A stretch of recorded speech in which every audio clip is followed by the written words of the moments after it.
We just need the players. Is it on?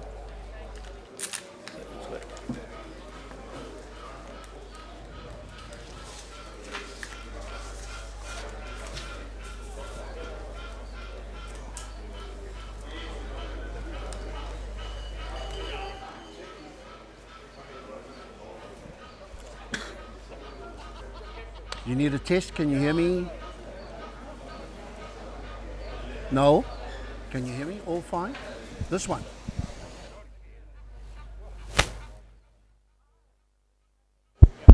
On. I'm here. Okay.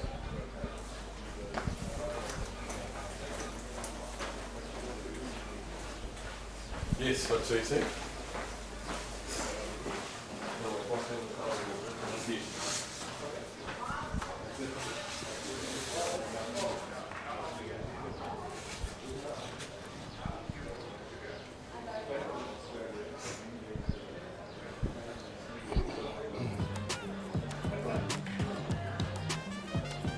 Maybe Colleen, and then you can hand it over to Tyler. Okay. Finish speaking to you. Ready?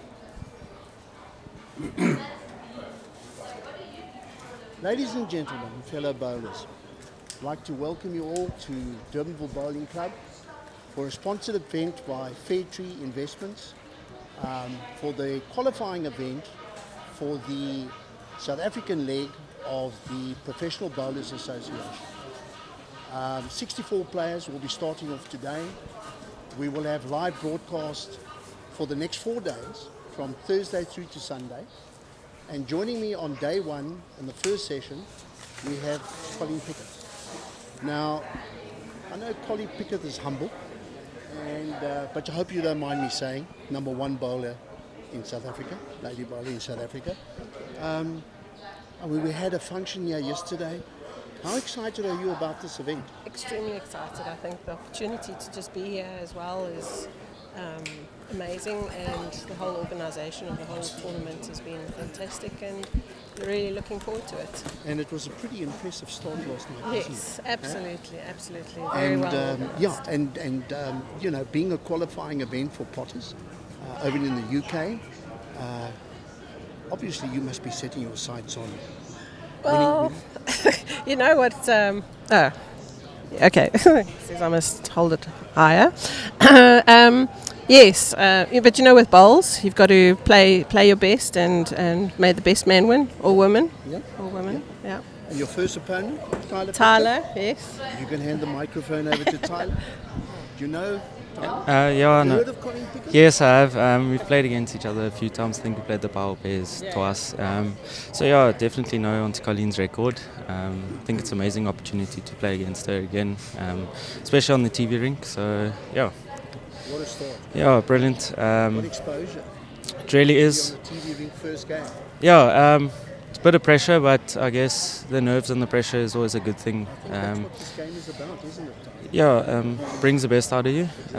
So I think if you don't have nerves and that, then you shouldn't really be participating then. I guess that's what makes a game special. I've got to know you over the last couple of years, Tyler, and you're a young player of huge potential. And I wish you both good bowling. Let's set the world alight. Thanks, Uncle. Let's see some good bowls. Thank you. And with that, I'd like to hand over to our commentary team. Jason Parkinson from Manchester in the UK, and the renowned and well-known Jerry Baker. Over to the commentary team. Well, thank you very much, Alan. Yeah. Cheers.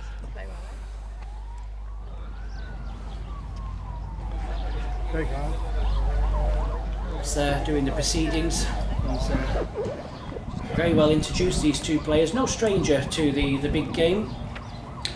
And once again, like we just said, being joined in the commentary box by, and I hope he doesn't mind me saying this, one of the legends of South African bowls, Jerry Baker. Morning, Jerry. Morning, Jason. Nice to be here in Cape Town. What a superb day. I mean, we're very lucky. The Cape has had some horrible weather the last couple of weeks, so to have a day of the mid-20s not a breath of wind. Fantastic field. So we're looking for certainly to a great day of bowls, and no better game than this first game that we got up with South Africa's #1 in terms of Colleen Piketh. Yeah, I think, coming over here, I was getting a little bit worried a week or two ago looking at the weather, thinking I could, travel thousands of miles and it could be a washout, but we've fallen very lucky with the weather. The players have been having a few trial ends here this morning, some of them very, very keen. It's good to see such a great field, some of the overseas branches, as we said at last night's dinner. It shows you the interest is there. That makes it really important for international bowls, especially here in South Africa. Absolutely, the interest, the build up to this has been massive the last couple of months, and so I think that's fantastic. The fact that you've come out and revitalised this PBA together with Johan du Plessis and his team is, and once again they've just got surrounded themselves with fantastic sponsors. I mean, this Phiri, what they've done for bowls here in the Cape and in South Africa in general, it's been amazing. So may it long continue. Yeah, so the players here just having the 2 trial ends.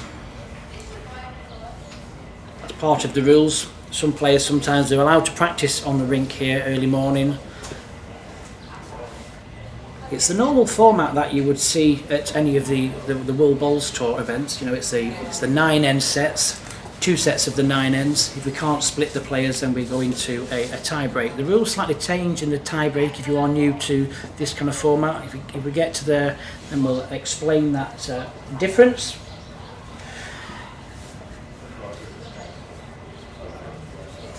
Yeah, Fairtree put a lot of money into this. We've got Facebook going as well, and we've got the YouTube channels going. You can also have live scoring, so we've got a brand new system. It's an app, live scoring. You can go to the app there. I've posted that on the PBA site, so you can click on the link, which is bowlscout.co.za. Or for those of you that are more familiar with WhatsApp, you can send a message to WhatsApp on 076 496 4494. If you text that number with bowls space 2023, that will take you automatically to all the live scorings. We have 3 greens in operation here, so if you've got a favourite that you're keeping a close eye on, you can go there and just see how they are doing throughout the day. Green speed's pretty decent, would you say?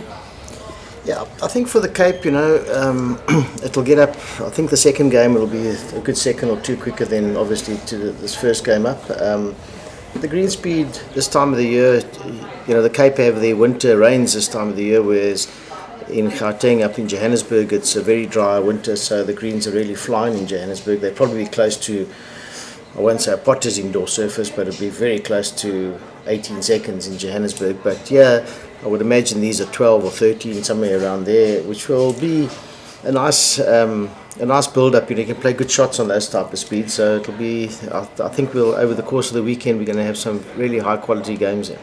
Yeah, in this rink, I've been practicing on this rink yesterday just to get a feel of what we're actually commentating on.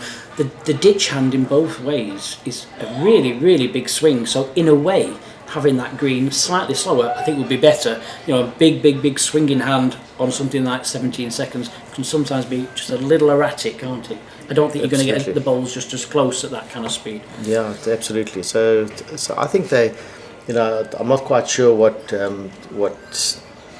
going to turn out here, but generally the swingers are more consistent. I think we're very, very fortunate to have no wind here today. So the wind plays a big factor here in the Cape, and can really blow you off the green here at times. So we're very fortunate to have no wind, a good surface, and like I say, Colleen, first up here, she's got to be the favourite here, but I don't think she's going to have everything all her own way with Tyler. He's an aggressive player, he's one of the up-and-comings, and it's great to see these sort of guys entering this event and becoming members of the PBA. It certainly is. Do you play a lot of this format over here in South Africa, the shorter format? So it's starting to gain traction. Our premier sort of blue ribbon event is the South African Masters, and this year for the first time in probably over 10 or 12 years they decided to go on the sets format. Okay. More in line with what's happening at world level, and Sean Thomas is going to the World Champion of Champions on the Gold Coast later in September, and they're playing 3 sets of 5 ends. Oh, okay, so something different again. Yeah, so it's becoming more sort of a shortened format. Well, I think they're probably, taking their cue off the worldbowls tour actually.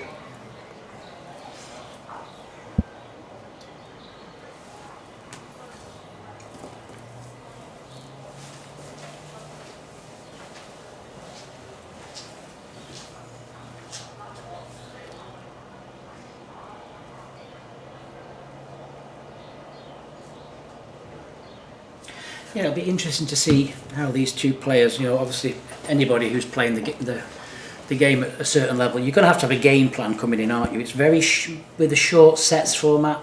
It's one of those where if you're going to lose a count to maximum, the 3s and the 4s are going to kill you at the end of the day, aren't they? They're really going to put you at a disadvantage. A more traditional game, 21 up, you've always got that time to recover, pace yourself here. A couple of 2s, not too bad, but a couple of 3s or 4s, very, very difficult. No, very difficult, Jason. I think the trick here is to work out on the trial heads what sort of length you're not going to get into too much trouble. So especially when they start off, if Colleen, Colleen's a great sort of front runner. So if she gets off to a start here against Tyler, he's going to be sort of blown away. But I think if he picks a length that he says, well, on this length, certainly to start, I'm not going to be dropping a multiple. Then and then take it from there, then I think he'll be competitive.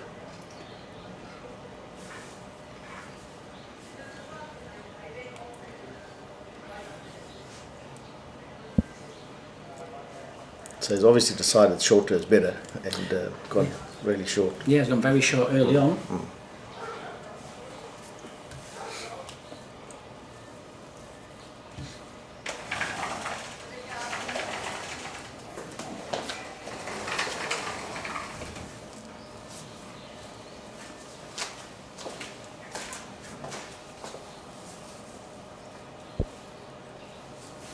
Good start.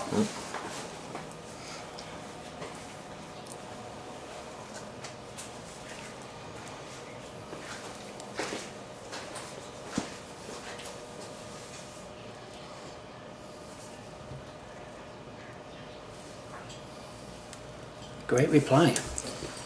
Yeah, Colleen, Colleen's been a bit quiet in the last year or two. By her standards, I don't think she's had particularly the run that she would have liked. She's looking forward to a great World Championships next month. The first 3 bowls, you're not going to get much better than that. Showing off, yes.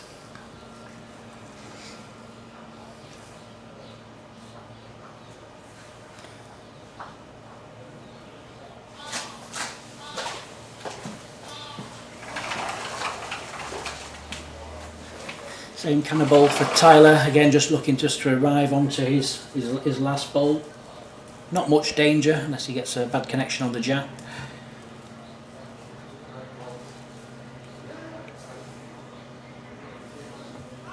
Yeah, he's really started off well with his line, to have the 3 bowls on the middle line.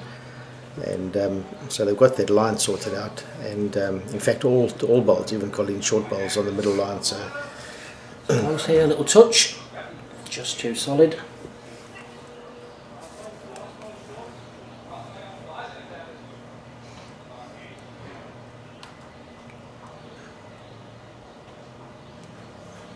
There's plenty of room down this swinging hand here.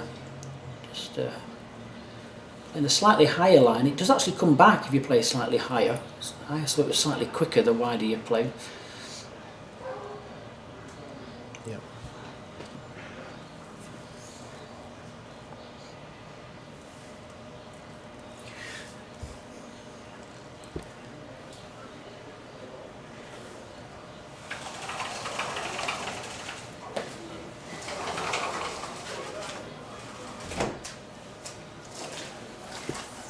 Just slightly nipped it. This is where we need to be good with our shades of blue, Jerry. Yes. Especially with the sunshine.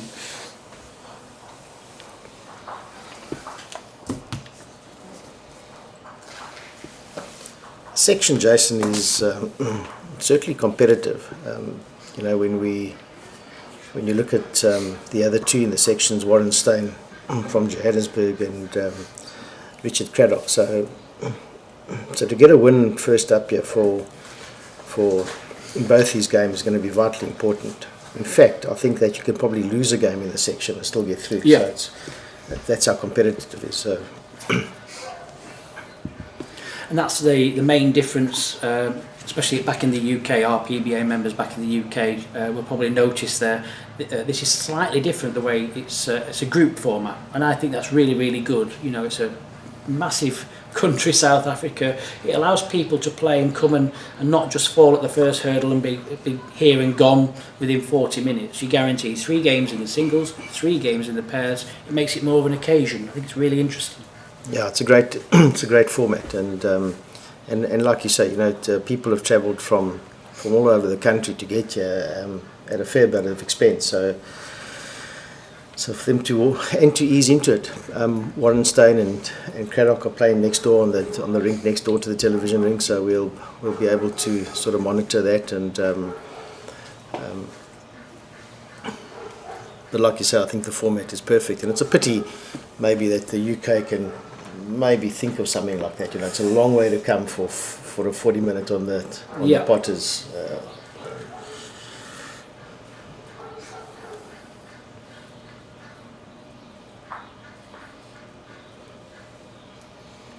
Yeah, so obviously not quite as comfortable coming up this way towards the commentary box.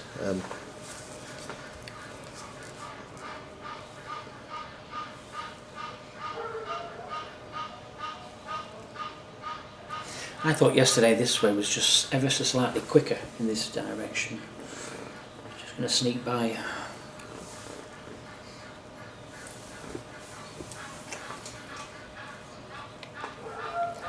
Well, so Tyler's one of those guys in the Western Province that's coming through the ranks. He's been in the provincial B side, and he's one of a multitude of youngsters that's sort of a breath of fresh air here in the Cape, and they've got quite a few and all making sort of names for themselves. So you'll hear that name for a while to come. You know, obviously Colleen is legendary. And this is the level where you want to be seen, isn't it, by the selectors? Not necessarily in a bounce game or when you're playing at your club. It's playing against top class players and you're playing well. That's where you really want someone there to notice you. That's what gives you your opportunity. But what we like about the PBA, Jason, is that, you know, you pay your money and take your chance, and you know, you got a ticket in the draw, and like you say, 2 qualifiers made the final at Potters in the World Indoor, and out of this field, you know, there's a few sort of unfancied players that could well sort of be there at the death. And, well, that may have just sat back in enough.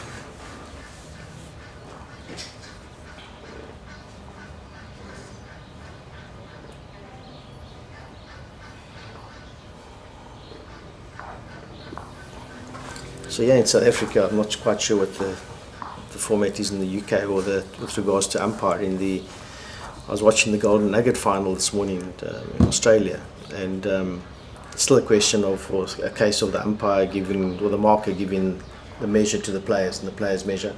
Ah, right, okay. In South Africa, we generally ask the marker to measure. Yeah, same in the UK. Is it same in the yeah, UK? Same in the UK, yeah.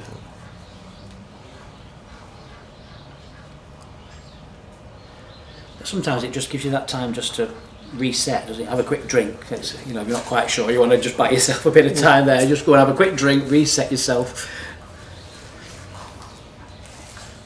And again, you know, the officials at top level, they're very, very good. Yeah, absolutely. Especially the ones, you know, worldbowls tour. We have Yes. you know, the best there is. Yes. You know, it's great.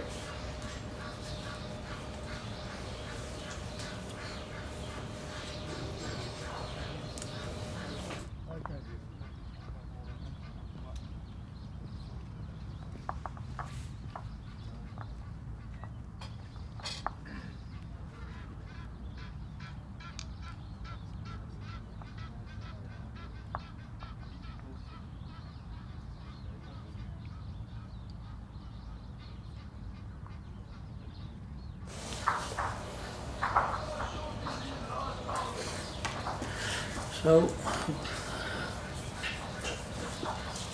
2 to Colleen.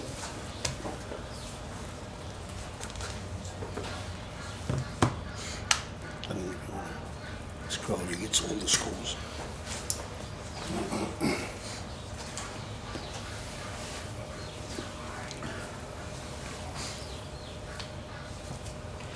Colleen's just playing just slightly further, probably an extra 7 feet.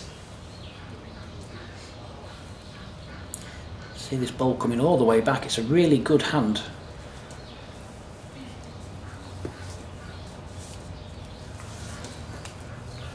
So I happened to be on the app, the live scoring app, and it's really, I mean, sensational.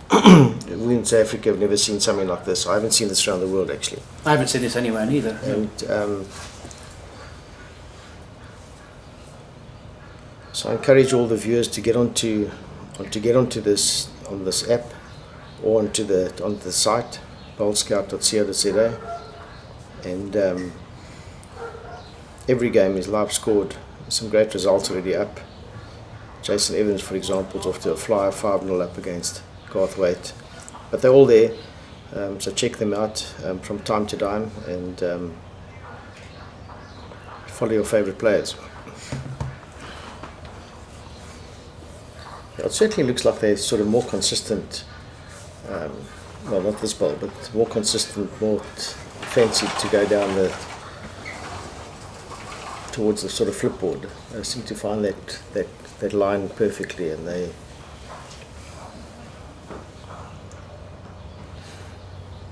She didn't like that when she let go of that. I can see No, why she now. didn't. Yeah, she knew as soon as she let go.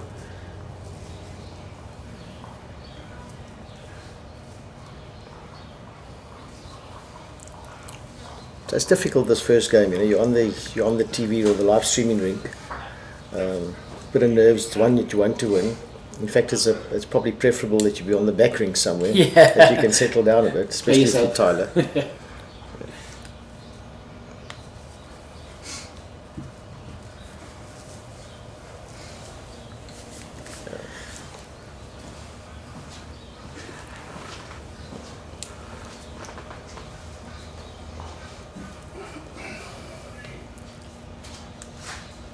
Very difficult on this monitor to see his line of shot edges. Yeah, so it's not sure whether this back ball near where Colleen's foot is, one to the right. Not sure whether that. Yeah, she is doesn't the seem too closest. confident to having a good look. I think it's still just a draw. If it's only the one, no point in playing something kamikaze. Nice draw. It's going to bend all the way back. She's probably got 13 inches of room all around the jab. Exactly that. And drawing, look here, she's got a nice weighted shot. She plays that shot very well, but certainly when it comes to drawing, she's one of the best around.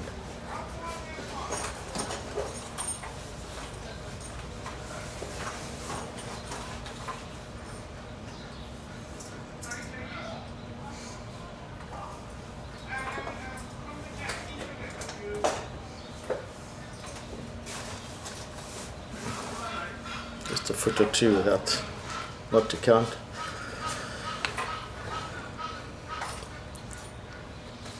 So while Tyler's walking up here, Jason, you've had a good couple of days in the Cape. I've had an amazing few days. I think I've been here a week now. I've been treated very well. I've been blown away really. The hospitality from not just the members and that. I mean, I've been staying with the chairman for quite a few days, and he's been taking me all around the country. Now I'm with Richard for a few days. It's been brilliant. Really Fantastic. Tyler can get onto his own bowl, yeah. Doesn't need to. Yeah, great shot.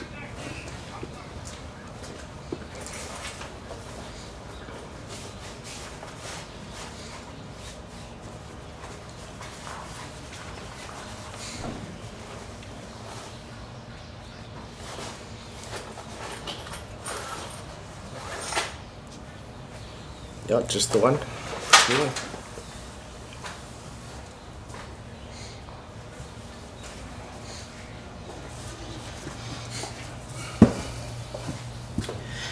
So all square, 2 shots each.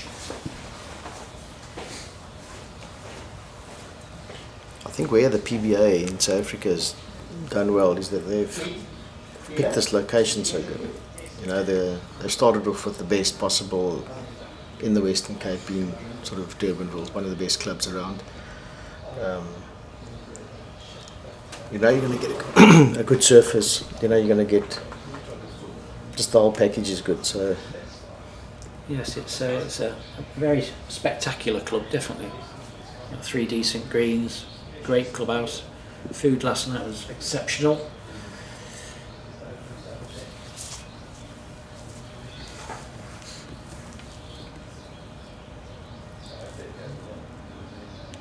he brought the mat up a yard or two, and that seemed to have foxed him with his first bowl, Tyler.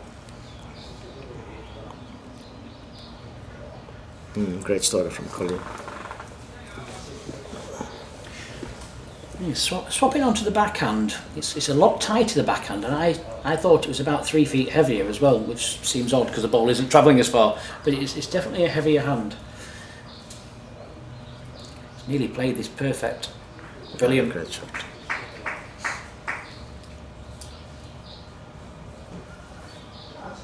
So in singles play, Jason, it's all about that first bowl, isn't it? Oh, massive, massive, yeah. It sort of counts more than the 25%. You know, it almost counts a third of the... I think that's the general thing as well, especially on an outdoor surface when you're playing at top level, even in triples, fours. Sometimes your front end can nearly win the game for you. Look at that, spectacular. Yes. So all of a sudden he's good, got a good back bowl, and he should be able to play with nice sort of confidence on that hand.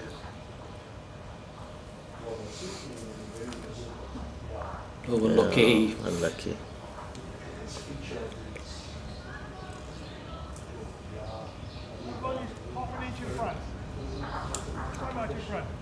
Colleen must be careful here because Tyler's got a great shot to play off his bowl and pull the jack for 3. So I wouldn't be surprised if she goes on her backhand and tries to match the 2 back bowls. Yeah, I mean, he's been very close, hasn't he? Another foot or 2 would probably just hold the line up a little bit. A bowl to work off now, especially. Exactly.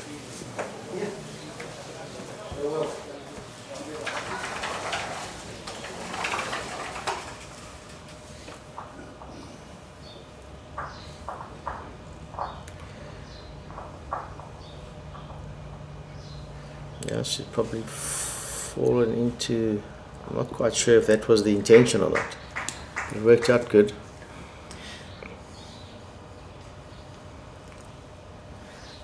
Well, it's quite a wide head. There's a couple of options here.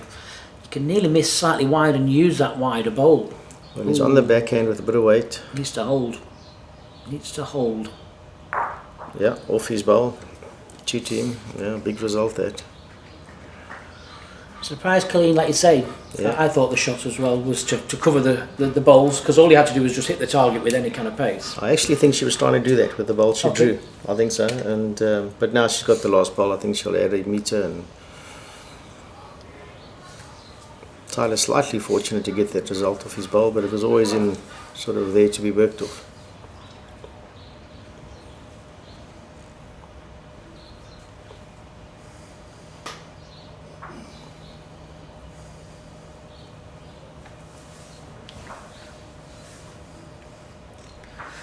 Well, can afford to be up. There's plenty to arrive onto. Grab the jacks, hit that wide bowl.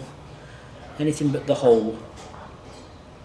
Oh, well played. Yeah, great well bowl. played, great bowl. Very good bowl. That's the Colleen Piketh we've come to know and love.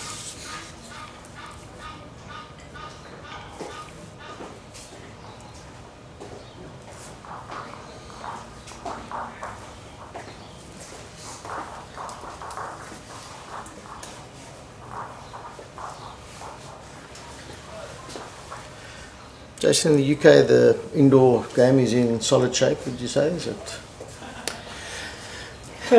That's a very good question. It's very difficult at the moment. I think again off the back of COVID, a lot of businesses were struggling. The energy prices have shot up, especially the electric bill for an indoor bowling club. Some of the prices have gone up, you know, nearly 300%. That's a worry, you know, because our indoor facilities, they're indoor for a reason. It gets very, very cold. The heating needs to be on to keep it to a certain temperature. A few indoor bowling clubs have closed. The club that I played at for years and years in Blackpool, which is where Mark Dawes used to play, that's gone. So we now have to travel miles. I mean, the nearest club that I would play competitively at is it's almost an hour and a half each way. Mark Dawes, he chooses, because he's got friends in a different county, Mark Dawes chooses to go even further. It's sometimes 2.5 hours each way. So yeah, it's difficult. Is it in good shape? Oh, don't know. I think the correct answer is probably no. It's how we all work together to get that. It's getting that membership up, isn't it? You know, the more members, the more money's going over the bar and things like that. I think people do need to support the clubs more. You see it everywhere, not just indoors, outdoors as well. People come and play, you call it tabs, come and play a tabs game for 3 or 4 hours. They sit at the bank, they'll bring their own food, their own drink, and not put any money back into the club that they're a member of. Okay. That's where I think things need to change. Yeah. Well, getting back to the bowls, this is probably a little bit of a scrappier start. I'm surprised that Colleen actually tried the forehand going up. They've been playing this backhand, the swinger, very well. And as you said, that the heavier side sort of certainly caught Tyler out. Oh, back to your favourite.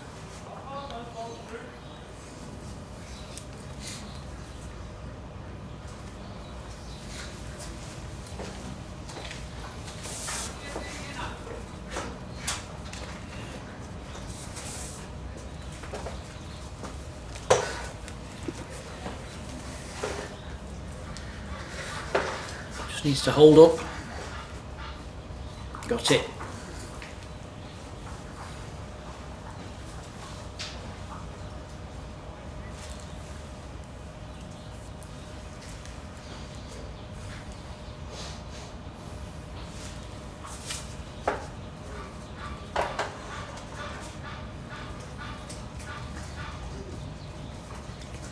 Yeah, great shot by Colleen. Jack level number 1. I think Colleen's international experience, you know, has made her over the years. She's mentally tough. She's a quiet sort, but she's very tough inside. So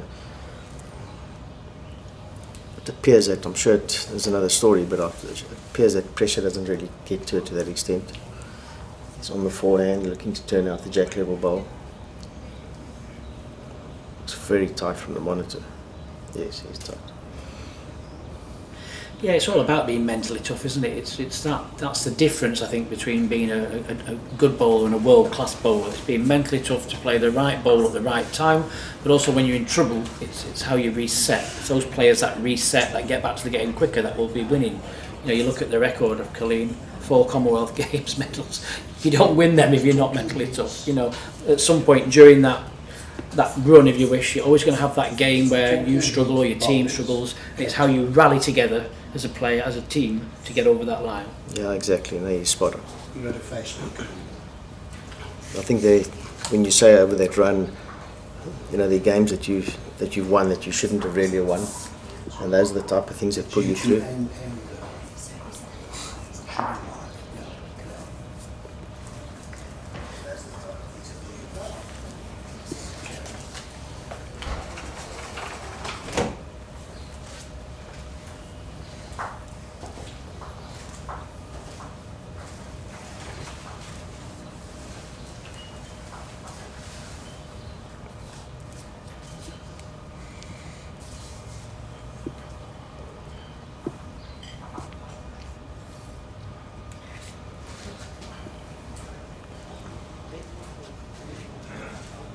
So as we said, the first bowl is the most important bowl of the 4, and sort of Colleen won't be happy with that first starter, but she's got the line sorted out. Needs a good 4 feet of adjustment, or just over a meter, 1.2.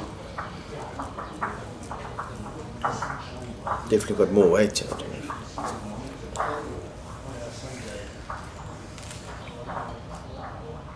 Yeah, weight is probably slightly short, but also missing the line. Big chance for Tyler here.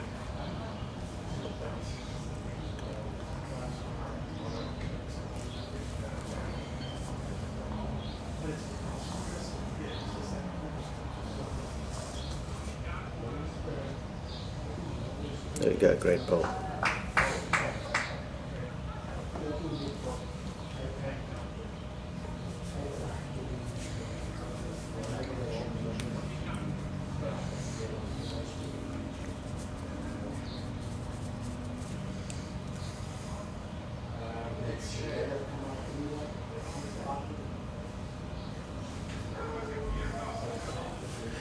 Just nipped it. Big chance for Tyler to put on real pressure now.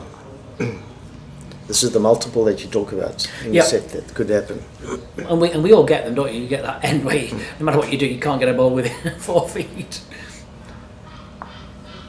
Yeah, great bowl again. I think Colleen's drawing the shot. I mean, she's trying to draw onto that side bowl. If she gets number one, it's the bonus, but she certainly wants to get minimum third shot, maybe second shot.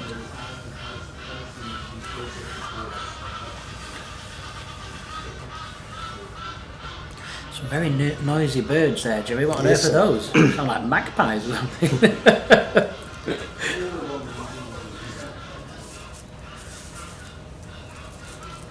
I'm on my guard now after nearly getting eaten by a lion in the game reserve. I believe so. I believe so. It could have been disastrous then. I've never been so close to a wild lion. They could have said Jason. Jason was a good guy. He was a nice guy. What's left of him? Yeah. Well, trying to get down to that side bowl. Is she reached? Oh, she's short. 4 horror bowls that. She'll be very disappointed. Both the line and the way to her.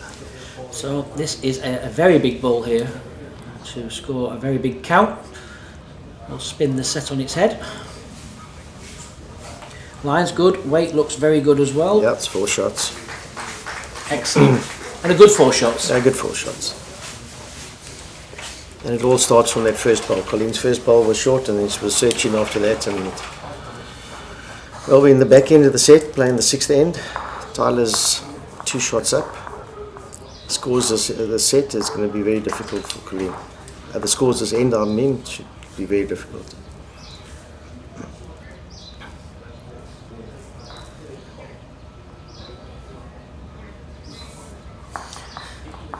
Yeah, just this is 6 ends played.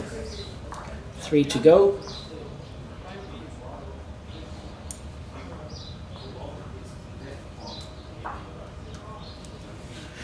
Colleen will definitely be looking at scoring this end.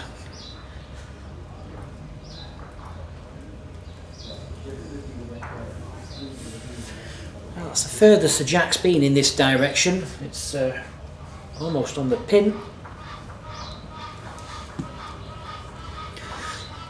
I found anywhere near where the pin is, anything a yard or 2 short, the backhand actually swings even more. The last 2 yards in this direction where the jack is. Yeah, that's a great start by Colleen. Perfect.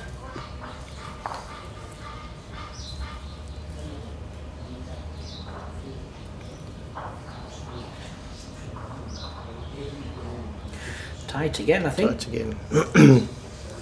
It's a little bit worrying this because, you know, if the hand is swinging and he's using weight to hold up the line, it's not good. But you think he's, you know, players of this caliber start going to, if you're going to make a mistake, you're going to err on the wide side. Yeah. And they just seem to be nipping that line. This looks a decent line.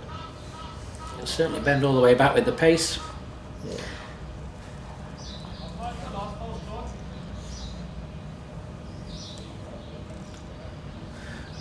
That bowl isn't in the way. I know it looks different from the mat. It's he's going to go quick at it. Yeah. Shot.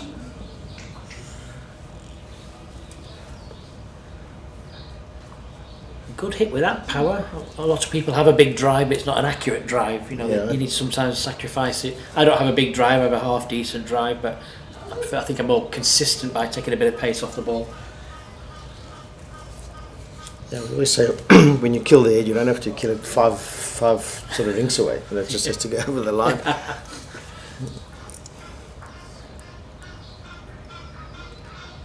Well, she needs to miss her own either side. Yeah, she's lined 2 shots. Yeah, and he's got to take all that pace out of his arm now, so this isn't as easy as it looks.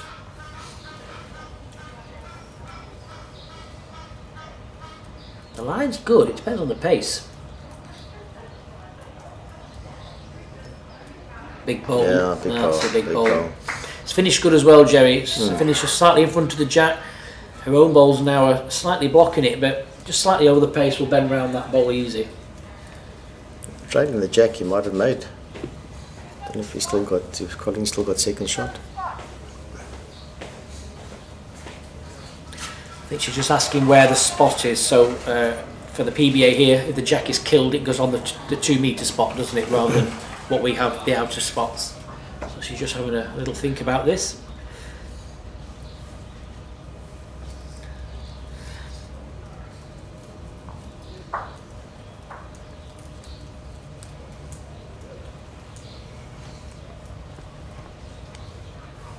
Yeah, so it's 1 to Tyler. He takes a nice advantage. 3 up, 2 ends to go. Big advantage to win that first set. Definitely is. Psychologically, as you settle down into the second set, pressure's a little bit off. Well, you're guaranteed the tie break, aren't you? And you know the tie break format really is anybody's game.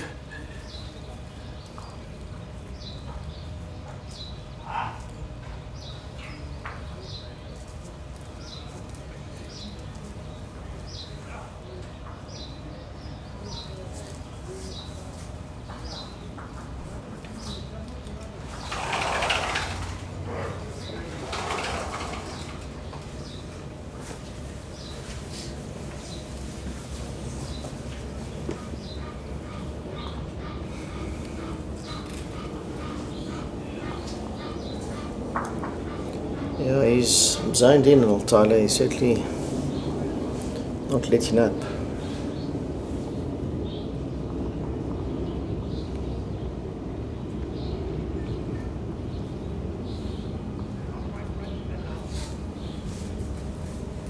There's that line that's missing, really surprising me.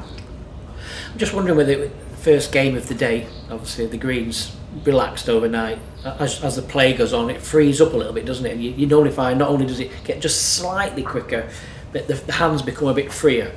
And Tyler's adjusted quicker, it's very clear to see. Yeah.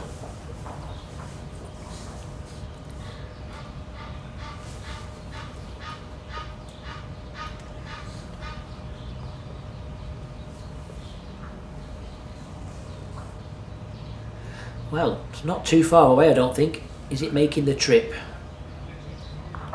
Just short. It's a that's good all. adjustment, yeah. Well, I find at the international level, Jason, you know, these, look, it's line and length, that's all it is, but the length can catch you, you know, the weight can catch you, and sometimes your forehand slightly more pure than your backhand, but line, you can't miss line, and you can't,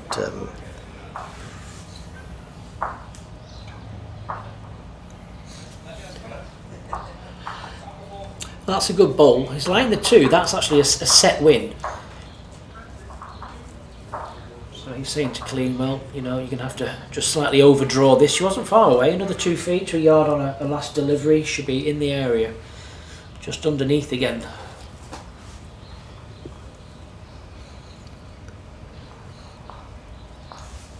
Now, Tyler either just draws, turns the jack out of sight, and that really does close that shot off for Colleen.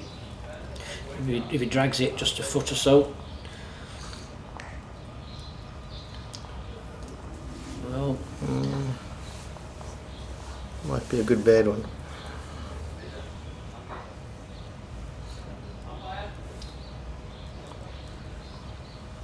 Definitely reach for this. Yes. I think she's just high though with the pace she's playing. Yep, yes, it's going to be 2 more shots to Tyler Pitcher, and he will take this first set this morning, 9 shots to 4. So Jerry, what's the game plan here? What does Colleen need to do? Well, she's certainly got to up her percentages. You know, she's let Tyler settle, and she let Tyler settle basically on his first bowl. So her first bowl, she's been searching. His first bowl, he's been a lot more sort of on top of it. So, but I think she'll reset. I think she'll do what she has to reset. But I'll back her to reset. This little shorter length is sort of caught her a bit. And to be fair, I mean, he's played well. It's not like he's picking up 2 shots a metre away.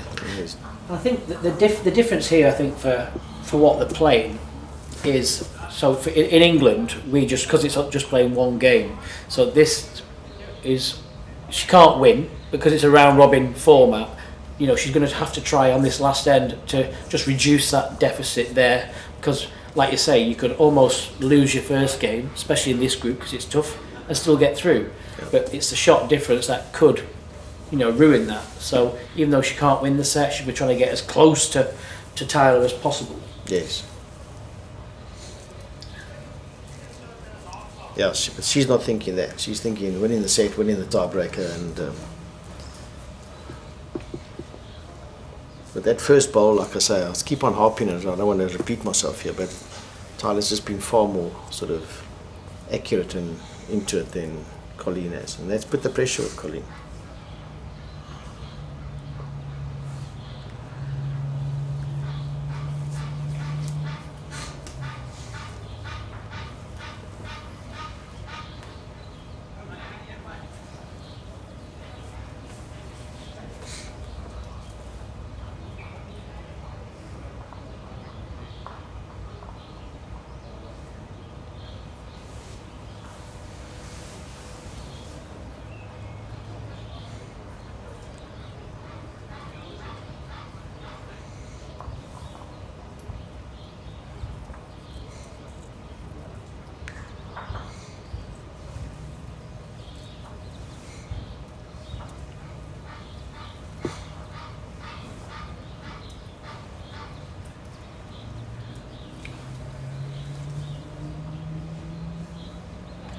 Can she get to the bowl or she get in the hole?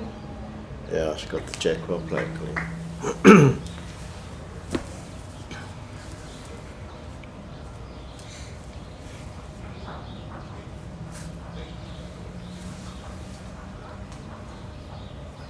What's the ball's relation to the jack, the shot ball?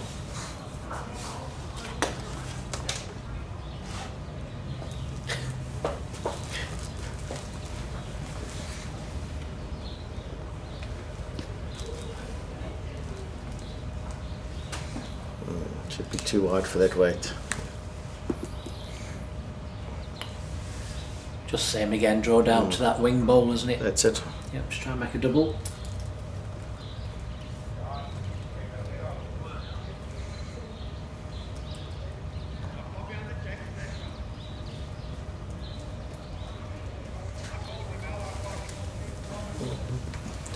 Colleen's got away with the one there. She's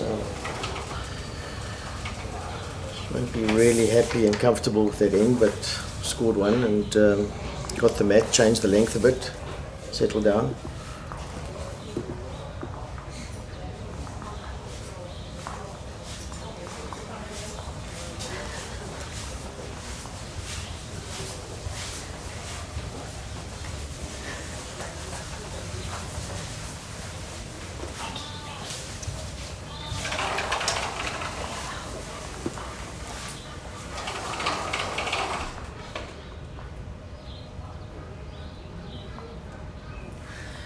So we start the second set.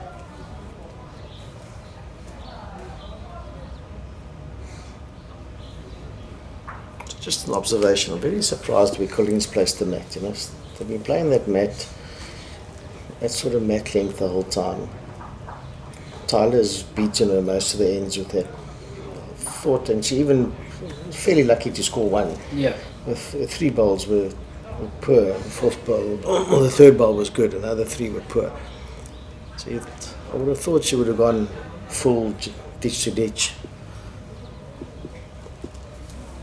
But they've played virtually the identical. Same length. The same length. Yeah.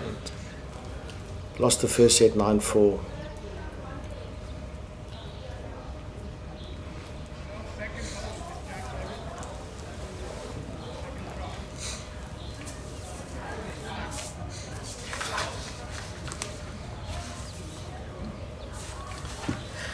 Don't forget, we have 4 sessions for you today at this PBA World Qualifiers and Scottish Qualifiers, kindly sponsored by Fairtree.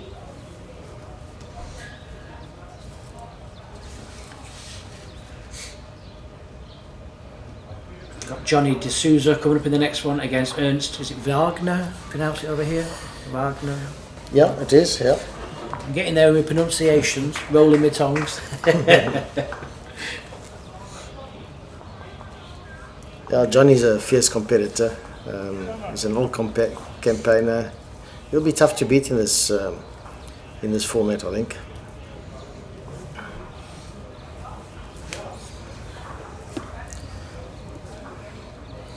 So there we go with Tyler back on the jack.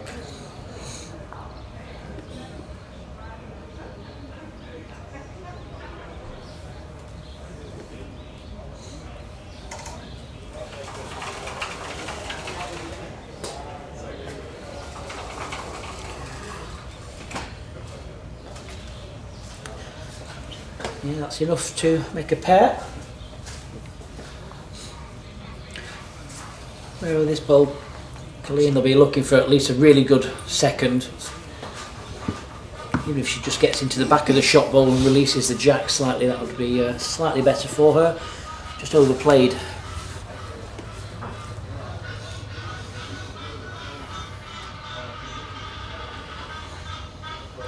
Finished in a receiving position though, it gives her another option of a shot should she wish to play that, slightly more attacking.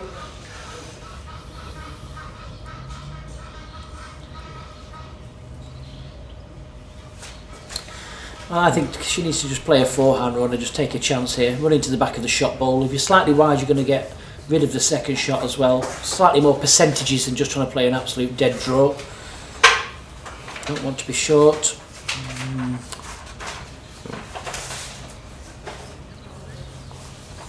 Yeah, she's just not quite on it today.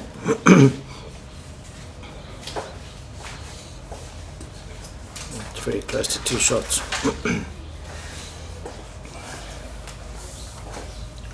Yeah, let's put up the 2 pedals.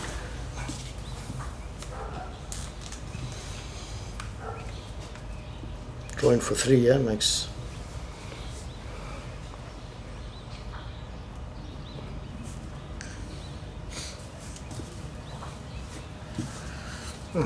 Probably not quite.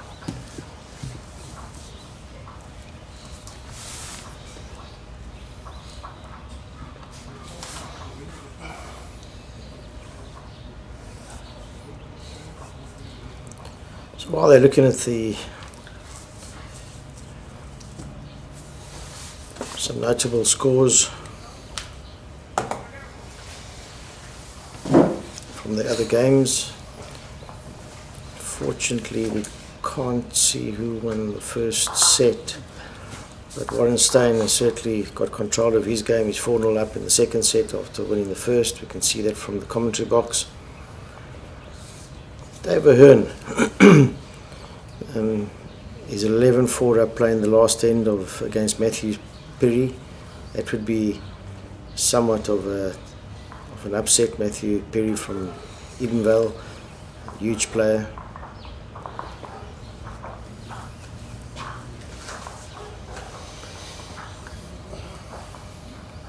Stoffel Lamprechts and Eugene Ferreira are in a tight game. They were 1-0 in the second set. I think Eugene got the first.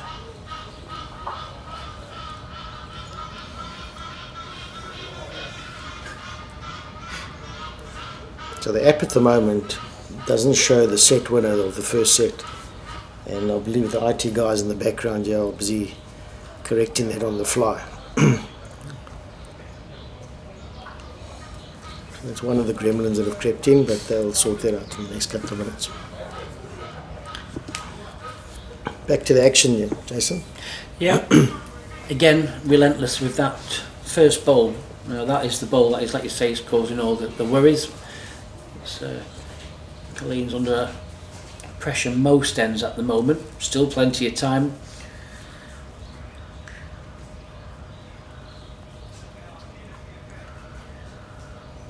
She can just play exactly the same bowl. She can work off her own bowling if she lands on the outside of that bowl. It's coming in towards the shot anyway.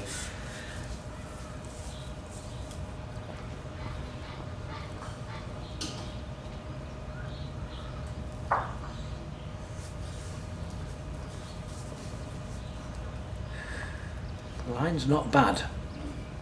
How's the pace? Very good, I think. It's going to get through the gap though. Just Unlucky. Unlucky. Not sure that flip board is correct. The score is 2-1, is it? 2-0, 2-0, because they had to play that. They had to play the ninth, and even though they couldn't win, because of that, yeah, it confused me. Okay. I did the same. I wrote 9-4, but then realised it was a round robin format. Yeah.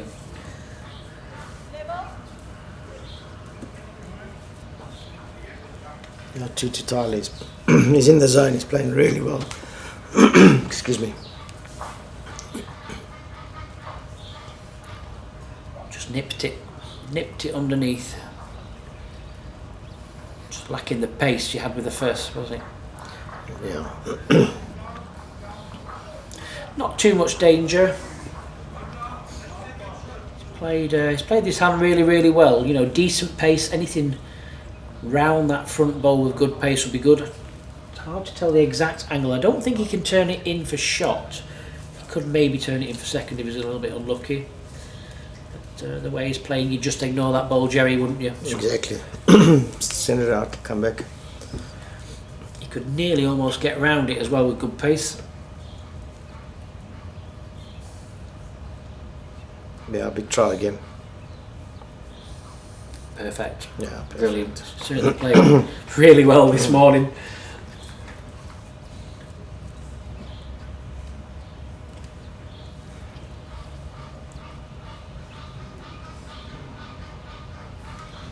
Well, attacking with weight down the forehand. Needs to miss the front. Yeah.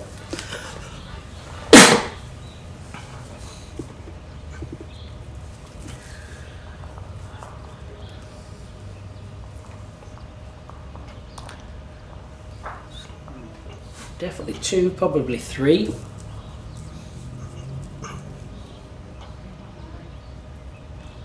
Yeah, 3 it is. 5-0 after.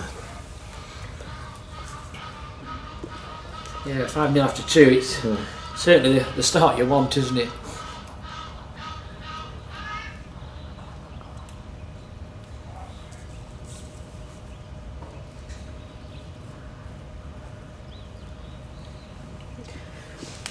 Yeah, he's now settled down, which Colleen didn't want. He's got a bit of a swagger, relaxed with the jack, having a bit of fun.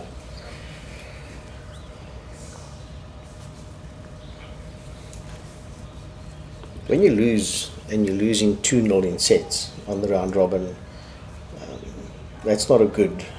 That's tough in a 3 game. You know, if you're losing 2-1, losing to the side break, at least you've got a chance on maybe on the score and the shot aggregate and the set aggregate. But 2-0 is a big result.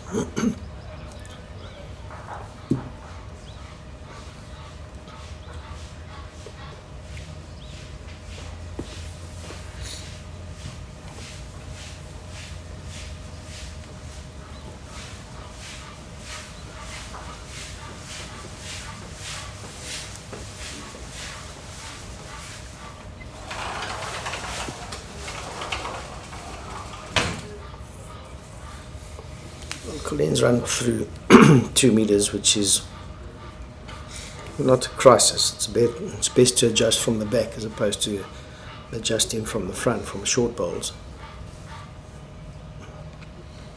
She's got an opportunity. Tyler's not really nailed it.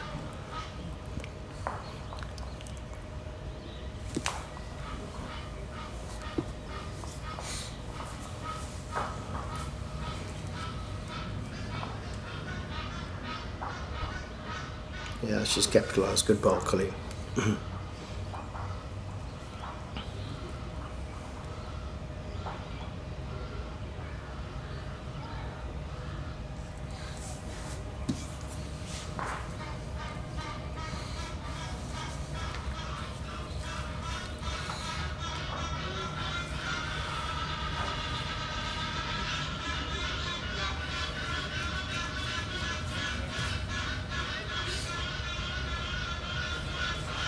Those birds are cheering the shot. Was you about to say something? Do you see me chuckling to myself there, thinking, my goodness.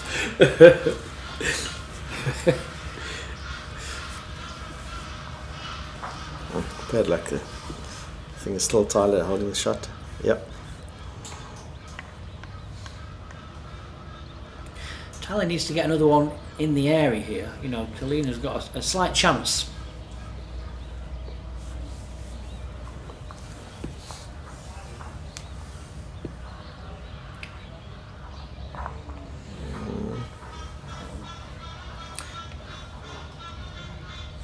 For the 2 bowls, Jerry? 2 bowls, decent pace? I think she'll be drawing the shot. You know, she's got to touch the jack for 2, draw the shot, get on the board, settle down, change the length of the jack, for goodness sake.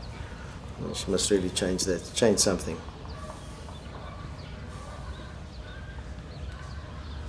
Yep, she's not with it today.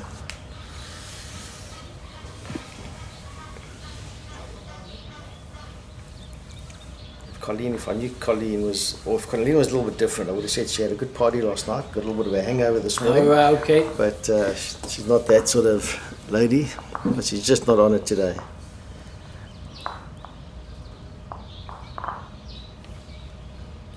There's certainly a lot of wine available last night. Yeah, one of the sponsors, great wine, Yeah, as you said, great food.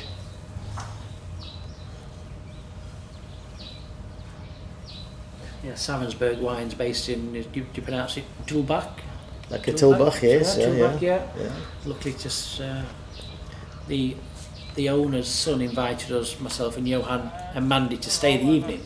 We tasted quite a few wines. Okay. Amazing wine. Very, very nice wines, yeah.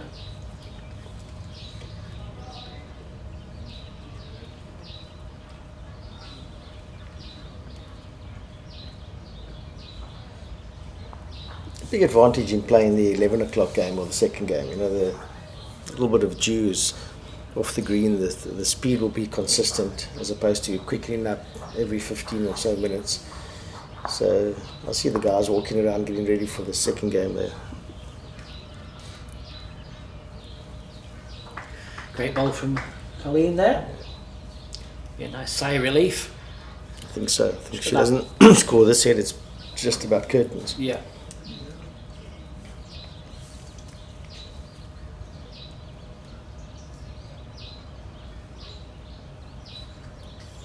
Yeah, very good. First time I've really seen Tyler, and look at what I've seen, you can only be impressed by. He's had a calm demeanour, he's played well.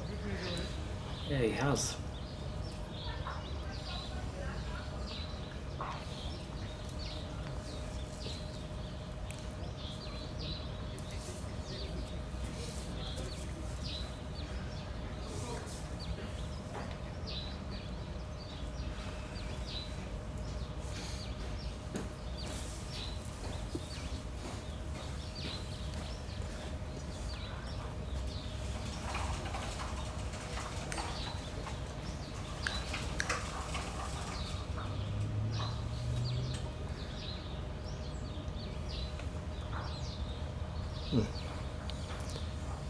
It's a good head of bowls, isn't it? Again, It's good head, really it's good head. Colleen needs to get another one sort of close. Tyler will be popping that out for 2 or 3 just now.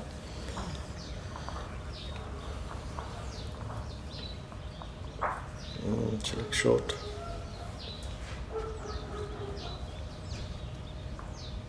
There seems to be that little patch, sort of a metre, 1.5 metres in front of the jack, that there seems to be just pulling up. You need to get over that.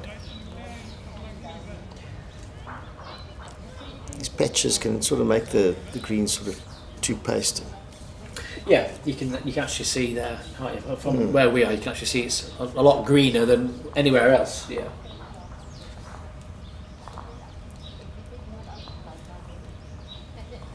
Oh, he doesn't want to take his own ball out. Very lucky.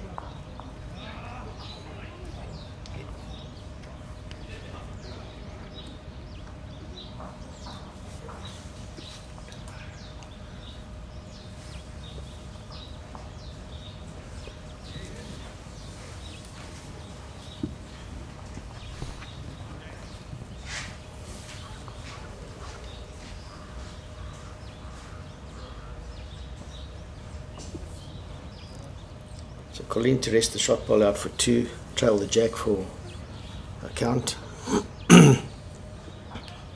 Definitely got the weight. Or has she? No, yeah, she might have made it. Maybe, Yeah, she's made maybe. it. Yeah.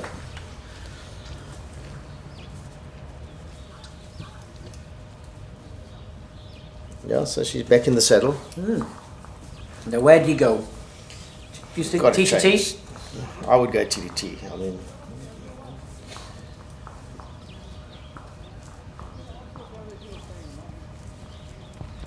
okay, well, that didn't go according to plan. I think if she's putting them out there, I think she needs to go further with the jack. Further. Probably Onto the almost tee, a maybe. spot. Yeah, Yeah. gives it. That's probably an extra 2 yards than what they've been playing in this direction. The jack's been finishing just slightly short. So I think she could be looking at definitely reaching. She done that. Yeah, it's identical to. So same old sailor. So if I was a coach sitting on the sideline, I'd be saying, Colleen, we've got to change something here. Yeah. You know, we're doing the same thing over, expecting a different result. He's playing really well on this length. He's found the line.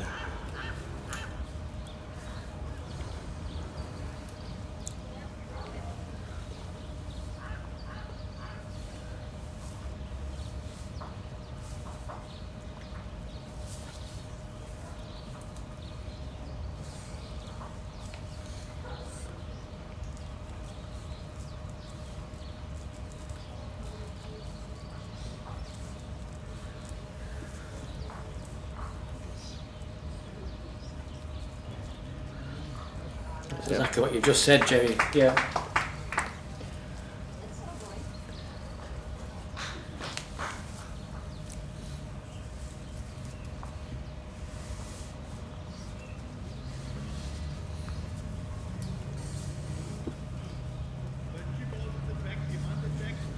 Great ball, yeah. Got bad luck, but it's a very good ball. It gives her options now with the next one. Yep. Off each behind. Important for Tyler to reach, turn that jack behind the bowls. Nothing for short here. Looks like he's on a good weighted area. Yeah, very good bowl.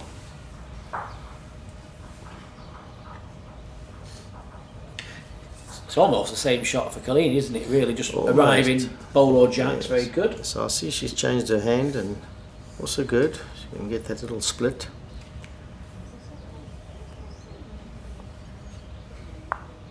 Oh, nice little cheeky ride. Little ride. To turn the ball without the jack moving, really a bonus.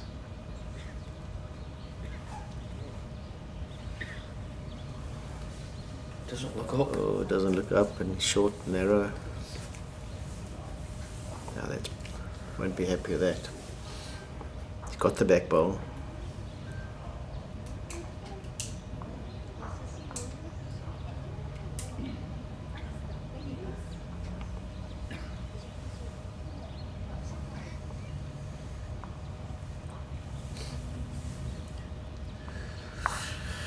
Well, Yeah, she's 3, maybe at least 3. Yeah, 3 shots.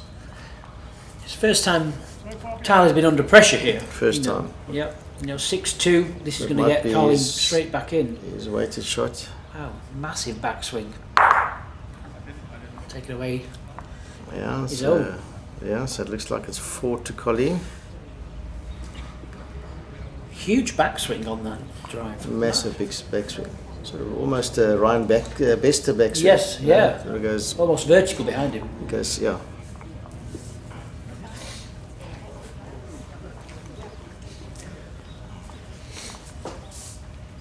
So Colleen Tyler from virtually having a back toucher, his first bowl dropped 4 and they're in. Yeah, just shows you how that little bit of fortune Yes. changes. Not only has it changed that whole end, that's changed the whole set. Yeah, exactly.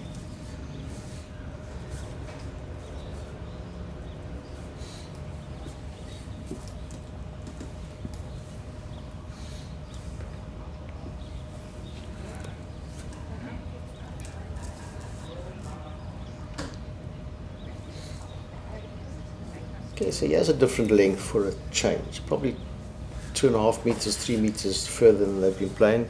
Exactly what you said, try and get it to the spot. Pretty close to that.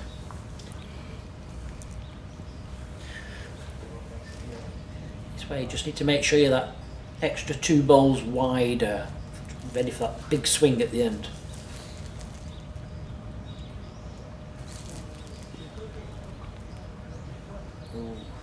To make sure she wasn't short. But like I say, that's the lesser of the evils when you can adjust from back.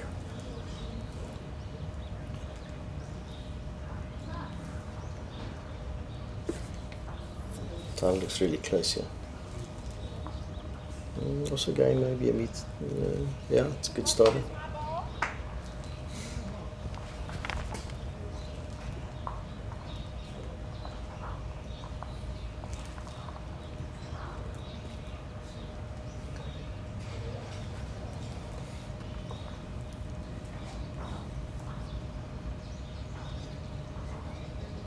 Colleen doesn't want to drop a multiple here after picking up a 4.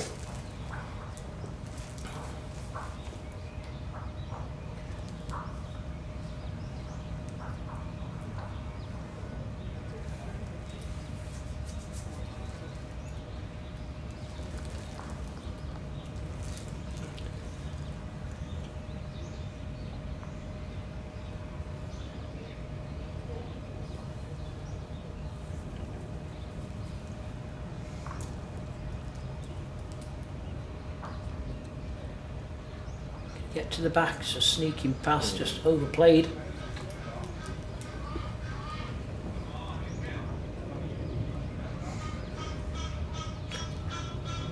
Shaking the head from Colleen. Yeah, I saw that, yeah.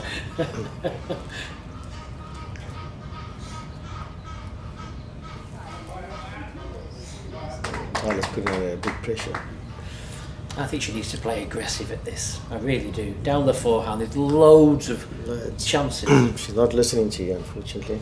She's been playing a lot of draws, just slightly under it all the time.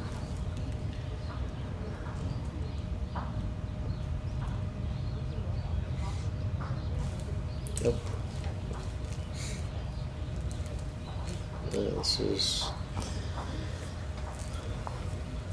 This seems to be lacking a little bit of confidence. You know, your shot is the shot you called is the percentages. Yeah. But she must stand on the mat and think, well, you know, some days, Jason, you get on the mat, you don't know where this thing's going to go. No. And she's just shaking her head. She's not varying the length, just not quite on it. I mean, she's just not consistent this morning at the moment. Struggling a little bit. She's trying to draw within 6 inches there. I just thought, you know, play that bigger bowl, 3 or 4 different options. Yeah, so you certainly got minimum 3 back.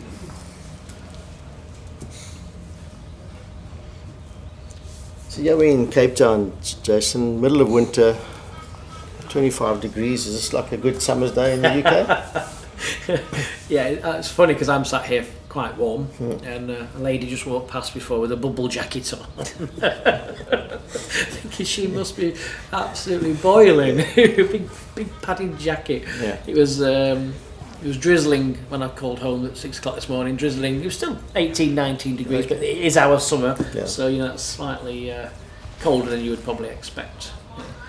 I just keep laughing because I'm in shorts and t-shirt and everyone says, "Are you not cold?" Like it's 24 degrees, how can I be cold? So Colleen actually dropped a 4 there. Picked up a 4 this side, dropped a 4, so back to a massive advantage to Tyler Pitcher.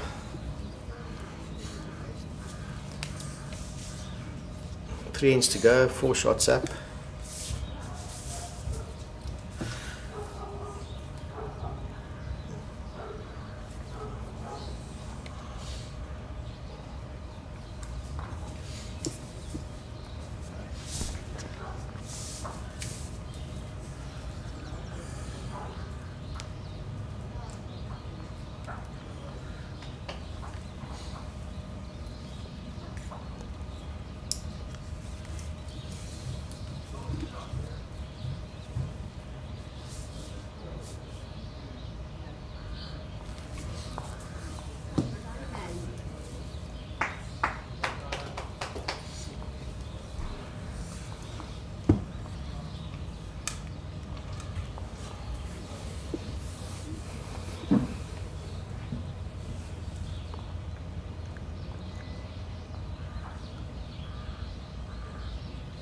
Yeah, I'm just missing that line.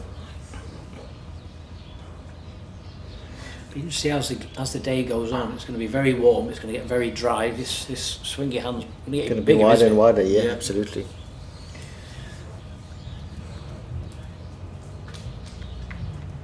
It's probably one of the first bowls that have landed wide of the jack. You know, if you look at, it's the only one in this head, but the.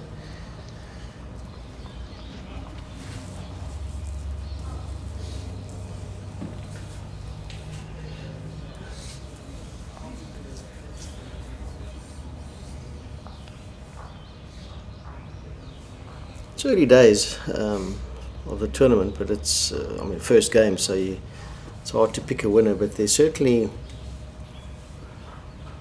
a stellar field here. Yeah, I think it's 10 current and ex-internationals. Obviously, some of the players here going out to the World Championships. We've got some Commonwealth Games medalists on the green. I can see there. So it's a good field, like you say, and it's good.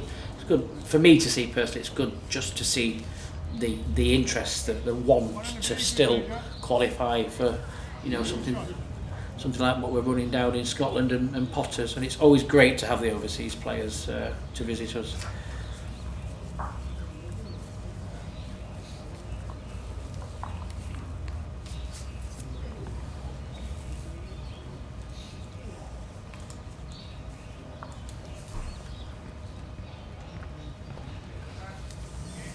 I think what's really good here is that the field consists of people from Johannesburg, Durban, from all over the country, so that the good news gets taken back. Yes, and I think that next year, look, your 64-man entry in the singles is a great start. But I think next year probably you need another venue. Well, yes, that's the downsides of being a good event. Yes, exactly. Logistic wise, you do have to start looking at okay, if you're doubling the size, you need more venues.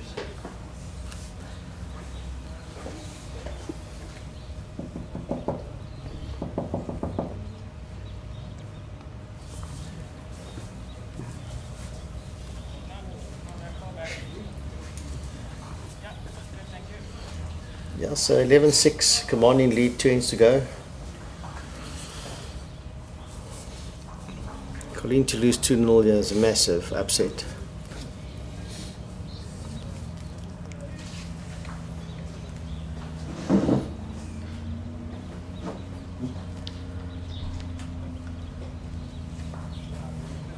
Same in the UK, that the people like upsets, don't like to see the favourites winning. I think, I'll be very careful how I say this, I think for any sport, people want to see different people winning, so it just doesn't get as boring, does it? To look at like motor racing, Red Bull at the moment are dominating absolutely everything. Absolutely. At some point that will get boring.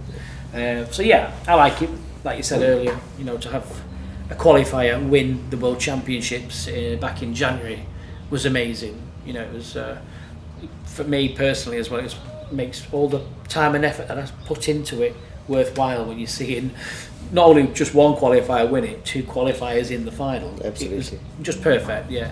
I don't think the top 16 will look at it that way, but for me personally, I thought that was great, and it was just showing you the interest.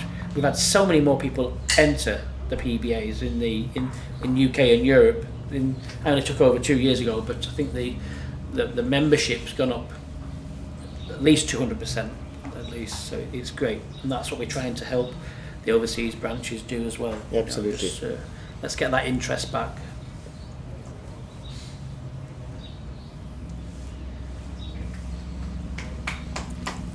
While Tyler sort of walks up, maybe for our viewers, Jason, if you can give them a brief sort of synopsis of Potters, of the resort, of the setup. Yeah, well, Potters, it's a huge resort. It's an all year round resort. It's a leisure-ish resort as well. It's just slightly changed the way it is at the moment. It's Potters Resorts now because they have 2 facilities now. They took over an old one and completely changed it. It's in Essex, not too far away from where they are. But the one we use in Hopton-on-Sea, it's a 5-star all-inclusive resort. You've got three bowling greens indoors. You've got a bowling green which is artificial outdoors. You've got short mat artificial outdoor and indoors.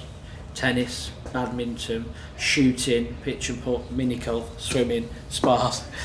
West End shows. You know, you go to some of the West End shows in London. A lot of their cast started at places like Potter's. That shows you how good it is. It's very, very big. Unfortunately, when we have the World Championships, for you guys as well, it's very cold. Yeah, but in January. But yeah, it's I mean, it's all inclusive. So as soon as your players arrive, they get 4 meals a day, free drink, free alcohol. And the staff are superb. Yeah. There's always something going on. We hold Q&As, we do meet and greets with the players, and then we have the stands. You know, for nearer the back end of the competition, you have about 1,500 people all around one rink. That's got to be special for a player. Yeah. A bit worrying maybe sometimes, a little bit nervy, but yeah, it's fantastic. We get looked after very well. So the last time I was at Potter's, we had a streaker on the rink. Oh, were you there that Yes, year? I was there that You year. were there that year, okay. It added a bit of spice to the commentary team. Yes. Yes, I remember that, yes. A disgruntled worker, yes. Yeah, exactly that. That's right. Yeah. Tracy Sargent was her Okay. name. Yeah, could pull that out my memory bank. Well done, Colleen. No wonder he came back smiling. It was so funny.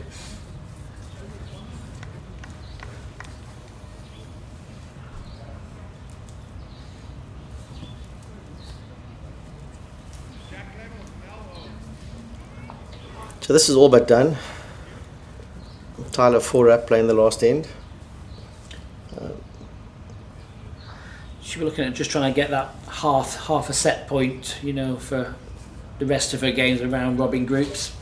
Yeah, There's 2 of the 4. there's 2 of the 4.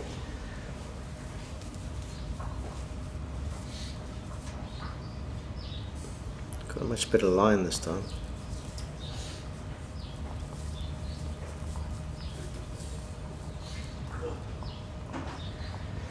Yeah, second shot, well done.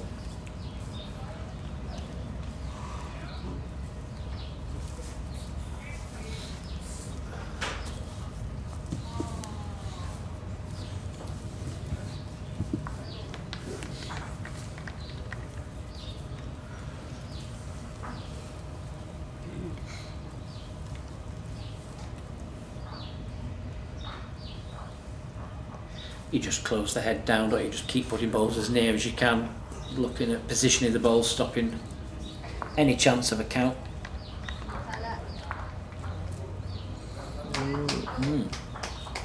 Good ball. He's got shot out of it. I think Colleen, I'm not sure she can see the ball, but she certainly got 3 seconds.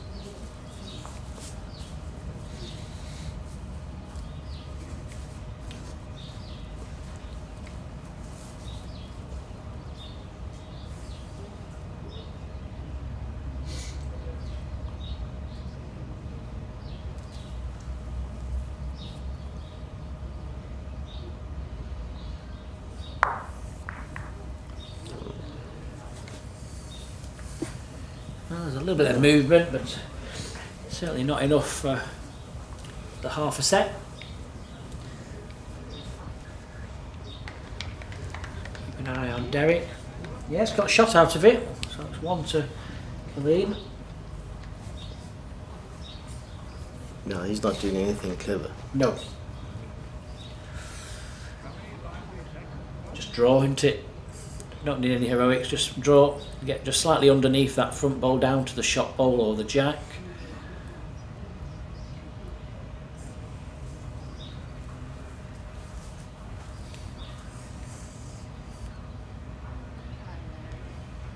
Got the hole. Got the hole, Lucky. yes, Good yeah. effort though. Good effort. So that's going to be a single for Colleen. But it's going to be Tyler that takes this game 9-5, 11 shots to 8, I believe. Yep. There we go. It's an interesting game. Colleen started very, very well and had 2 loose ends in the middle of that first set to allow Tyler to pick up a 4 and a single to take a 5-shot lead. First of the few ends of this second set, well, it was really Tyler all the way, wasn't it, Jerry? Very, very consistent. And the bad aim came. Colleen got straight back into this and tied the set, but then just struggled really just to see it out. Yeah, exactly. I think Colleen's a good summary. Colleen wasn't on her game today, but full credit to Tyler. He didn't let her settle. Kept the pressure on from the get-go. I think Colleen didn't bring any variety to her game. She just plodded away and was hoping something would change. He didn't change. He was just too good. Well, full marks to him. But like I say, they've got in a competitive section. For him to win 2 sets to love is huge. But they are in a competitive section, so he's done half the job, but not quite there. So he's got to win another game probably to get through. So full marks to him. Bad luck to Colleen. She'll bounce back, no doubt. But a good opener for the tournament. Yep, certainly is. We'll be joining the players very shortly with Alan Lofthouse, just doing a post-match interview. Don't forget, we have another game for you coming up this morning at 11 o'clock. It's going to be Ernst Wagner against Johnny de Sousa. Join us for that one. In the commentary box is Alan Lofthouse and myself. You'll be joining the players ringside, I believe, Jerry. I will do, yeah. Working you hard this morning. Yeah. It's got a full day ahead of me. Got less pressure at work. It's always a pleasure. Nice spending time with you, Jason, and we'll see you for the next round. Yeah, pleasure's mine. Just getting the microphones set up here. Just bear with us 2 seconds.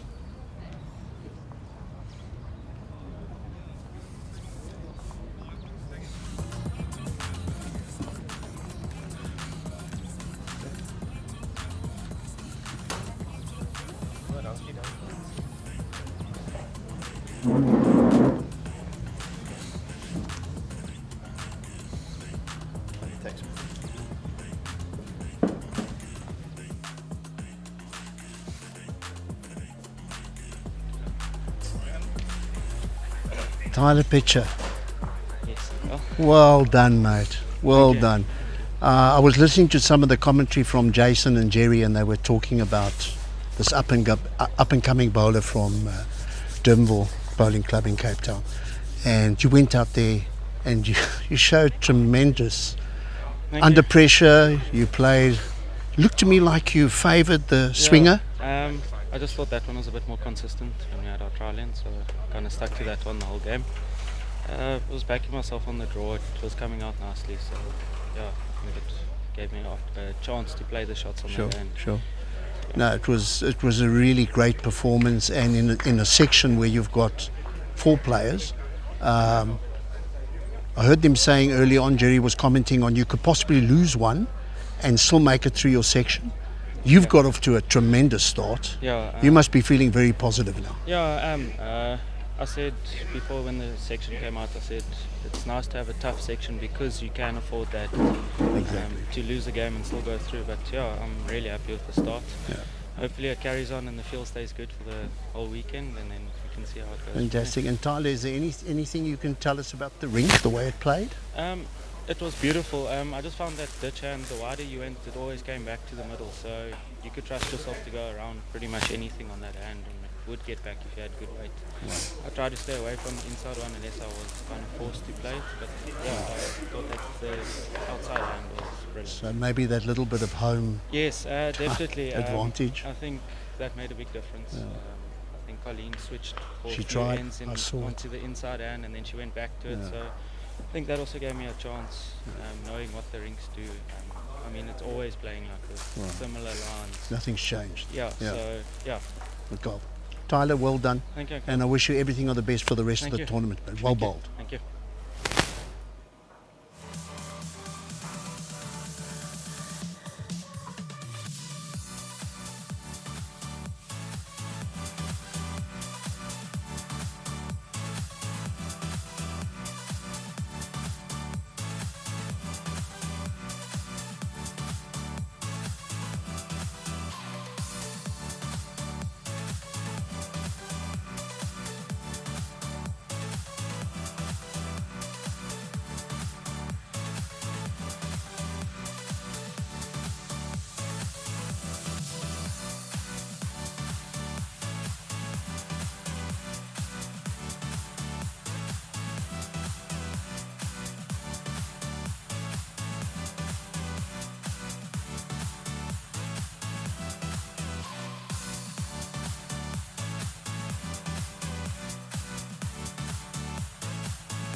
Welcome back to Durbanville Bowling Club, where we've got the second featured game on the live streaming ring between Johnny Sousa from Goodwood and Wagner from Victoria from Wingate Park.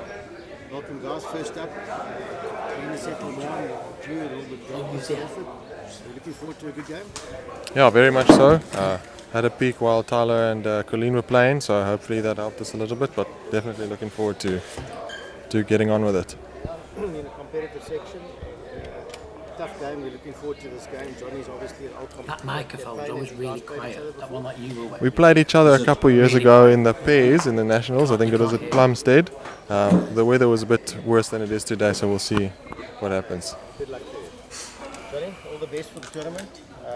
You're one of the old campaigners, been around the block 100 times. Looking forward to this week. Obviously, you got the youngster in the pairs, but this is a good one to get behind you. Yeah, very much so. I know comes with a bit of a junior masters reputation. So yeah, you don't play for your country if you can't play the game. So just hoping that we can play to our best and give ourselves a chance. Yeah, we're looking forward to a very competitive game. Good luck to you guys.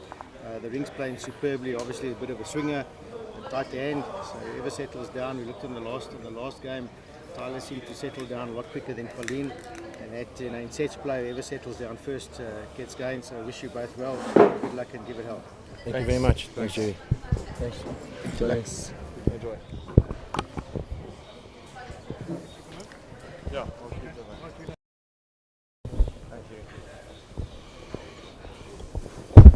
Probably should have gone back to the commentary.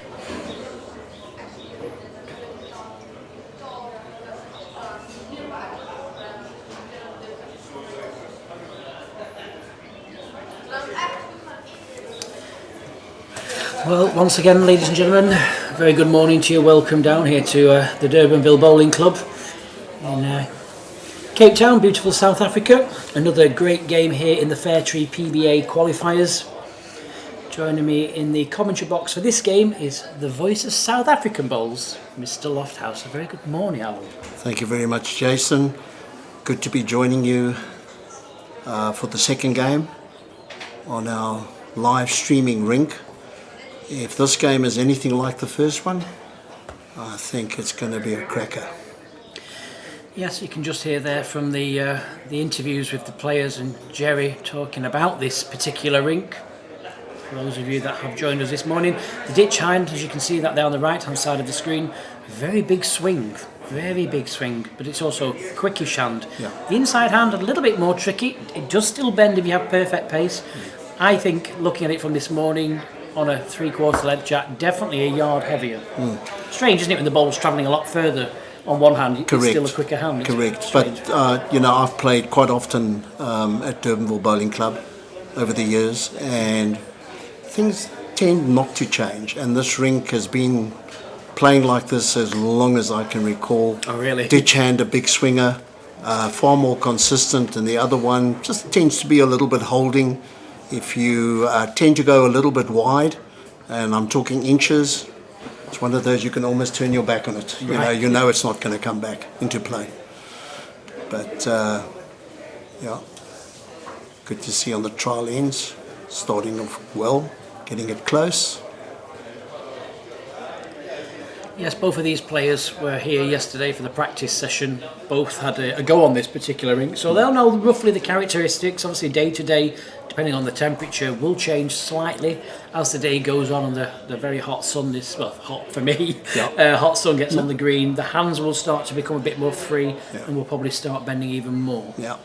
Well, I've taken a walk around, having done the pre and the post-match commentaries, interviews. I've taken a walk around and all the greens are running very well. By Cape Town standards, they're running very well. I mean, in Cape Town, if we get it up to about 12.5 or 13, we're excited. And this is definitely up there, and the other greens, to me, look like they're even quicker. So, well done to the green staff here at Durbanville Bowling Club. They've got the conditions, they've got the greens. I mean, we're so fortunate with the weather, Jason. Prior to you arriving in Cape Town, I promise you, we've had some shockers.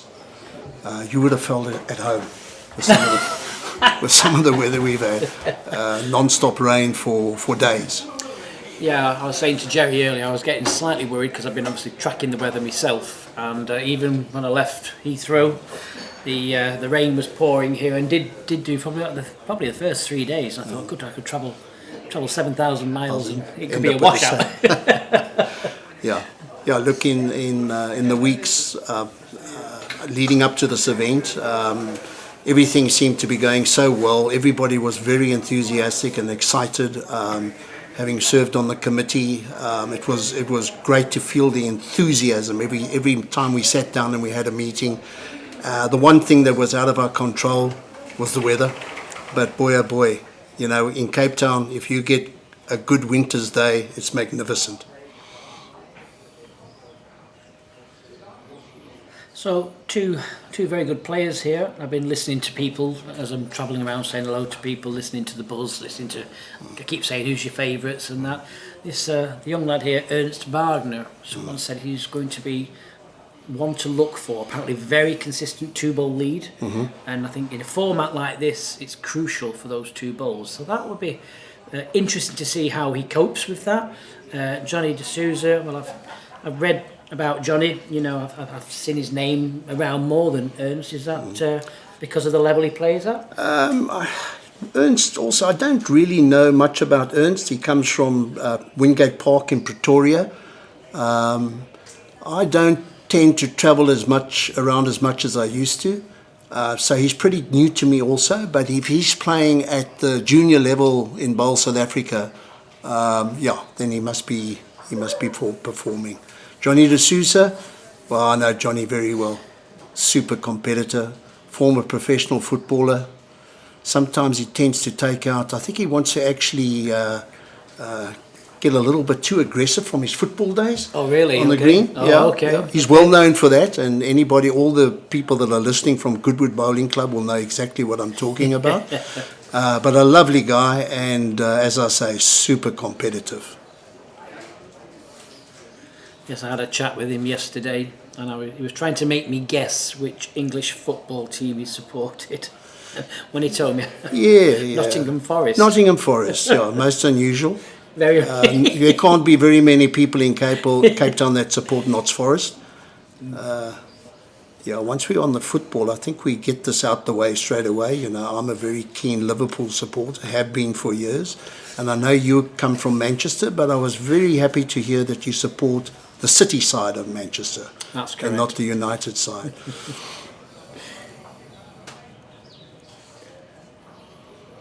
Trial ends are done and dusted.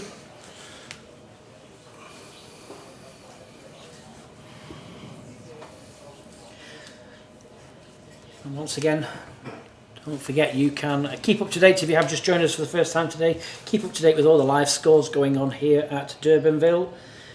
You can go on to it's a brand new live app, www.bowlscout.co.za, or if you prefer to use WhatsApp, you can text Bowls 2021 to 076 496 4494. Something that's been trialled out. I think it's marvellous. I've never seen anything like it before. This is done specifically through our sponsor Phiri, and I think it's going to be used from here. It's going to go worldwide, I would think. I'd like to see it. Yes.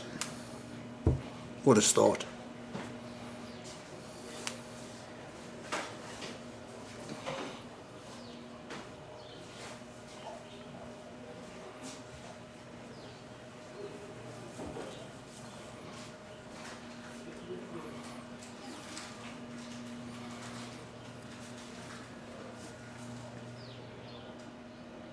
Looks to me from the trial ends they've both worked out that the swinger is the one to play.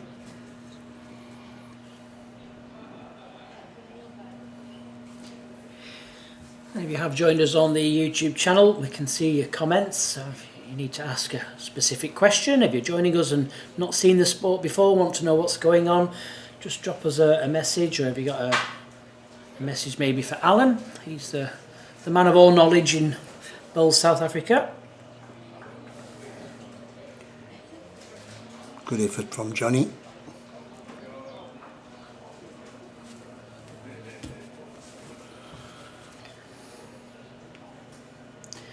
can really see how much green this bowl's taking. I mean, Lovely. it's probably still going to finish tight. Got a little piece. Yeah, got a piece of it. Holds the one. Something similar, I think.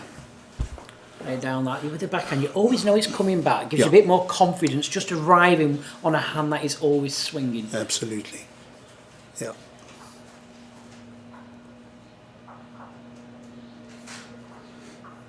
Just lacking that conviction. Yeah. First time I'm seeing Ernst, but straight away, just telling from that delivery, very smooth, seems to have control.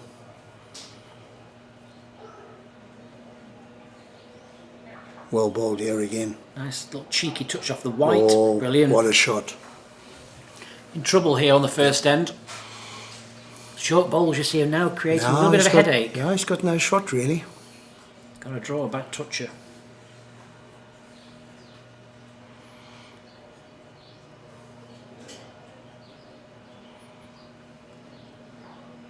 Oh, that double kiss on the jack might have just cost us. Who knows?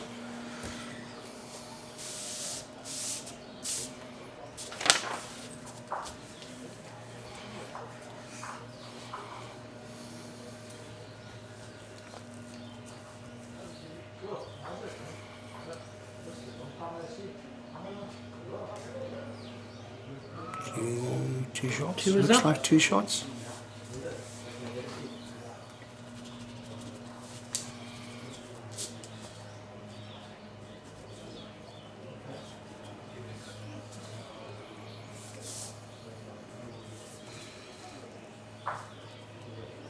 Yep. Confirmation from the marker.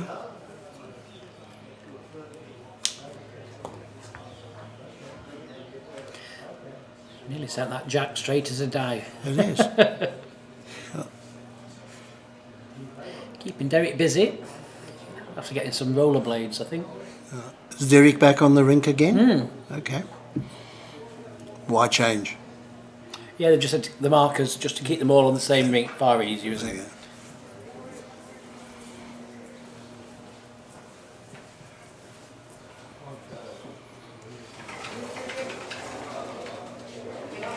Opportunity for Johnny to get in there first.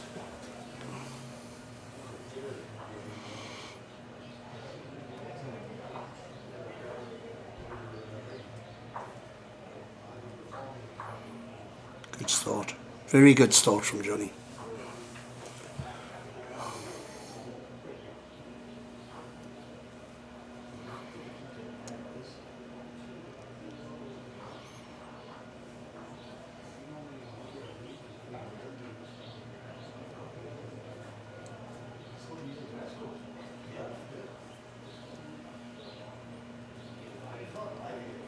Better line, better weight, yeah. Oh, great ball. Well done. Great shot.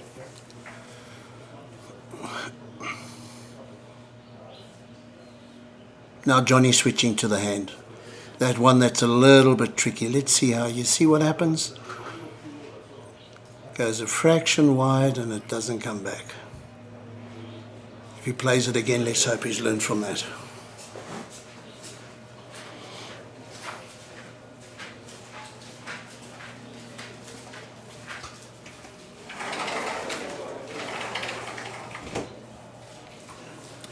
Well, again, very close. Oh, brilliant. Oh, well bowled.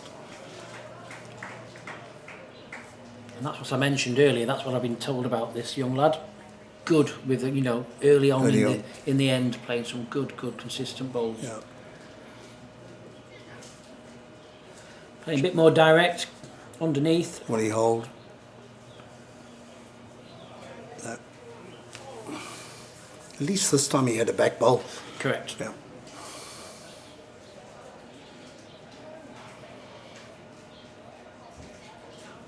He might put in a back bowl, yeah? Jason? Yes, I think he will. Yeah. I think he'll run for cover. Yeah. Johnny's shown his hand here, Yeah. really.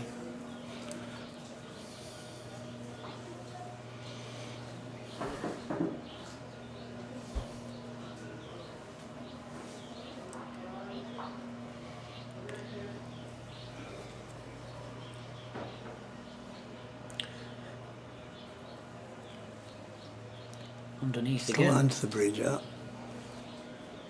Another two shot to Ernst.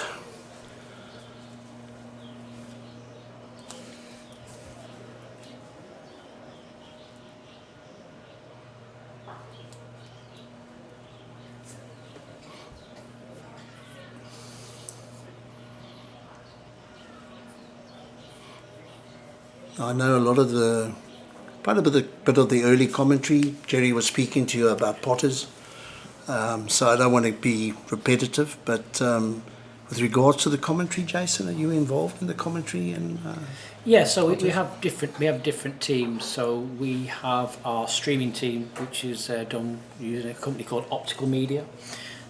So we stream all the time. So we stream to our WBT Facebook and YouTube channels all the time. But then the last week we go live using the BBC broadcaster, our national broadcaster. So we are always taking their feed at the same time. So we have our own cameras as long as with BBC cameras. So we do something very similar to what you've got here. We have 3 cameras, one at either end and one in the middle. Okay. Ours are automated, so it's fully automated by the production team that sit in the next room to me. When the BBC come in, they have 14 cameras. And they have the jibs that are give you the overhead shots. Yeah, so I just do all the stuff for the streaming team, and then when BBC come, they bring their own professional team, because I'm not a professional. They bring the professional team in, like David Corkill, John Price, Sandy Thompson, etc. Right. It's just important to get bowls out there through it for whatever means. And the streaming has made a huge difference, hasn't it? Massive. Yeah. Massive, yeah. Because by streaming it allows you to sell advertising, it allows you to get sponsors, brings money back into the sport to allow us to make the sport grow. Yeah. And that's what bowls really does need at the moment, money in to grow. We've got the ideas, I do believe we've got the correct people in place, it's just the money. Yeah. Quick question for you here, Alan, from Paul Harrigan. How much does the wind speed affect the bowls? Significantly, especially in Cape Town.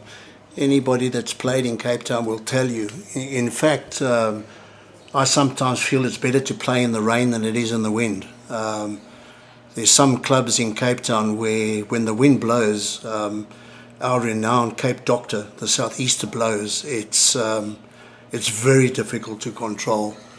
I get to a point when the wind is not consistent, it's inconsistent. So I've learnt over the years, when the wind drops, deliver your bowl.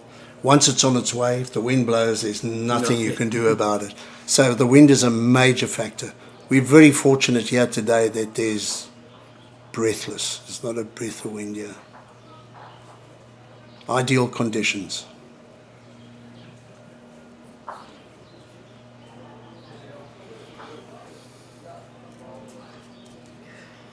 Just a nice simple draw for Ernst. I just play down the backhand, looking to get anywhere within 18 inches of the jack. There's a nice cheeky little rest of the white wide bowl.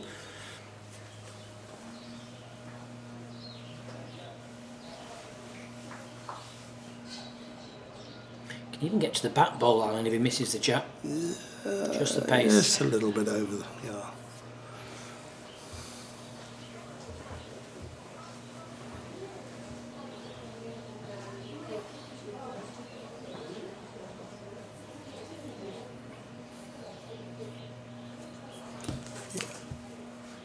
I've got a question for you, which gets asked very often to me. I think I know the answer, but I'd like to hear from you how important that a delivery is, because I've seen some strange ones in my bowling career. So what is the importance of that delivery? Consistency. 100%.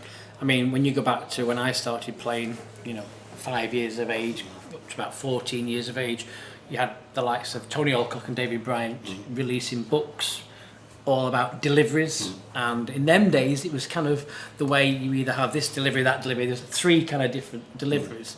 I think it depends on where you are and where you play in the world. Like we see a lot of the good Scottish players, Paul Foster, such a massive step out, very little backswing, massive step out. Darren Burnett, and that all very, very tough. That's because a lot of the greens are quite pushy.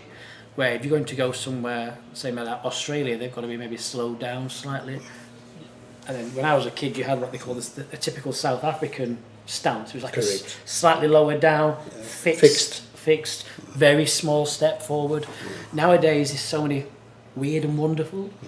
But to me, it's just consistent. I don't care what you do, just make sure it's consistent. Because if it's not consistent, how are you supposed to adapt? Okay.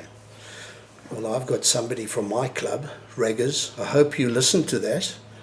Raggers is a new bowler, super keen, big mate of Jerry Baker's. And I keep telling Raggers, it's all about consistency, mate. Yep. I played against Ian Taylor from Australia. Oh, Tails. Tails. Yep. You remember that Tails' delivery? The weirdest thing you've ever seen. But as long as you do it consistently, almost robotic, you've got to be there all the time. So there is no perfect delivery.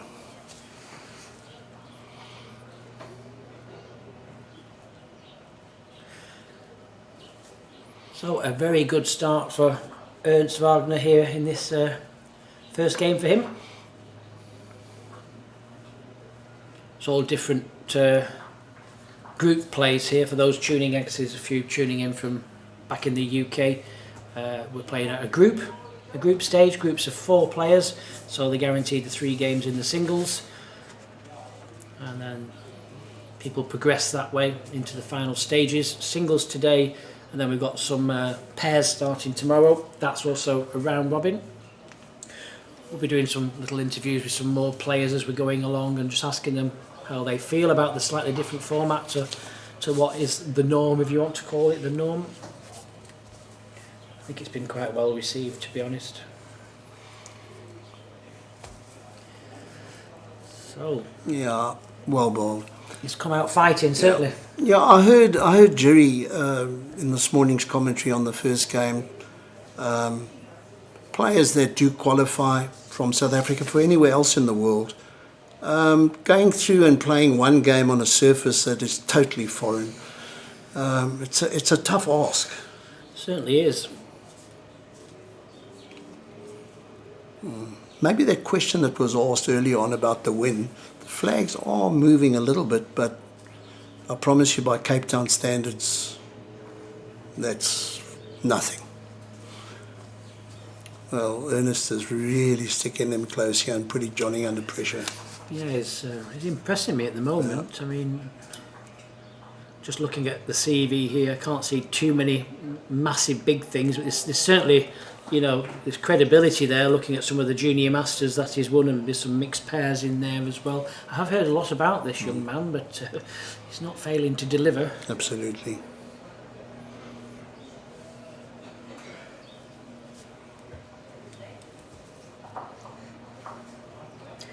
Good again. Oh, surely he can't sneak another in. Yeah. Oh, Wow, that's unlucky. unfortunate. That was very unfortunate. I mean, look at the angle. It shows you how well this rink's playing on that hand. It's come round the short wide bowl and still got back to the wide bowl. Fractionally narrow. It's actually quite unfair that he played such a good shot and then sold it. Now Johnny's under a bit of pressure. If I was Johnny, I'd actually play the same bowl that Ernst just played. Yes. Playing down into that channel. Yep. He's got a chance here to flick the bowl out for a 3. Yeah, he is. Must be wired up to him. Just needs to play into the little hole. Correct. He's going to bend back. He's close. He's close. That's very What well a played. bowl. Brilliant bowl. Oh.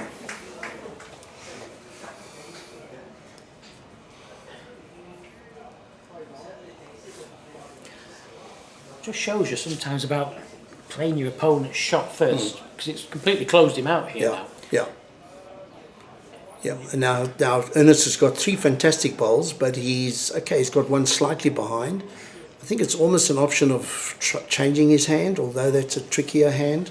Yes, I'm just trying to see where the pin mark is. You know, should he play quick and it gets burnt? Here we're having a respot on the 2 metre pin.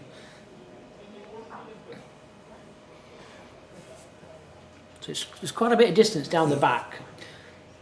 Oh, he's playing. I wonder if he's playing for the 2 bowls, forcing his own bowl onto the split. Inside Yes. the short bowl? For the forehand, Yeah. for the push and then onto the split. Well, it's the first time we're seeing him play with a bit of weight. Wow, Unlucky. very unlucky.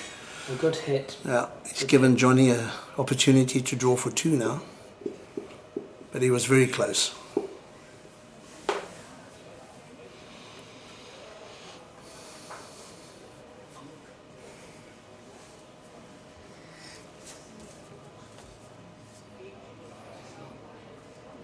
Yeah, I can look at Johnny walking back towards the mat, and you can see those football years when he's got those bow legs from all the football injuries.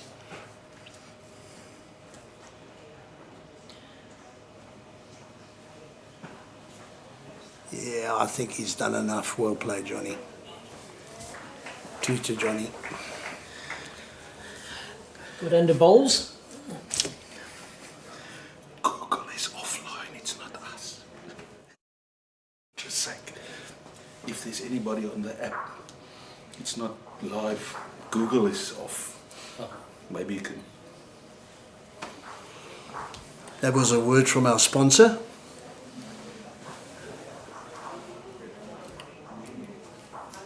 Yeah, just experiencing some teething problems, I think, there. Just using the online scoring app, I believe, which they're dabbling away at, just getting it rectified. Lombard Barnard from Fairtree Investments. And his brother Audrey is president of Durbanville Bowling Club. And I think it's fair to say that if it wasn't for Fairtree, this event would not have happened. No, that is definitely fair to say. Nothing like this, you know, does happen without that big sponsor. I mean, you can just look around here from the camera angle we have now. You know what an occasion this is. Lots of things going on. 3 greens in operation. We've got different sponsors involved there. Fairtree, a headline. We've got Drake's Pride. We have lots of other different sponsors providing different things to make this a truly remarkable occasion.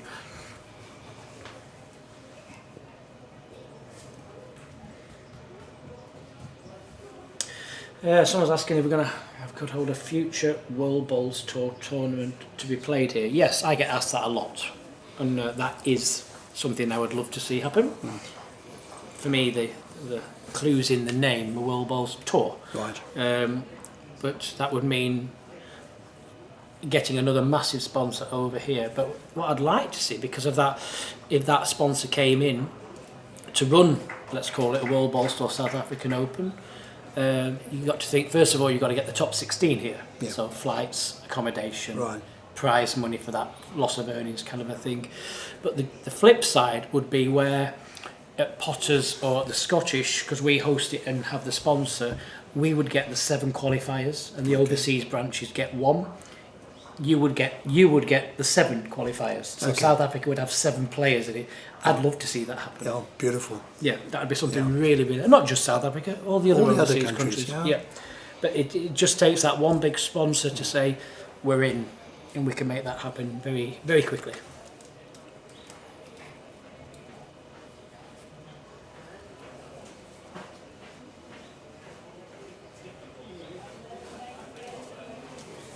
You know, in all the years I've been involved in bowls in Cape Town, I can't ever recall an event that of this nature that's so big and has created such enthusiasm. And it was up front. Of course, there was a lot of hit and miss.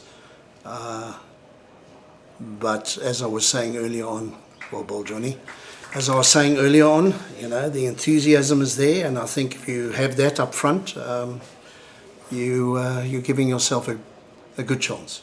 Certainly are. Lots of movement here. This end, the jack's now, you know, much further back than it was. Slightly off the centre line. Still a fair bit of room for how these players are playing.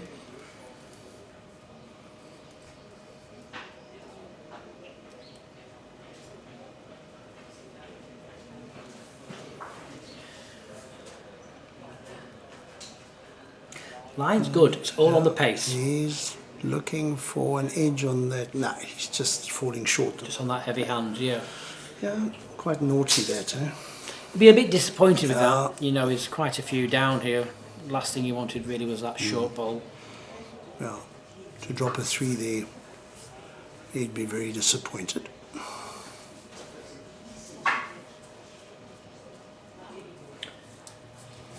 So 5 after 5. Oh, Johnny must be feeling a lot better now after that slow start.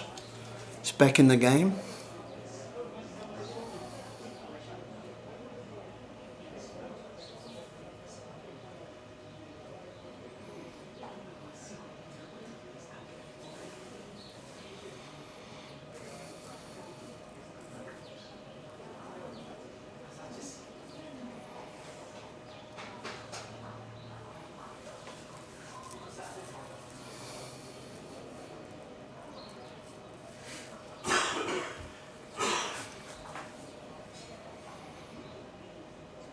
I would hope that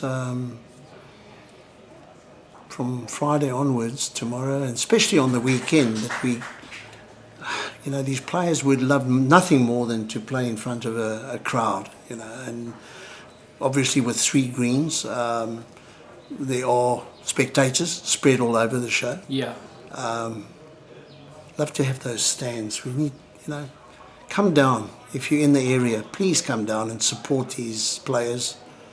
I think anybody that's played at this level, nothing better than playing in front of a bank, in front of spectators.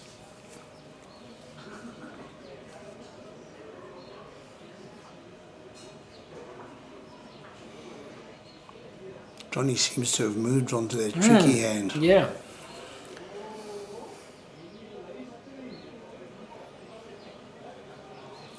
That wouldn't be a problem for Ernst. He can come around that ball.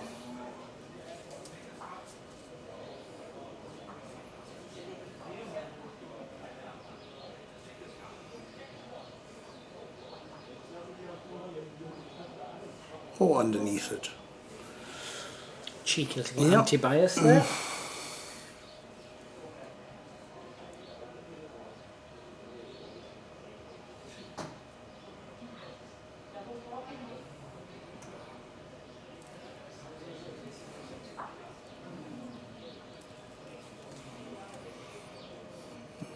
Johnny's creating a bit of a problem for himself here.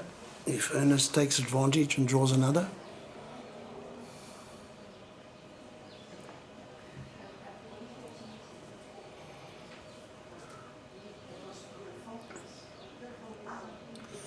Unlucky again. Yeah. He was nearly in for 3 with a miss. Yeah. Just promoted the white ball, which is now just the wob. Johnny might be attacking this one. I think he's just got to be very careful. He doesn't want to get rid of that lonely white ball. I think a yard would be a safe pace. Yep. Yeah. If he doesn't get the correct angle, he must be looking at keeping his ball somewhere within that head.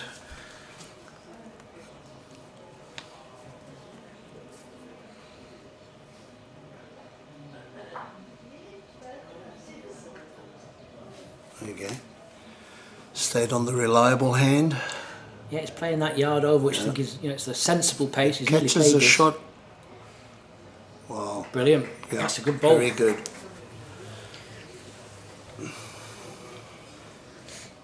That wasn't easy with that pace. It was definitely the shot to play. Yeah.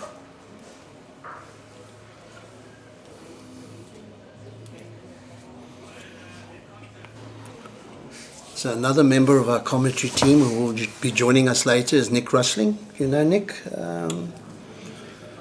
Nick is a former South African international bowler.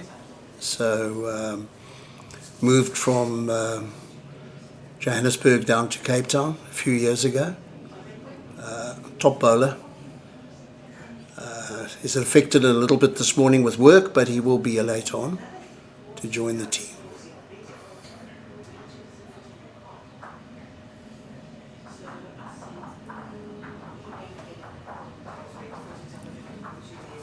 That hand.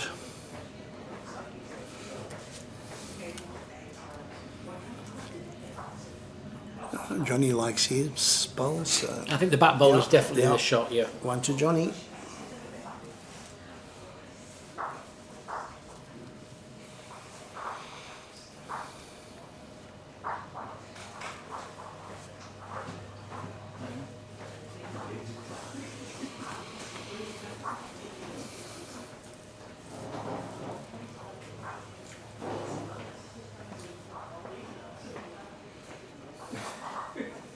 Not much movement with the mat yet. Both of them seem to be keeping it on the 2 metre mark. It's because they're both playing well. Yeah. Do you know what I mean? It's one of them things, when you're both playing well, Yeah. it's like a chess game, isn't it? You know, you think, well, if I'm having the jack, or if you're having the jack, I know I can get to it, I know I'm playing pretty well. It's that chess move, is who makes that first move, who try and throws the other player without throwing yourself. And you never know if it's going to backfire on you also. Eh? Massively, massively.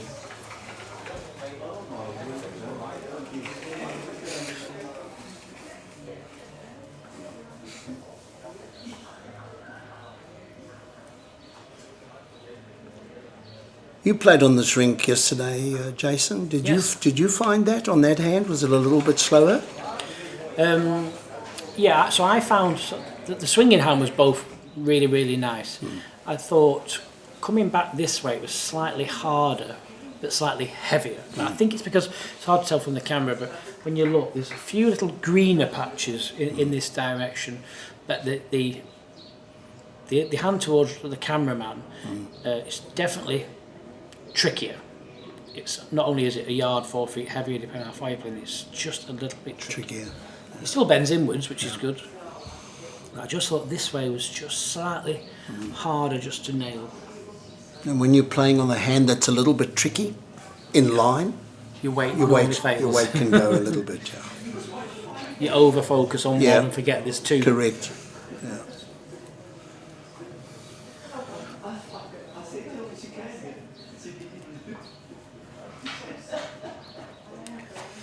Good to see our colleagues back in the UK on. Martin Gale's on there, saying hello from the UK. Brilliant. Martin's part of the PBA and the WorldBowls Tour team as well as one of the directors for both. He's the money man, as we call him. He's the finance man. He's the guy you always smile to when you're claiming your expenses. Not that it gives me a lot, but yeah, doesn't necessarily buy you a drink, but.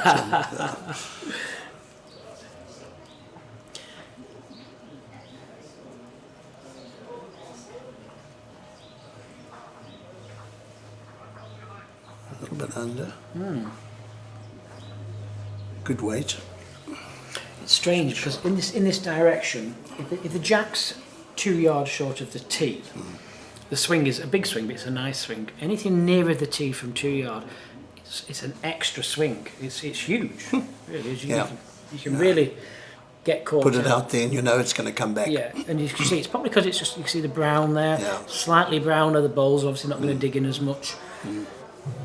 But this shows you, doesn't it, about the playing. When you're a player, for those maybe that have just started playing bowls or at a an average level, it's all that kind of stuff as well that you're looking at, isn't it? You know what I mean? You're looking at where the green bits are, where the dark bits are. It's pretty common to Cape Town, and I'm no expert on greens. I think I can basically tell you the difference between a good and a bad green, but I'm no expert. But a lot of the greens in Cape Town seem to have these multi-grasses and patches. Whereas if you go to Australia, it's almost like monotone, one colour across. It's a different type of grass though as well, isn't it? It is. Your grass, when I feel it with my fingers, it's a lot thicker than our grass. It's very, very thick. Okay. No. Quick Mrs. Van Dam there about the live scores. No, sorry, at the moment the live score app's just having a little gremlin in the system. They are working on it behind us as we speak. So hopefully that'll be up and running with you very soon. They just have to take it off air while they make a couple of changes.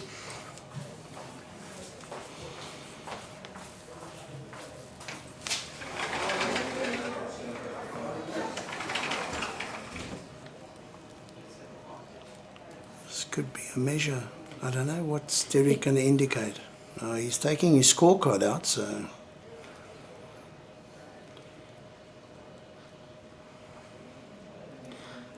Johnny seems quite relaxed. I think Johnny thinks he's in. I'm not sure. Yeah. That's one. Well, camera angles can be so deceptive. I mean, from here it looks like Ernst is well in, but they're obviously going to measure Johnny's bowl, front bowl of Ernst and the back bowl of Johnny's. We get that all the time, unless you've got something directly above. Over the top. Very difficult. Yeah. Very difficult.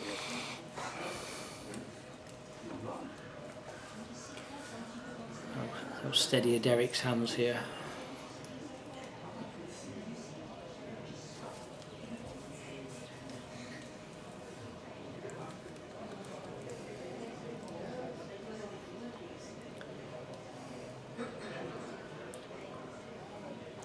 Interesting there. So we get asked this a lot. So he's chocked the jack. Yeah. Is that personal choice? Is that what you do here? I think no. I think it's up to the marker. Yep. But I think if somebody marks on a regular basis, I think he's going to have that in his bag. Oh really? Yeah. They prop. Whereas I would think that over in England, it's more than likely when the umpire comes on, they might tend to prop if the ball's lying at an angle. We only chock at our level. We only chock the bowl if it's tilting, like you say. They just put the chocks in. We never chock a jack. It's 50-50. Some people say, well, by chocking it, you've less chance of moving it. Yes. But it's only my personal opinion. Yeah. We don't do it because by putting two chocks in, you've got two more chances of knocking it anyway. Because to put a chock in, unless it's touching an object, there's no point in putting a chock in. But to touch the object, it has to almost move an object. So there's do what you think is best, but we don't personally do that. You know, we're very thankful to have these markers volunteer themselves, their services. Yeah, I mean, and that's obviously Derek feels more comfortable. Yep. But I fully understand what you're saying. There's always an opportunity that you could move the jack.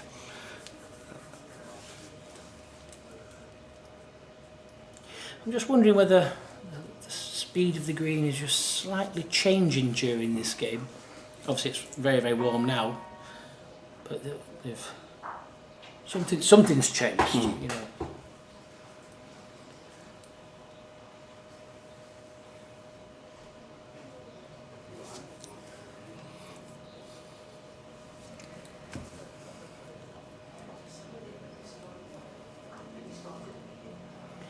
I think Tyler Pitcher was so spectacular in that first game that we might be using that as the standard. Yes, he played well for England, didn't he? Really played well. So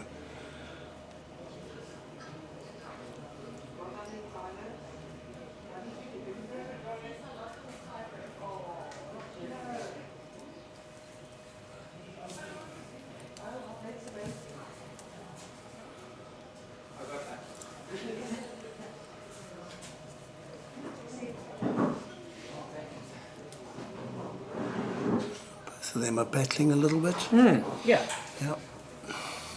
On this end.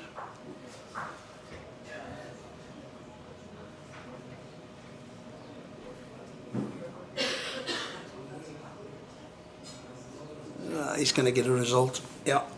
Stunning run. Yeah.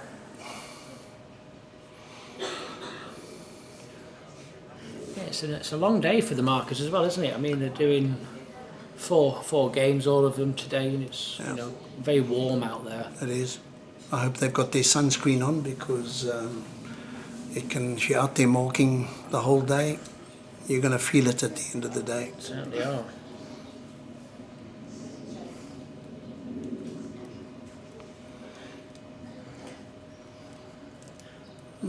Johnny. Ooh. Yeah, it's in.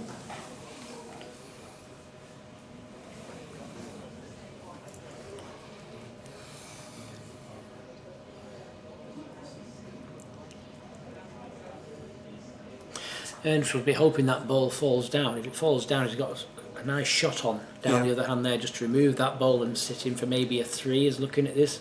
Yeah. If it stays up, I think I'd just stick with that nice swingy hand and draw down to it between the two 2 bowls at the front left-hand side there. Again, just move it a foot or two Yeah. for 2 or 3. Yeah, I tend to agree with you there. That once again, we're looking at that inconsistent backhand where line is so tricky. Backhand for the right-handed bowler. And you're right. He's staying on the hand he can trust.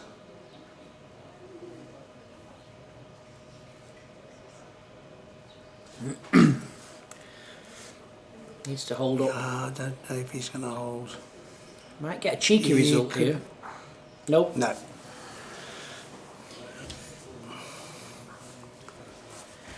Oh, this game has turned around, Jason, from the first few ends. Strange. Yeah. Ernst was in full control the first Yeah. 3 ends. Absolute full Yeah. control. Went to a 5-0 lead. Hasn't won an end now for five ends.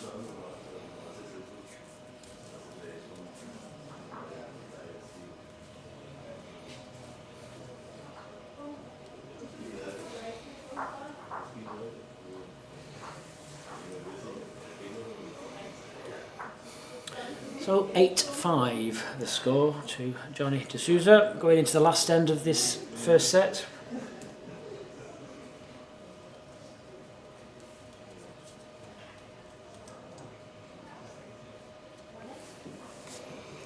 And don't forget, we have 2 more games for you this afternoon.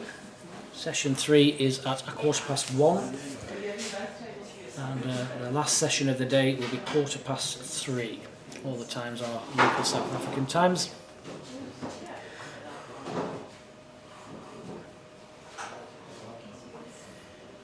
Interesting game coming up next as well. I know Matthews, he's a great young player, isn't he? Yeah. Not quite sure about Petula. You're not No. a local player. No, Nope. unfortunately, I can't add anything to that. I know Matthews is involved with the Bowl South Africa squad, so that'll be very interesting to see. See there from the broadcast schedule, lots of games going on over the next 4 days.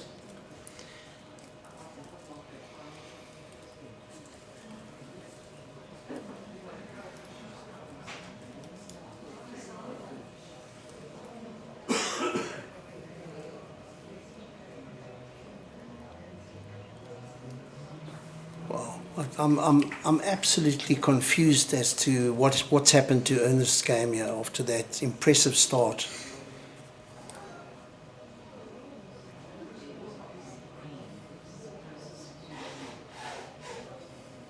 Johnny's obviously playing a slightly different length, and it's caught Ernst out.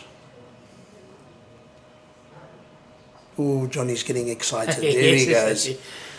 There he goes on one of his runs.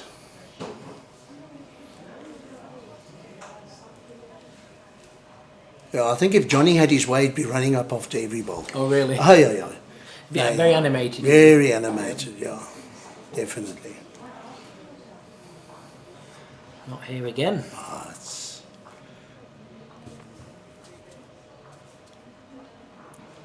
Wow. Johnny needs to just make sure he gets one in the count here. There's a, not an easy takeout shot. There's a takeout shot available for Ernst's last bowl.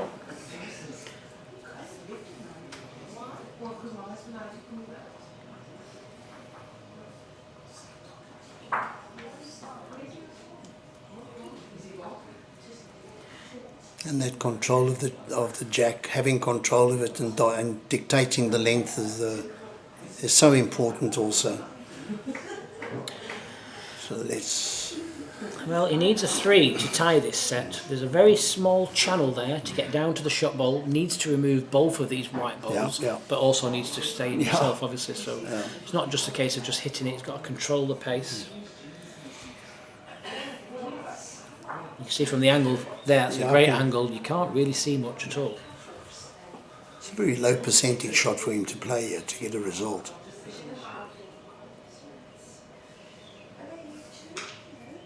He's going for it.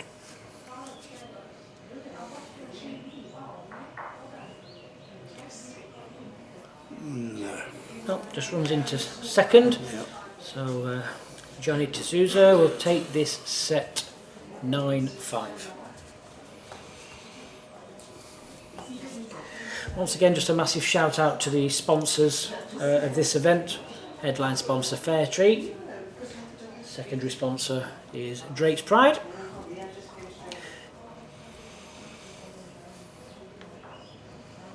What balls do you use, Jason? I play with a Henselite. Okay. Like anything, it's personal choice, what suits you, what feels good in your hand, that kind of thing. Drake's Pride are a great company, great. You know, I call it. I think it's the most friendliest bowls manufacturer when I'm dealing with them. I think Eddie in his team in Liverpool, which is not far from my house, are just superb. You know, they support us massively. Yeah. Well, I was Henselite in my early career, and as I was saying to you yesterday, we went on a tour to England back in the 90s, and before people jump in, that's the 1990s.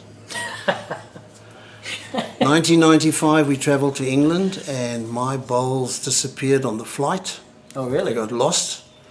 And Drake's Pride pitched up there with a whole lot of sets, and they said, well, we'd love you to use our bowls, which I did. So I started practicing the day before the first test at Leamington Spa, and I decided to use them right through the tournament, and I've never changed. There we go. Yeah. Again, just shows you how a random act of kindness pays off.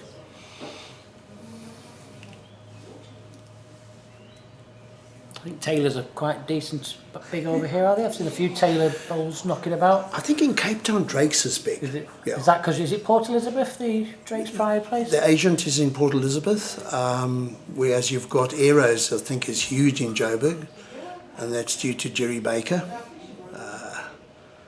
who's the agent for Aero Bowls in South Africa.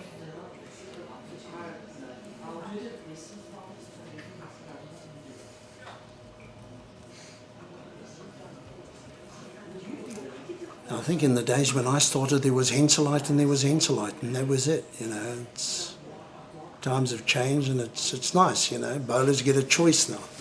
With the old 5s and 15s, 16s, and championship, super grip.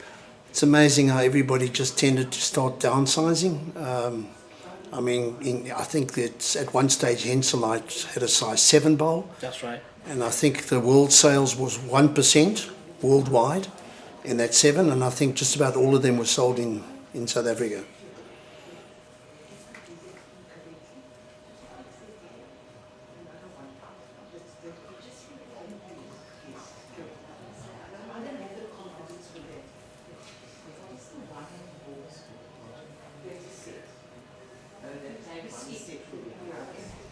Wow.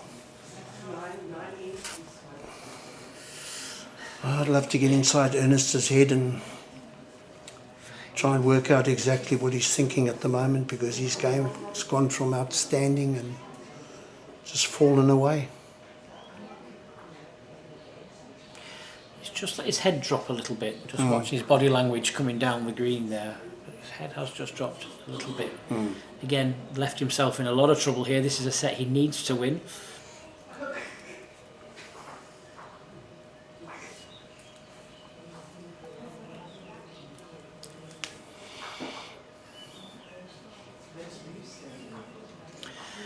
Well, it's still just a 4-hand draw for me. Either side of this white bowl in the middle with good pace will be shot. Yeah. You don't need a world beater. You won't be concentrating on getting a front touch. He's almost got 4 feet. 2 feet all around the jack gives him 4 feet of room to draw.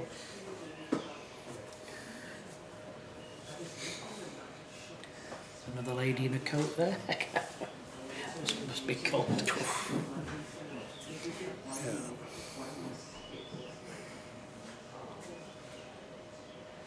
It doesn't look overly wide.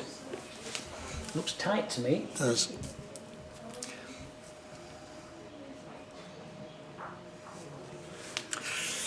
Wow. That's a big let off. Yeah.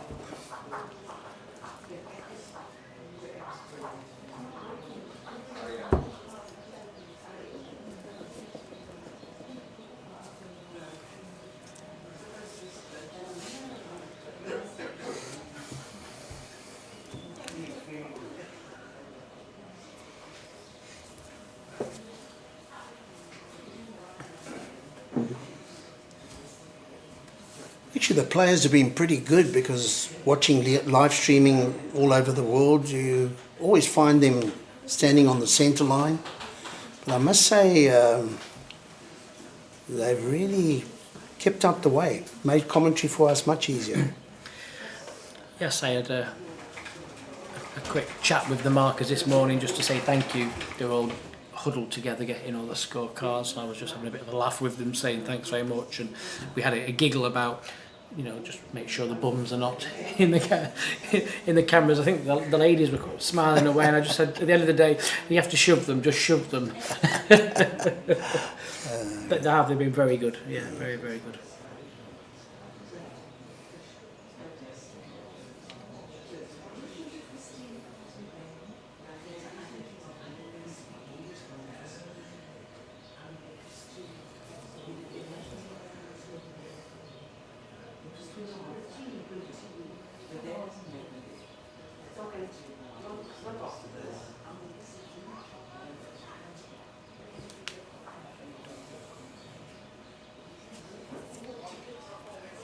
Careful, Derek, you don't want to move. Oh, perfect. Well done. Look at that. Well Perfect. done. Like a surgeon.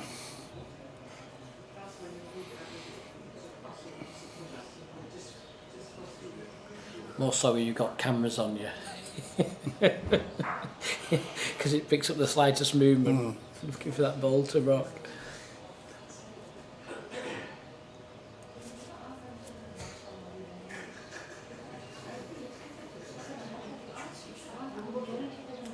That's not in. That's not in. Only one? Is it one or two? If it's one, he's got away with murder there. Absolutely. Yeah. Just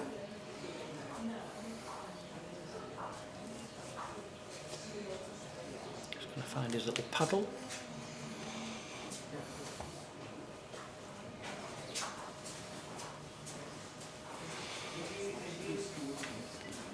He's going to get his steps in. Two.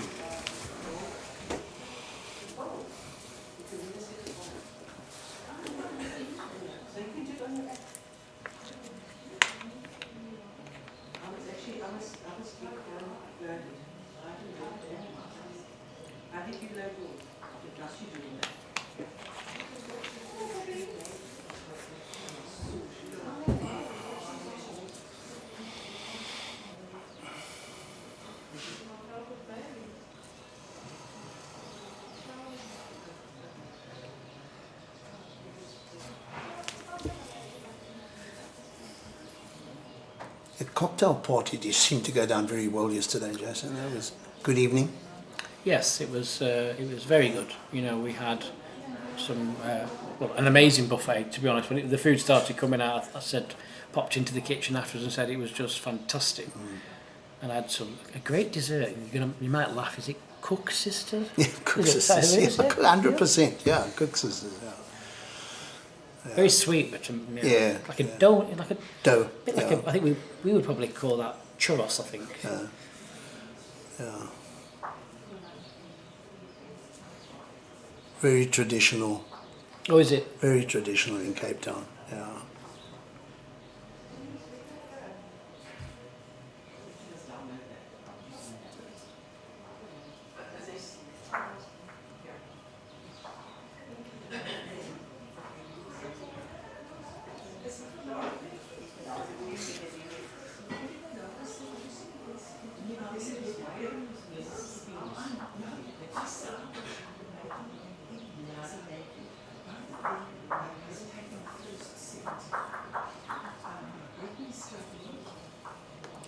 Might get a ride. Yeah.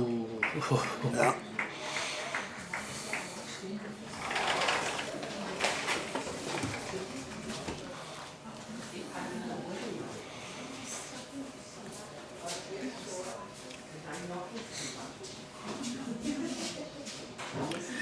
Well, oh, he's really running close with this one. Just going to run out of weight. Good second. Yep, just like gives himself a chance maybe with the last bowl. So Johnny better make sure he reaches this with good weight. Change the shape. Can he get under? Just overplayed. Yeah.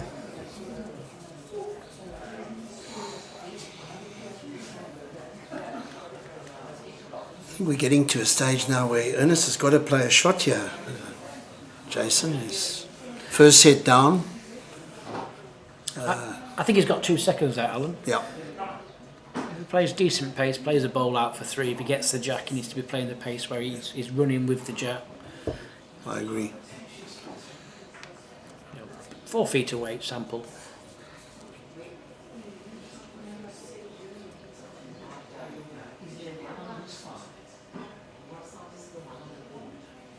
Close. Very close. Very close. Doesn't want the jack. Oh, dear, oh dear. yeah, I say the angle just didn't want the jack. No. Wanted the ball solid. Unlucky. It was a very good ball though.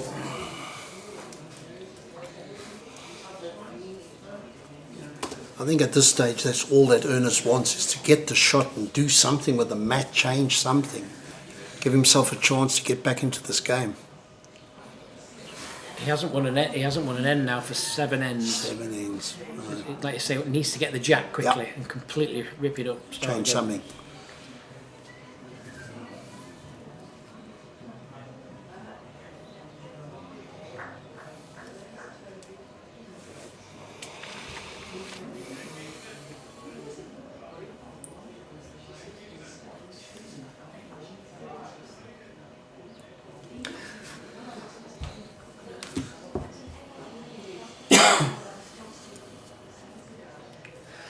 You have joined us. Thank you for joining us on the stream today. You can see there's a couple of 100 people watching. Thanks for the support. If you are watching, you are a bowler yourselves and you want to get involved, the PBA qualifiers here in South Africa happen every year. It's an open thing. You can just pay, turn up, give yourself a chance. 64 field this year.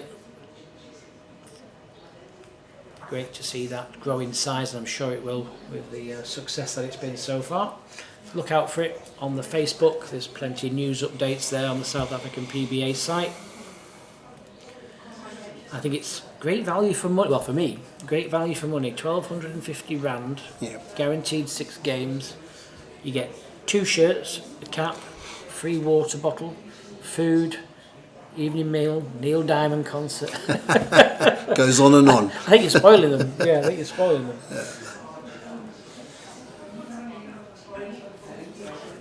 And of course, then you get the chance to play in the World Championships at Potters. The winner of that gets, I think, almost equivalent of R1 million. 55,000, is that R1 million? Round about there. Is it 20 times 20, 22, 23. So, yeah, million yeah, rand, yeah. We'll split it. You go and win it, we'll split it, yeah. Yeah. Next year, once I sort my knee out, we'll see next year. Not too sure, going through the results, if they've actually sorted out the sets. Yeah, so on the app, app's back up and running. So you see there, it's got Peter Harvey, Cecil Borman. Yeah. If you click that game, it'll give you the live scorecard down here, so you can see who's won that first set there. Okay. So 8-7 there, Yeah. seems, yeah. I think they are trying to get it put onto the top as well at some point. Yeah. I mean, bearing in mind this was started only 2 weeks ago. No, for sure. It's revolutionary, I Absolutely. think. In 3 or 4 months' time, this is great. And listening to the Fair Tree team, they want to have it where the marker would have the mobile phone in the hand on the green, so you put the score into the mobile phone rather than a piece of card. Wow. And the phone automatically updates the worldwide website. I think that's superb. Unbelievable. That Just takes a little bit of tweaking, yeah. Well, I'm going to mention this because it's a clubmate of mine. He lost the first set 8-7 to Cecil Borman, and he's 6-4 up in the second set. So hang in there, Peter. I'm sure you'll have the whole of Constantia Bowling Club following you and watching your progress.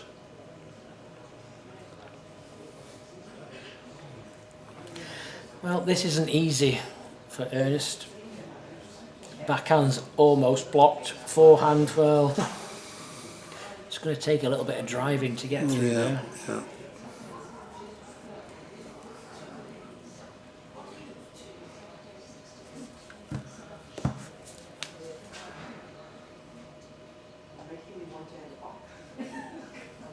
Well, taking a chance.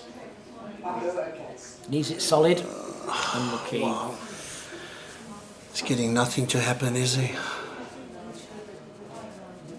Another 2 shots to Johnny.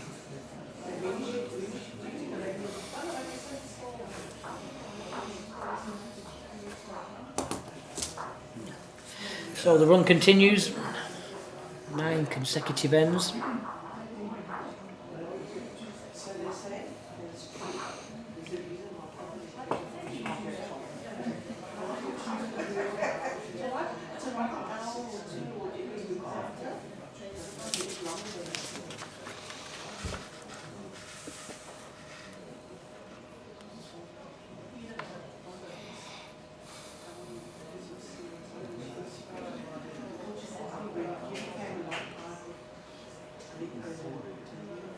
Okay, well, Johnny won't be happy with that. He's given Ernst an opportunity. I mean, to lose the jack at this stage of the game when you've got such control, I certainly wouldn't be happy. Jason, it's not the sort of thing you want to do when you're in such control of the game. Correct, yes, and it'll be interesting to see how it plays out.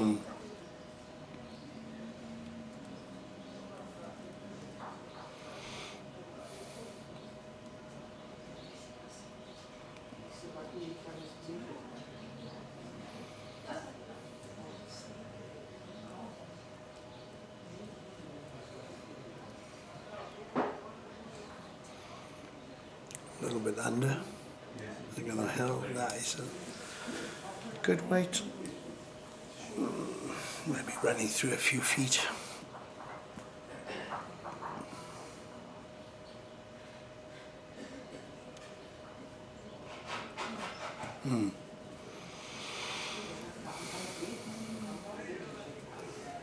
Can he lock on?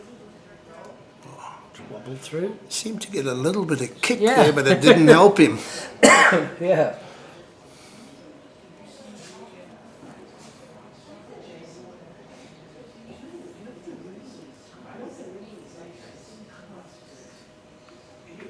Okay. A little bit fortunate.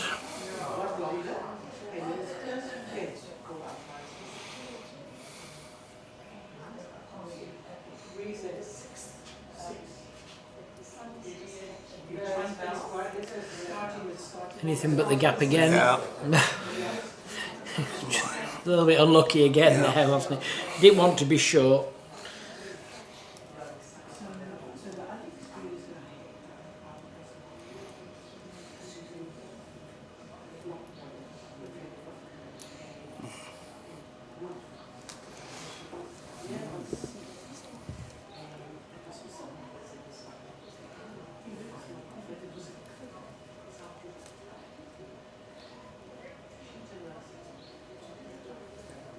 Still a little bit under.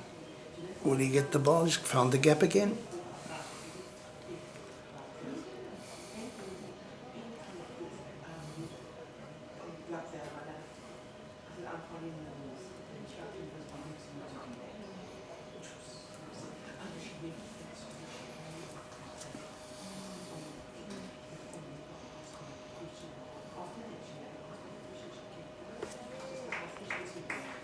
I think that's in, Jason. Hard to say. Yeah, it's just a dead draw on either side. The forehand has got a couple of options, you know, with the bowls, but it's not been the best side to play. It's a little bit tricky. I think when I played it yesterday for a couple of hours, I always had to stand on the far right hand outside edge of the mat and right-handed to allow the ball to bend as much as possible.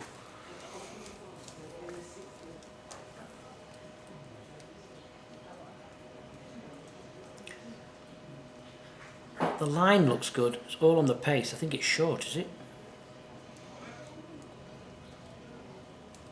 Yep.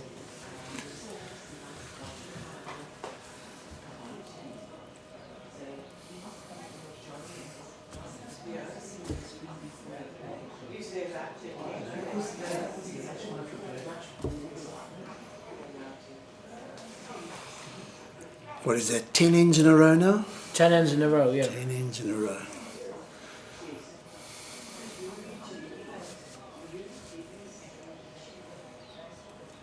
Another 2.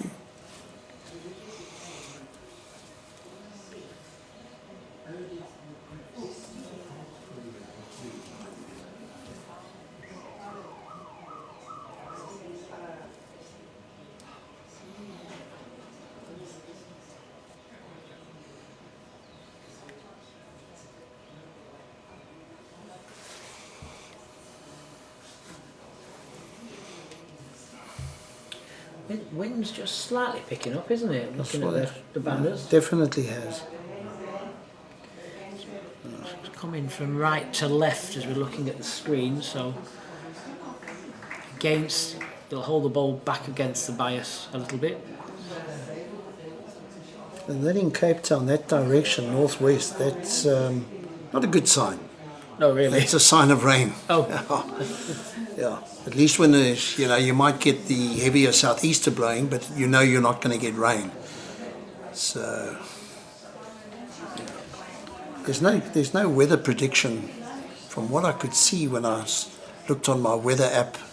Looked like the only possibility was Sunday. Slight chance. Yeah. So it's currently 26.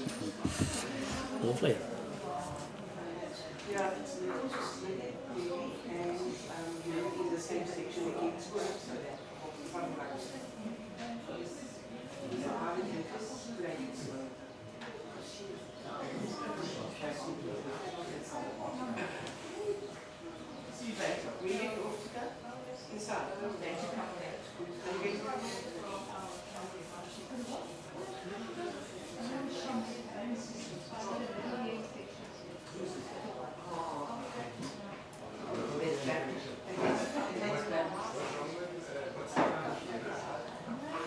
Well, there's still room.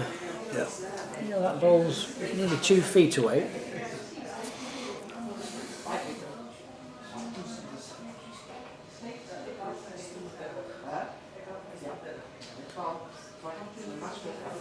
Ernst, I think narrow and short again, mate. It's hard to work out what's happened after starting so well. And here comes Johnny.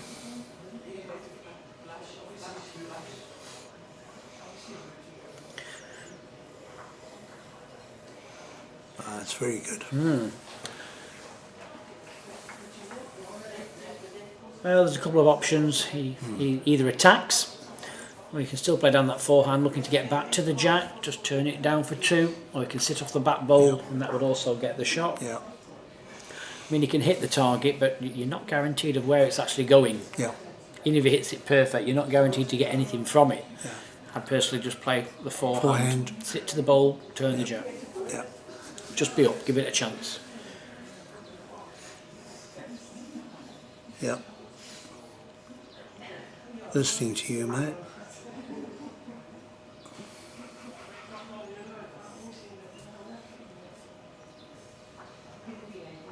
Well, he's got a chance. Yeah, not far away. Needs to bend. Here it comes. Here it comes. It's a great ball. Brilliant. Yeah.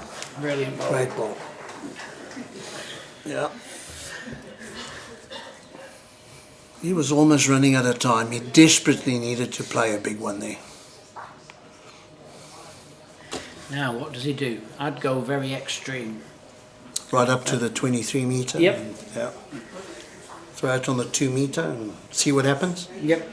Bring the mat right up and just make sure you pass the pin. He's got 2 yards of room to land the jack in. Desperate time calls for desperate measures, Yeah. I suppose. Huh? Let's see what he does. Keeping it back.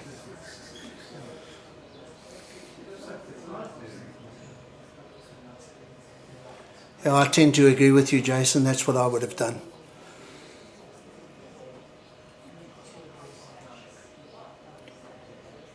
I mean, I can't see that he's done anything different.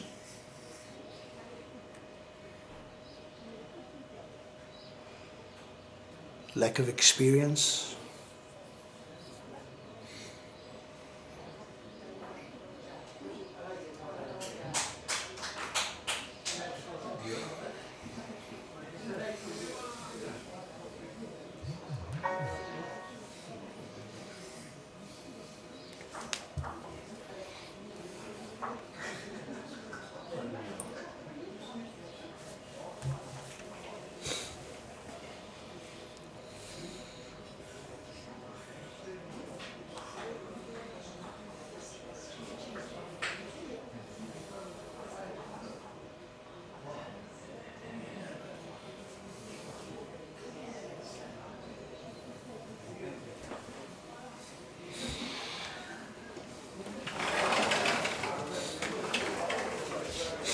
sorry. Well, has he corrected the pace?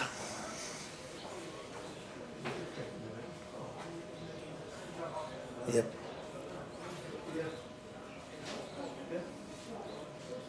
That's all he needs to do now, Jason, is just get inside Ernst's bowls and put the pressure back on him. I mean, at the moment, he doesn't even have to nail it. He doesn't have to get on top. You know.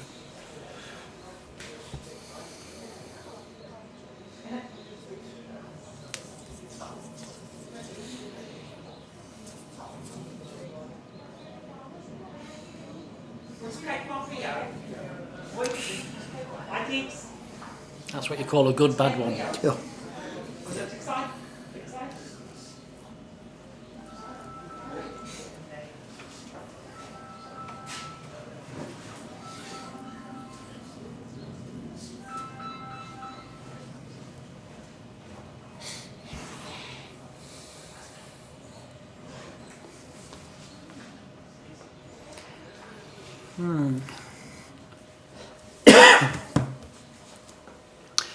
Yeah, he's just in two minds. I think he needs to play to miss it. Stick to the same hand, play to miss it. If he changes hand, he's changing hand and he's also changing pace. Correct. Here he's keeping the same pace and he just needs to miss that bowl either way. So he's electing to change his hand. There's a bowl to rest on. Just needs to be aware that it's not going to bend as much and it's a lot heavier. Too wide.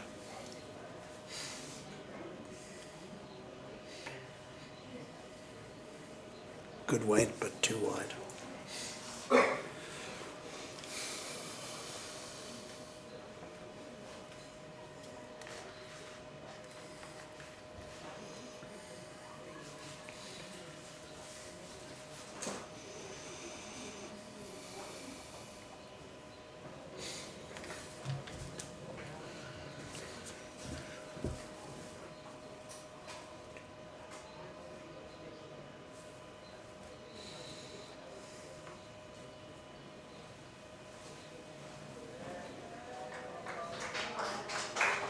Doesn't want the jack.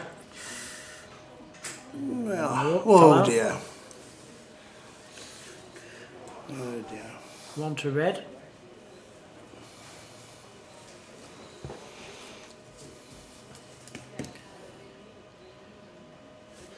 A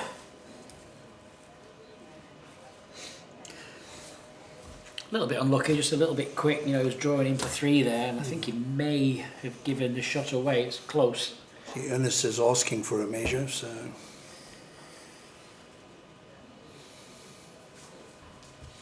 Just while they do that, don't forget the next session up with you this afternoon is 1:15. It's going to be Petula Fortuin, pronounce that one? Fortuin. Yeah. Fortuin. Fortuin, yeah. Roll my tongue. And Fortuin. Matthew's Phiri. Yeah. Fortuin.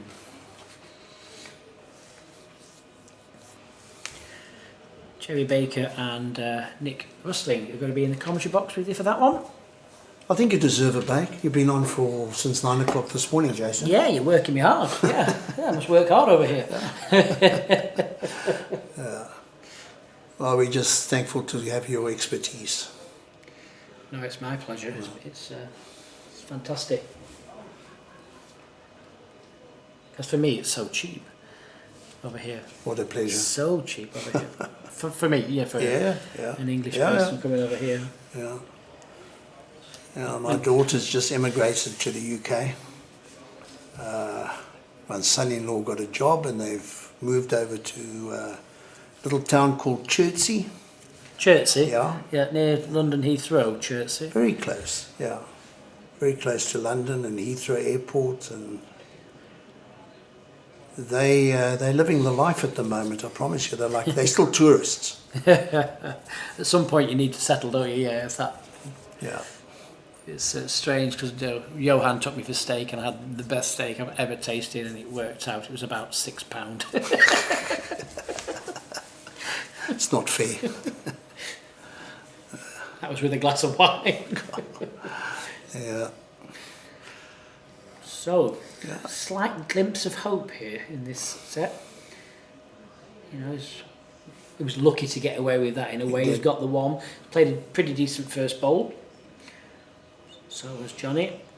That's fallen in for the shot. Yeah, he just needs to play himself back into the set, keep the set alive as long as he can, and just try and play back that consistency he was showing the first 3 or 4 ends. Yeah.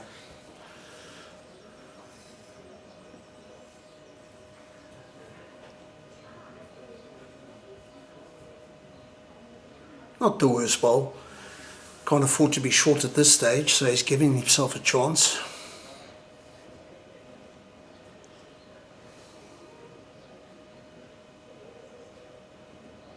Johnny's good, yeah. Yep. Oh boy, well played, Johnny. Finished well as well. I'd play something similar if I was Ernst. Going He's quicker winding to- up. Wants a corner He's of the both. white one. Yeah, he's got it. Great result. Yeah. Good hit and a great result. Yeah.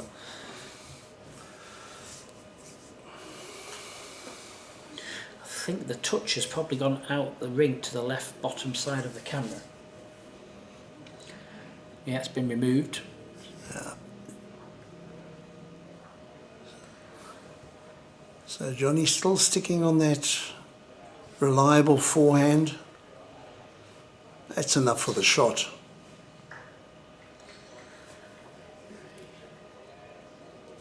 Big bowl, yeah. It is. Needs to win this.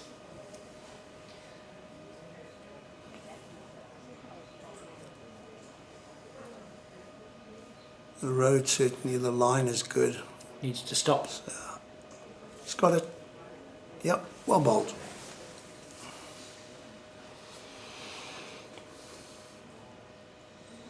Johnny can almost take a chance here, I think.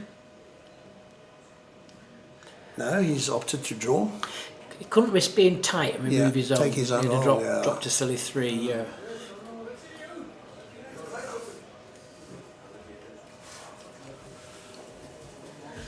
Well, Yeah, keeps the game alive. Certainly does. Yeah, Ernest needs 5 in the next 2 two ends. ends. Yeah.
Well, the time has come for Ernest to play a bowl, yeah, he needs to get it close.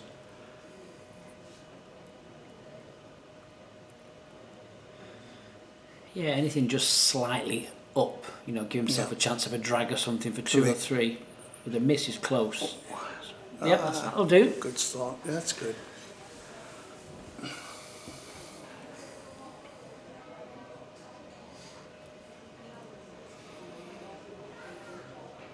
And you were talking about the amount of money it costs these players to play, and I mean, don't. I think these shirts are magnificent. Eh?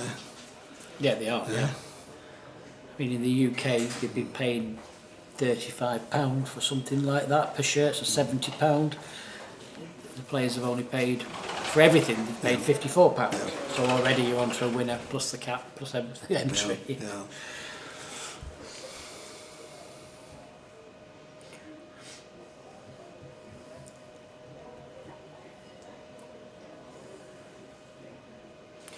Must make this count.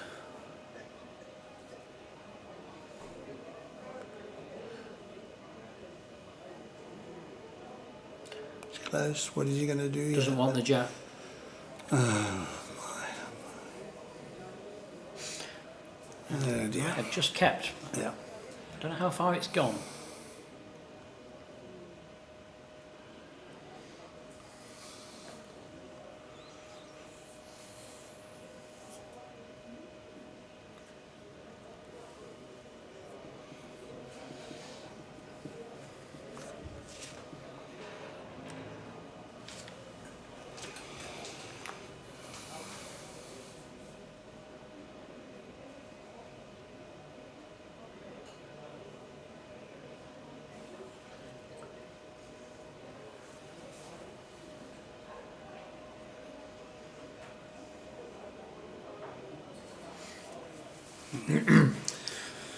Well, I think it's 1 to Ernst at the moment. Yeah. On to the left-hand side, that's the closest of his 2 reds for certain. I mean, if that white ball's just become shot, that's the game done.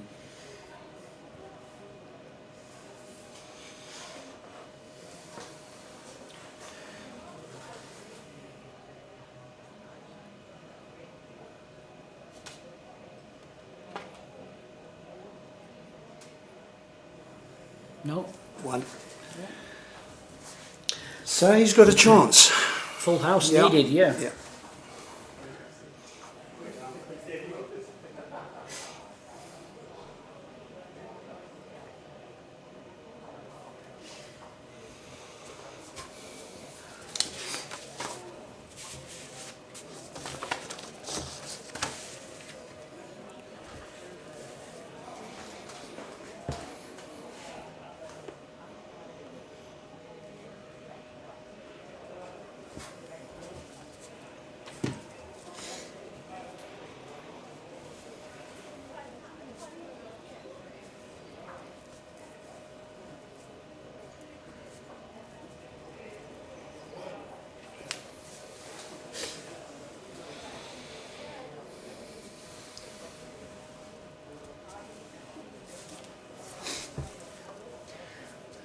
Right, this is the pressure ball. This one dictates what the head's going to be like.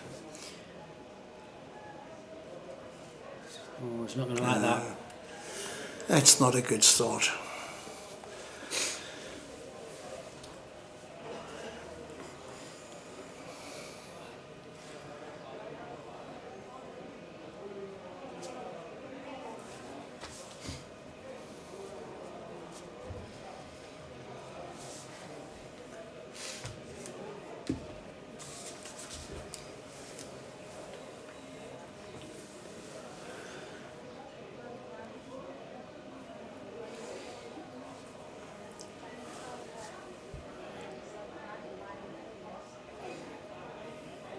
Well, that's it. I don't know. He's Johnny gets one close here, and the last thing you want to be is when you fall down or need a four is to drop 2 balls short. And Johnny's close.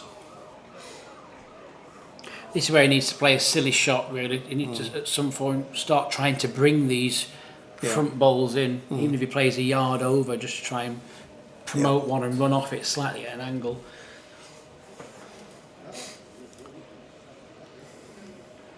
Listening to you, if you can find it. Yeah.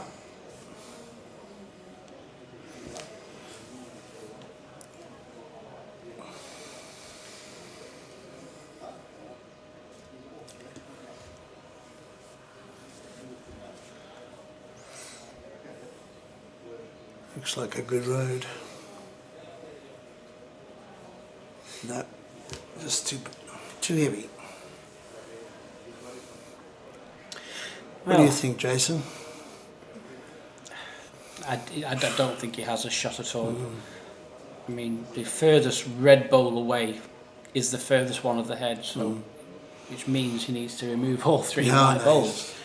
It's impossible. I think I'd be probably looking at trying to minimise the shot difference, maybe, for going forward in the group. Shot aggregate. I mean, he can't win. No. So if he plays a silly shot, okay, may drop one, but he could try and maybe play this bowl out here for at least a 2, and it'd be 3 shots better for his group.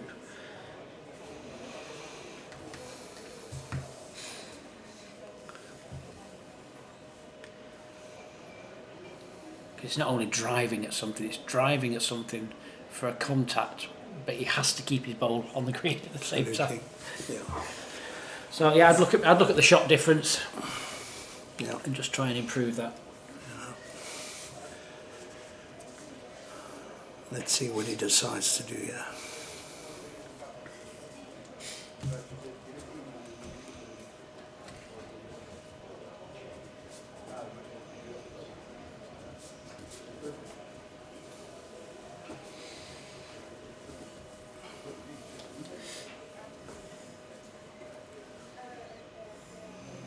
I think he's actually trying to play something. I think the way he's setting up here. No. And that's it.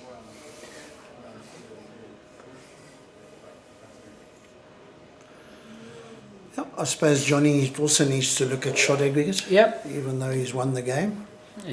He can. I'm not quite sure who's actually on it. I think it may be the white bowl, but a drag on the jack could give him a 3.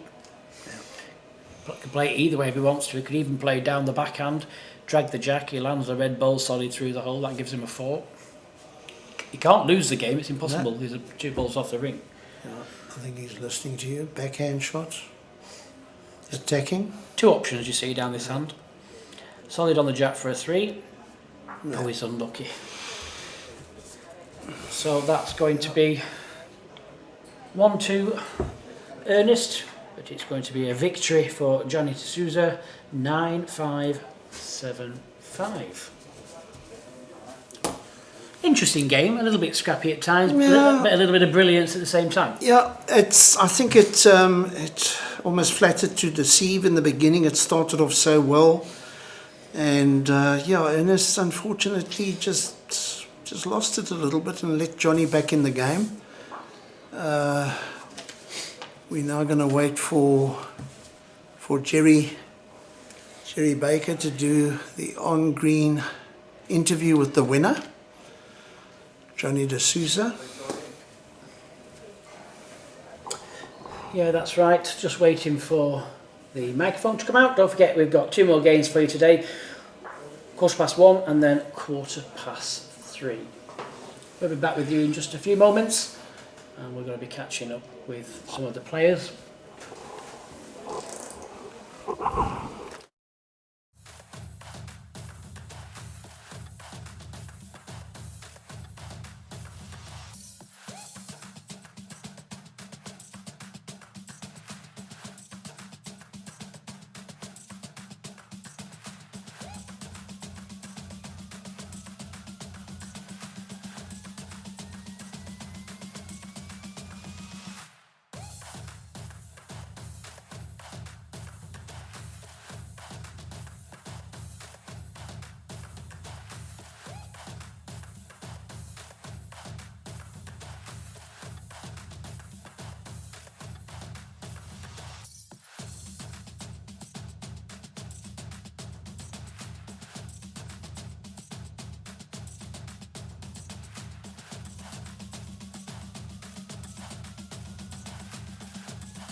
Ready.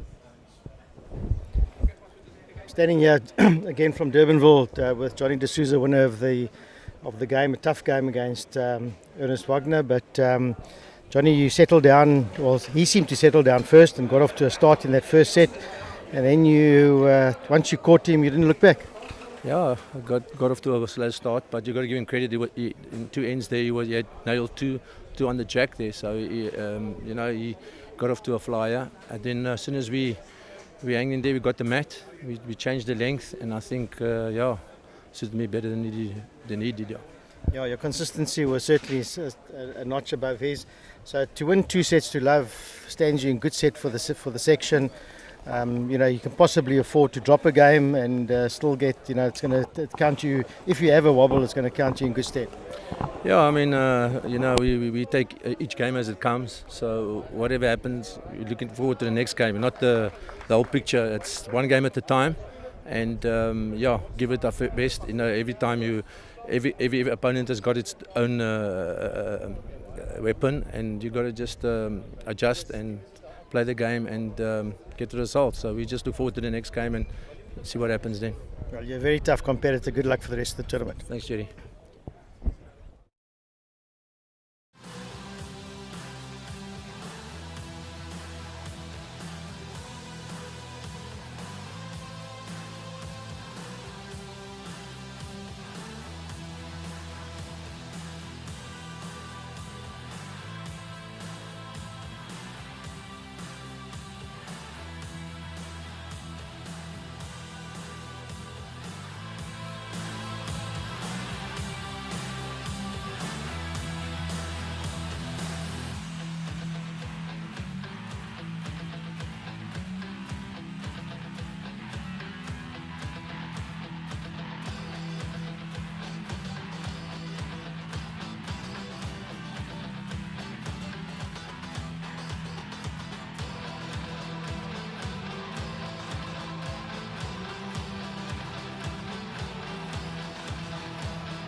Ladies and gentlemen, fellow bowlers, welcome to Durbanville Bowling Club, where I think we are possibly in 10 days' time going to see one of the most exciting competitions that this province has seen in many a year. And I'm talking about the Players Professional Association qualifying event, the winners of which will go to Potters in the UK, and the runners-up will go to Edinburgh in Scotland.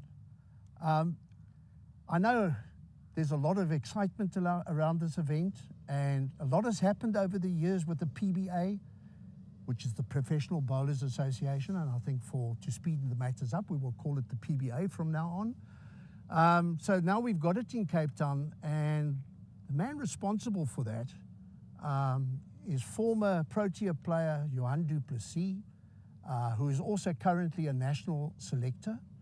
So I think, Johan, how did this come about, mate? Well, Alan, I was fortunate enough many years ago, back early 2007-8, I qualified once to go to Potters and once to go to Blackpool for the UK Open. So I've got I've been there, and it was a wonderful experience. And I was always intrigued about what happened to the PBA. Once I moved out of Pretoria, Johannesburg, it sort of fell flat, and I made some inquiries. And, Tinus Ullers came to me towards the end of last year. He was on his way to Potters. It was December of 2022. Actually came to my house, and he said to me, what's the possibility of reigniting the PBA? And he sort of trusted me. He said I was the right sort of guy to maybe get it up and running, and I grabbed the opportunity. Because he had been to Potters last year. He was on his way, Okay. So so I got a committee. I had a chat to Andre Barnard. I was told by Nick Rustling, actually, that he would be your go-to man. And I had a quick meeting with Andre, and it wasn't much later. I actually did a presentation to Andre Barnard, who, as you know, is the president of Durbanville Bowling Club, and the representative of Fairtree Investments, and he loved it. I did a presentation, and within 10 or 15 minutes they shook hands, and we had our sponsorship in the bag. We then, we were in a bit of a hurry. We had to get a committee going, which we did.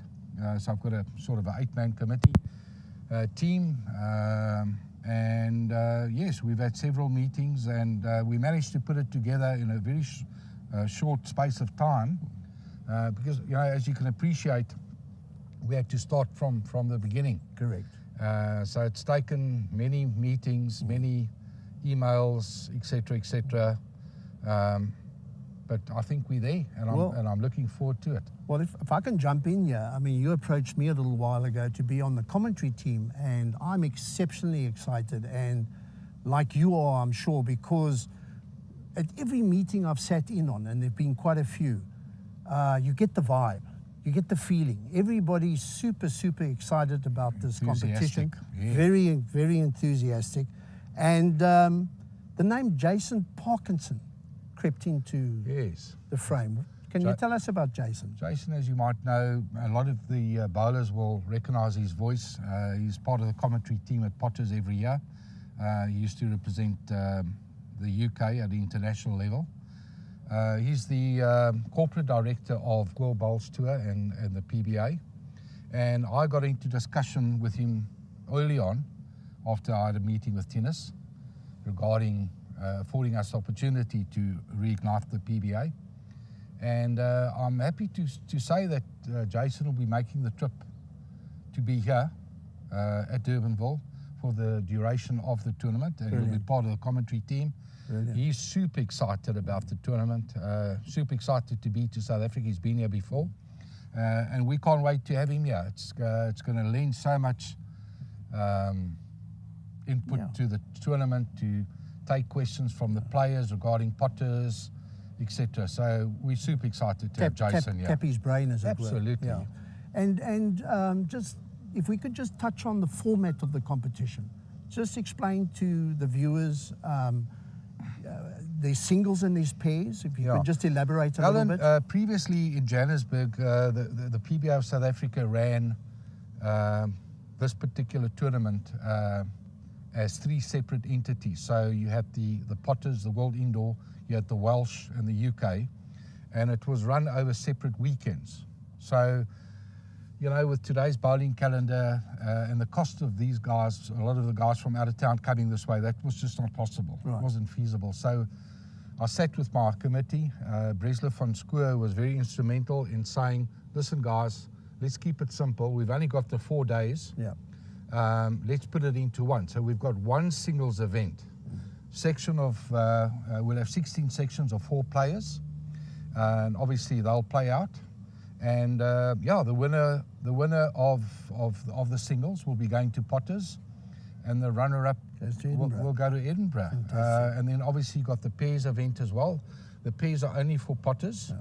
So 4 lucky bowlers will have the great opportunity to go over there and rub shoulders with the very best.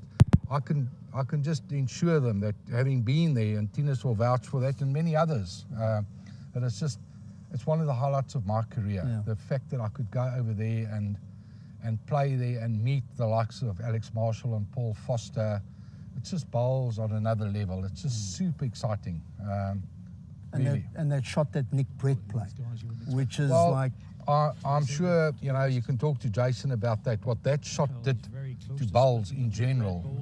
People that have never seen bowls saw that on YouTube, etc., and it was just, magnificent stuff. Right. Johan, I'd like to wish you everything of the best. From the 3rd to the 6th of August, we're going to have 4 days of marvellous bowls, but we are in Cape Town. The best city in the world. Weather? We've done an early prediction, and the weather seems to be that it'll hold up. We've had our bad weather, as you know. Yeah. At first, bad weather over the last about 3-4 weeks ago. It's looking up. It looks like we're going to have sunny weather Thursday, Friday. Maybe a little bit of rain Saturday, Sunday, but it doesn't look too bad. And as you know, things change. Cool, for sure. Absolutely, absolutely. And every day we'll have commentary. Every day we'll have streaming, won't it? Absolutely. We've got a great commentary team, yourself, Jason Parkinson, and then obviously we'll grab 1 or 2 players when they're not actually playing to assist with the commentary. It'll be viewed internationally. So super excited about that. Brilliant. Johan, over and above the bowls, I believe this is going to be a very festive 4 days. In fact, it's going to be 5 days of entertainment. Absolutely. Can you fill us in as to what is going to happen outside of the bowls? Well, Alan, thanks for asking that. On the Wednesday, bowlers are welcome to come and have a roll-up. Wednesday evening, we'll have a welcoming function with some snacks. We're going to have a discussion with Jason Parkinson. And we'll have Sarensburg, the wine estate, offering complimentary wine. They're a top wine estate, as you know. And then, yes, on the Saturday evening, we've got a Neil Diamond tribute evening. A chap called Johan Liebenberg. I've been to 2 of his shows. Listen, Al, if you're a Neil Diamond fan, you can't miss it for any money in the world. He's actually better than Neil Diamond. He's magnificent. Okay. So there's a bit of entertainment, and then the Wednesday evening at the cocktail party towards the end of the evening, Jason Evans will be number 1 bowler in South Africa. Yeah, he'll be playing some nice background music. Brilliant. So we'll have a bit of fun. Good. It's just part of the game, isn't it? Good, absolutely. Okay, the field, the makeup of the field. Oh, Alan, you know, we managed to put together, our initial objective was to get 64 players invited. Right. We want to start small, take baby steps. Mm-hmm. You know, where the PBA is going to lead us into the future, I don't know by how much we're going to grow. We've got our AGM on the 15th of, I think it's November, if I'm not mistaken. And then we'll discuss the future of the PBA, you know. But for now, we want to offer a great product to all the players and to the viewers. I've got no doubt that we've selected the right venue. The facilities here are world class. Always the have greens, been. as you know, probably the Always best. good. Probably the best of the Western Cape. One of the best. Yeah. I've been told that the green speed will be anything between 13.5 to 14, which is fantastic. We'll have a dedicated TV rink every day. Yeah. That sounds brilliant. Well, there you have it. Johan du Plessis, the organizer of this, what's going to be a fantastic event, I'm sure. Played over 4 days of competitive bowls. Top players from the Western Province, top players from across the country. You saw the interview I did with Eugene Ferreira, Maggie van Sale, 2 of the top bowlers in Cape Town. So if you're in the area, anywhere close to Durbanville, make sure you get down here to watch 4 days of spectacular bowls. Thank you.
Just remember to talk quite close to the microphone here, so just hold it. Can I come closer to you? Yeah. I'll pass it to you, bud. Hi everybody and welcome back here to the PBA South African qualifiers for the World Indoor Championships and also the Scottish International Open. This event is very, very kindly sponsored by Phiri. We have session number 3 here now. We have got Phiri here and we've got Petula Fontaine who are going to be battling it out for some more group points. I'm going to come to you first, Matthews. What does it mean to have such a great occasion and see the PBA revamped here in South Africa? It means a lot to me. It really means a lot, and this is like a great tournament. So obviously you're at a very, very high level now. I've been following your name, quite a lot over the last few months, kind of thing. So do you think this is really, really good to compete at high level, playing against lots of different high-class players? I wouldn't call myself going at a higher level, but thanks for that. But this is really good competing at this stage. It is really, really good. I'm loving it. I'm loving it. That's really, really good. Now to the lady, Petula. People sometimes back in England where I'm from, obviously, you don't see a lot of ladies come forward and challenge themselves against someone as good and the other guys as Matthews here. So for a lady, what does this mean to you to battle it out at such a great level? It's an honor, firstly, to be here. And I like to measure myself with stronger people than myself, but men tend to play a different game, a very feisty game, if I can call it that way. And we'd like to challenge the men, and of course win the men. Take note, Mr. Phiri. We want. For me, it's an absolute great opportunity to play against stronger players, especially the men. Yes. Well, that's really, really good, and that's quite very open and honest, so thanks for that. But I'd just like to say thank you to you both and everybody else, for supporting this event. So good luck. I'm going to let you both get ready. May the best player win. And we're going to hand straight to the commentary team of Nick Rusling and Jerry Baker.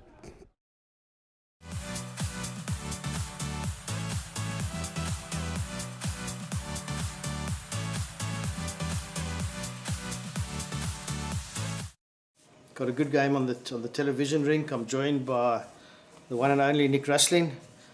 Nick, welcome.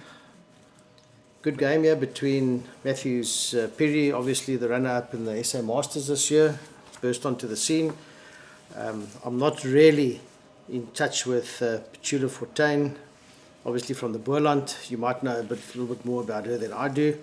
But as they start their trial ends, give me your assessment of what you've seen so far and how the event has started off. Yeah, good afternoon, Jerry. Great to be in the commentary box with you this afternoon. Looking forward to the game. Yeah, the event looks pretty good. I've just got here just before 12, did a bit of a walk around, nice standard, well organised. So, looking forward to this game. Not too sure on Petunia. So it'll be interesting to see how she shapes up. Boerland have got a lot of youngsters coming through, so yeah, looking forward to a good game. Yeah, she should certainly going to be under the pump. Matthews is now a seasoned sort of campaigner. He's got a few domestic issues with his local sort of papers and everything else. I'm sure he would have been in squads by now and everything like that, but I believe Bowls Africa are busy sorting his logistic arrangements out, so he'll be a tough guy to beat, and I think Petula certainly got her hands full, and we'll have to see if she's up to it. As you can see on the trial heads, the ditch hand is swinging viciously. The green is slightly, they're not complaining about it, but you can see it is sort of patchy down towards this end, and not as patchy towards the top end, under the Drake's Pride banner there, so you'd expect it to be a yard heavier coming down this way as opposed to going up. But who adapts? What we found in these sets players, who gets off to the flyer. We saw this morning that Colleen just didn't settle against Tyler Pitcher. Johnny de Sousa was just a little bit more consistent against Ernst. So whoever settles down in the sets play and doesn't drop those multiples sort of gets over the line. Yep, the one who can just keep ticking the scoreboard over. You don't need to get the fours, just get 9-1, you win 9-0. You know. Yeah, exactly that. I think it's all about the consistency. Just a note on the green from experience playing on this rink. You're quite right. The ditch hand is a huge swinger, so I think whoever can dominate the hand, I think would be the favourite to win. Yeah. I think my observation about the event while they're doing their trial heads and just in the little warm-ups is that it's got off to a great start. It's the organisers have created this thing, this PBA, revitalised it. It died out probably maybe 10 odd years ago. So it's a great initiative, and to have sponsors the likes of Phiri backing them, it's only destined for success. And I think once the word gets back to the rest of the country of how good this actually was, it could be a bumper field next year. Could be a fantastic field. You know, I've been fortunate enough to have qualified myself and gone to a Potters and to the Scottish Masters. So, you know, just qualifying here and going and get that experience is great. And what would be even more great is if we got a good up-and-coming youngster to maybe qualify for one of the events. Because then they'll bring it back home and say, geez, what a great experience to play against the likes of a Greg Harlow, Paul Foster, Alex Marshall. You know, so yeah, and I think Fairtree have gone out of their way in organising. It's great to see a sponsor really putting some good effort into a good singles tournament. Personally, I think in South Africa we don't have enough singles tournaments, and we also need to get a bit more exposure internationally. Yeah, exactly. I think you summed that up very well. I mean, this club looks, Durbanville. We've been harping about the whole time how good the club is, but when I walked through the front door last night for the cocktail event, it just looked like it was on a different level, and the effort they've put in has been amazing. Yeah. Getting back to Matthews is from Edenvale in Johannesburg. He plays for the EKB Ekurhuleni sort of district. He's a seasoned district player. There's a lady in the field, Jenny Jones. Actually, I haven't seen her this weekend, but she's certainly playing. She's sort of Matthews's mentor, coach, whatever you call it. They practice a lot during the week. So, and she's a South African selector. So he's got a good person looking over his shoulder and keeping him sort of on the straight and narrow in terms of his bowls and his commitment to the game. So I think, like I say, I think he's heavily odds-on favourite to win this game. But you never know in sets play. It can go down to the wire, and if you look at the games this morning, there were 16 games in the first session, 9 of which went to tiebreakers. So tiebreakers are becoming the norms. We haven't had a tiebreaker on the live streaming rink yet, so this might be the first. Just having a look at Petula's delivery. I like the technique. Looks pretty good, pretty simple. So I don't think Matthews is going to have it all his own way. It might just be green management. But let's see how the game unfolds. Like I said, Boland have got a good lot of youngsters coming through, and Petula is one of them. Just talking about Matthews, came from, like Jerry says, Ekurhuleni Bowling Association. Did brilliantly in the SA Masters, so he's a singles exponent. Played against him in the interprovincial. And I felt he was the man of the match against us. So excited to see how he performs. Yeah. So for you talk about sports people, and if you look at Petula, you call it Petula, but Petula, she's certainly got sporting colours in a multitude of sports, including rugby, athletics. Very good in the pool, darts. So she's just a sports lady, and she works for the correctional services. So she's been around. She's actually, what I didn't really realise is that she's a sort of worldly player she's been to Adelaide, and she's been to the games in Vancouver, and certainly they have their sort of southern countries between Namibia, Botswana, correctional services and the Defence Force.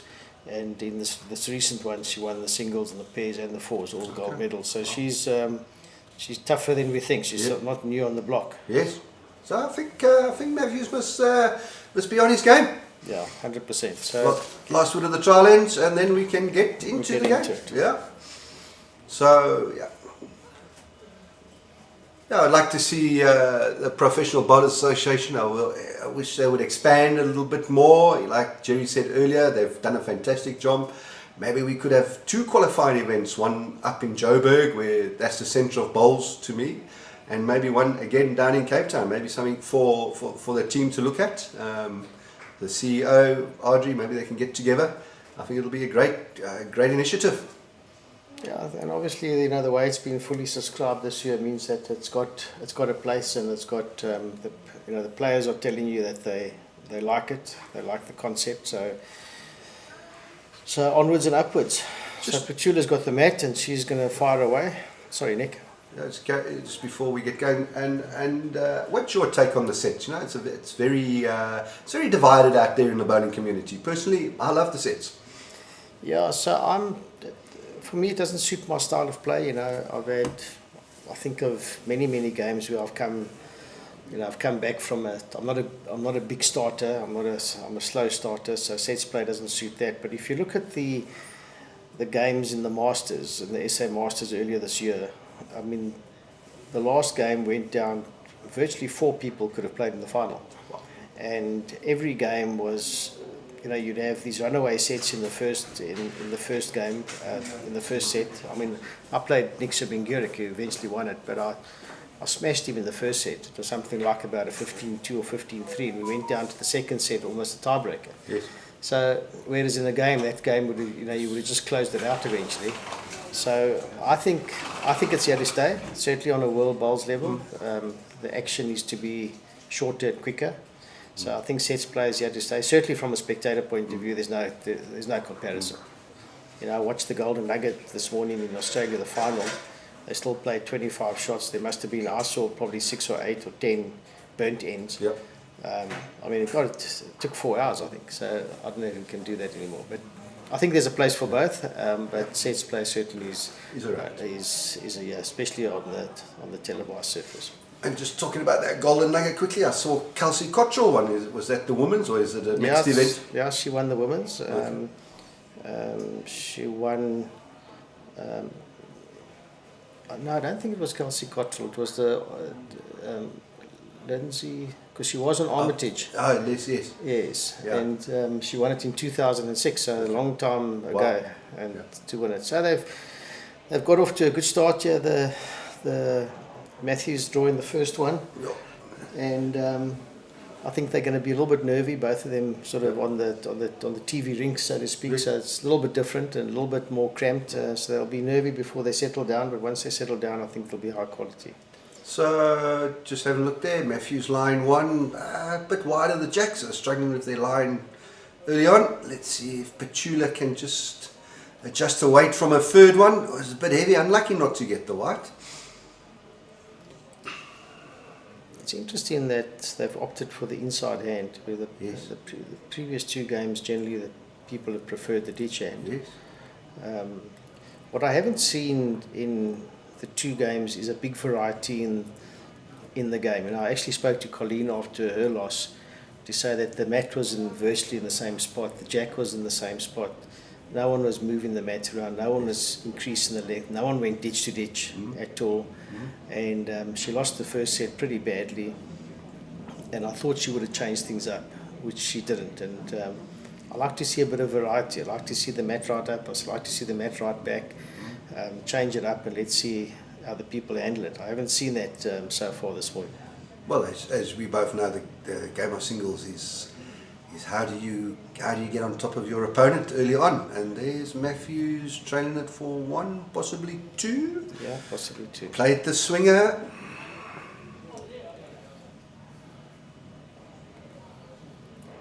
So I see in the background there that just beyond the bowling greens, and I don't know if you'll see it on the visuals, is that we've got Durbanville Racecourse. Some of the horses have come out for their afternoon sort of warm-ups. So it's a lovely setting here, and we've spoken about, we're so lucky to have this sort of weather. Nick, you've had some weather here in the last couple of weeks in Cape Town. Oh, I've been here 10 years, and the weather has been the worst I've known it. Cold, miserable. So the guys are really blessed today to have 25-degree sunshine, but colder tomorrow and a bit of rain on Saturday. So we're going to have a little bit of each. It would be nice to see if one of the clubs could actually build an indoor rink, you know, especially down in Cape Town, especially in the winters. And if they could do that, I think that would be phenomenal, although it does cost a pretty penny. Yeah, it would be fantastic. You know, we've been crying out for something indoor, certainly something artificial for a long time. Yes. And, you know, we were talking earlier that whoever wins this and goes to the Scottish and goes to Potters, it's really a fantastic for them, but they're certainly up against it. Yeah.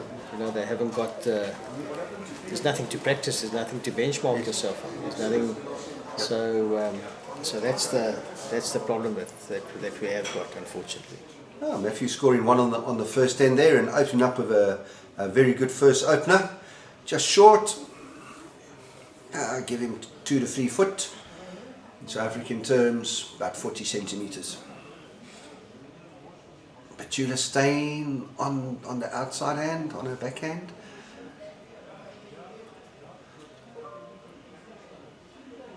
Yeah. There we go. Very good. Good response from Petula. Very good response. Looks like she's lined the one. Just talking about the horses, one of the Durbanville members said that the ponies are running this afternoon, so if there's any keen punters, I think race 7, number 7 is a good bet.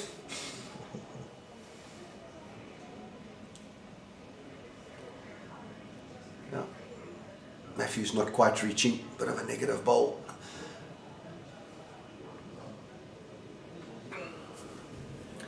Yeah, this is in singles play. I firmly believe that bowl number 2 and 3 is important. So if Petula can get close, and it looks like she is reasonably close and on a good line, and she's played an absolute ripper. That's a cracking bowl. Yeah, that now puts Matthews under tremendous pressure. No back bowl. He's got to play a good one.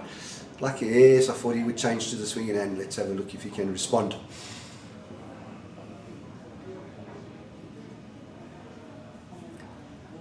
Well, a very good line, yeah. Yeah, he's a close. Weight. Close. Get a He's flick got all off the there. holes, yeah. Oh, good effort. In the zone, but just needed a bit of luck. Opportunity here for Petula, maybe to take a bit of an early ascendancy in the set.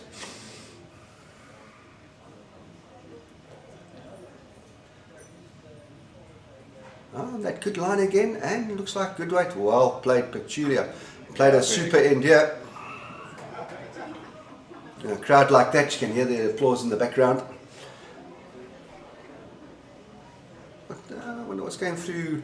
Matthews is going to try to draw for second. Will he attack? Oh no, he's got an attack in line, it looks like it. Or has he just hooked it inside? Nope, he's inside. Ah, Petula. Take your time, girl.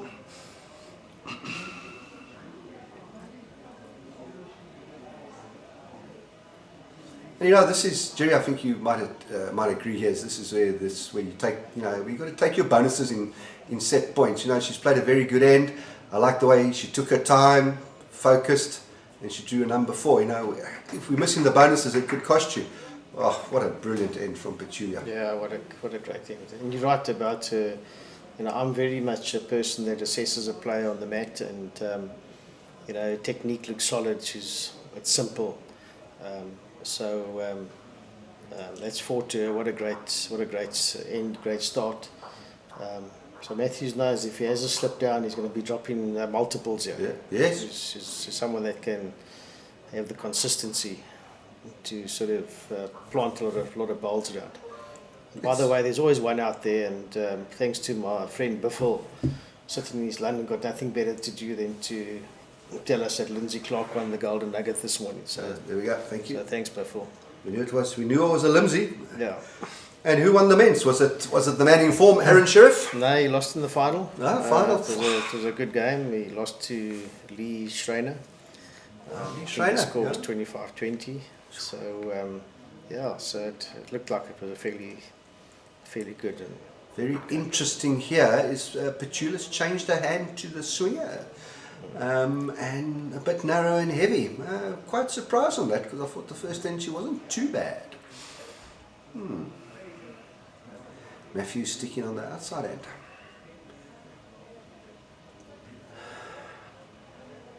Yeah. Well, just coming back to Aaron Sheriff of Australia.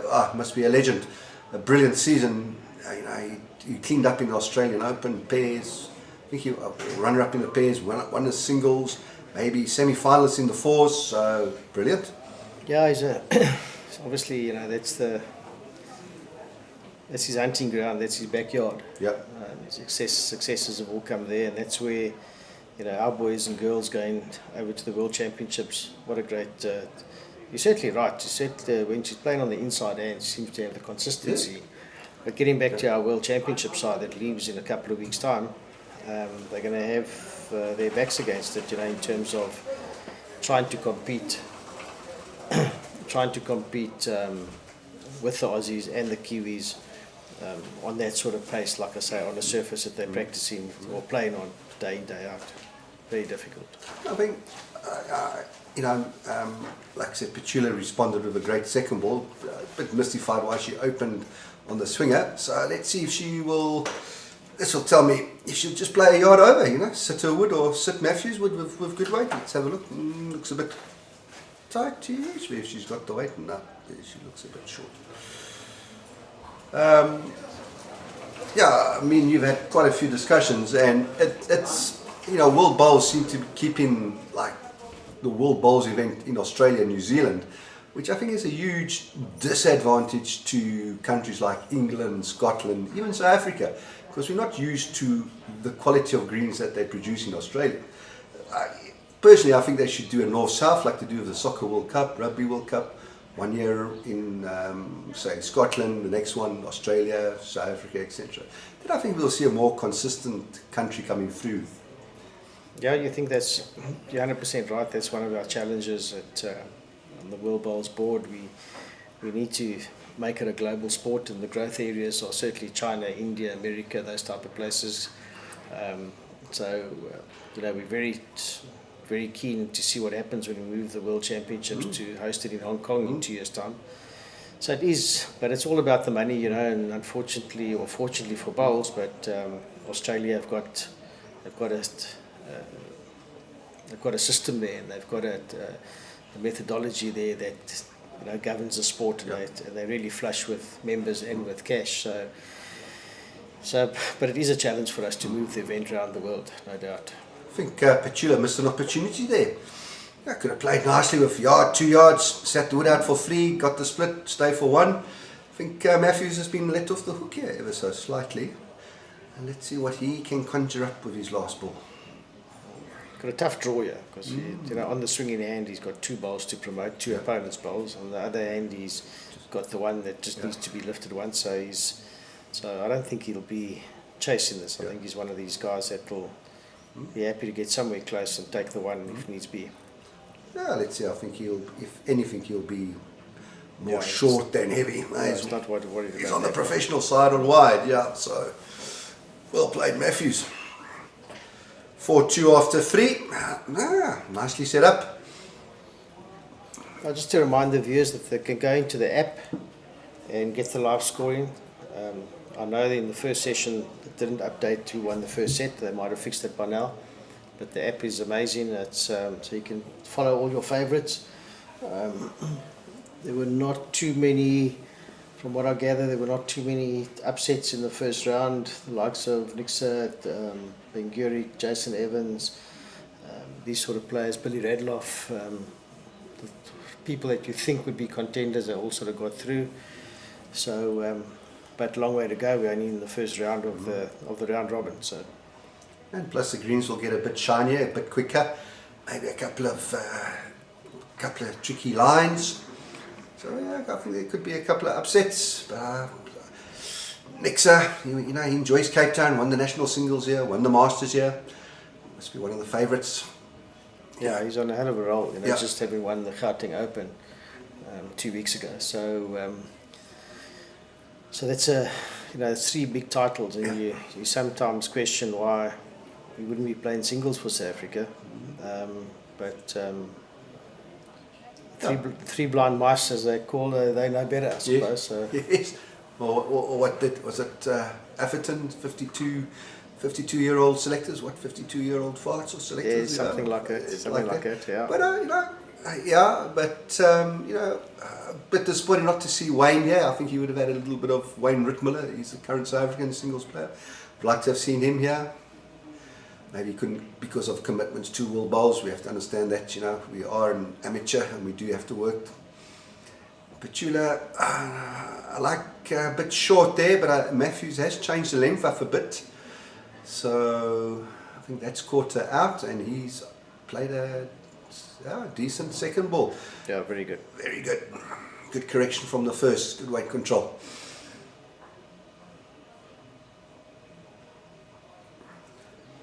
So it's the interesting about concept about or what's happening in bowls in South Africa as a country.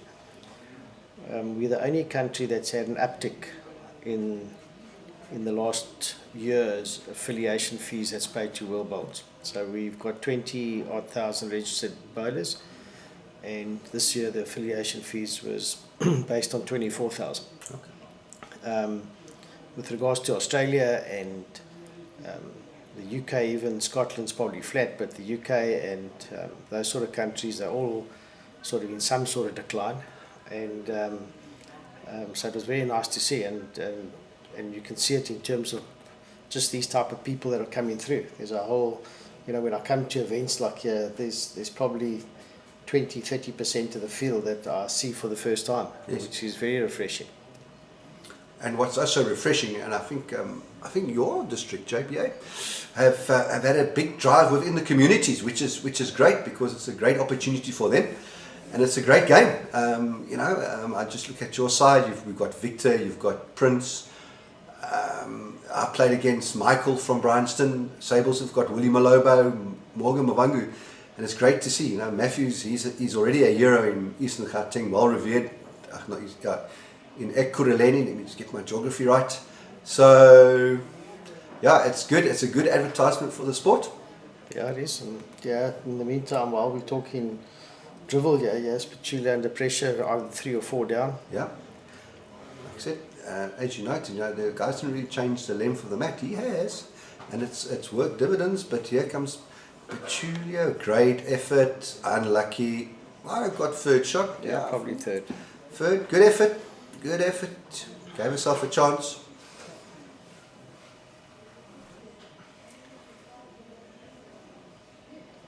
Yeah, so, the challenge with bowls, Nick, is that, when you've got 95% of the population that doesn't play, it's hard to grow it. And, the wizards on Bowls South Africa, and now it's easier said than done, I must admit, but that's where the growth must come from. So when you see the likes of the people you just mentioned, and that happening rolling out the country, then we're in a good space. Yeah. So the opportunities are massive. And 1 brings 3, 3 brings 6. It's not even Durbanville, for example, they were telling me last night that this season they've got 65 new bowlers. Now, not bowlers from other clubs. People come off the street for a drink and end up taking the game. That's what you want. That's where the growth is coming from. So that's fantastic. Well, you look at the facility here. It's amazing. They've uplifted the facility fantastically. They have a lot of corporate events, and through the corporate events, they introduce them to bowls by doing team building, and a lot of guys have taken it, because what they've done is they've also encouraged families to bring their kids down, and and that's where I believe our growth spurts are. If you can get families coming together to play, the game will thrive and grow. Yeah, absolutely. Matthews opening with a 2 foot, half a metre. I think this is a good test for Petula. Let's see if she can respond. After a fast start, she's just faded a little bit. I think Matthews has started to put a bit of the pressure on.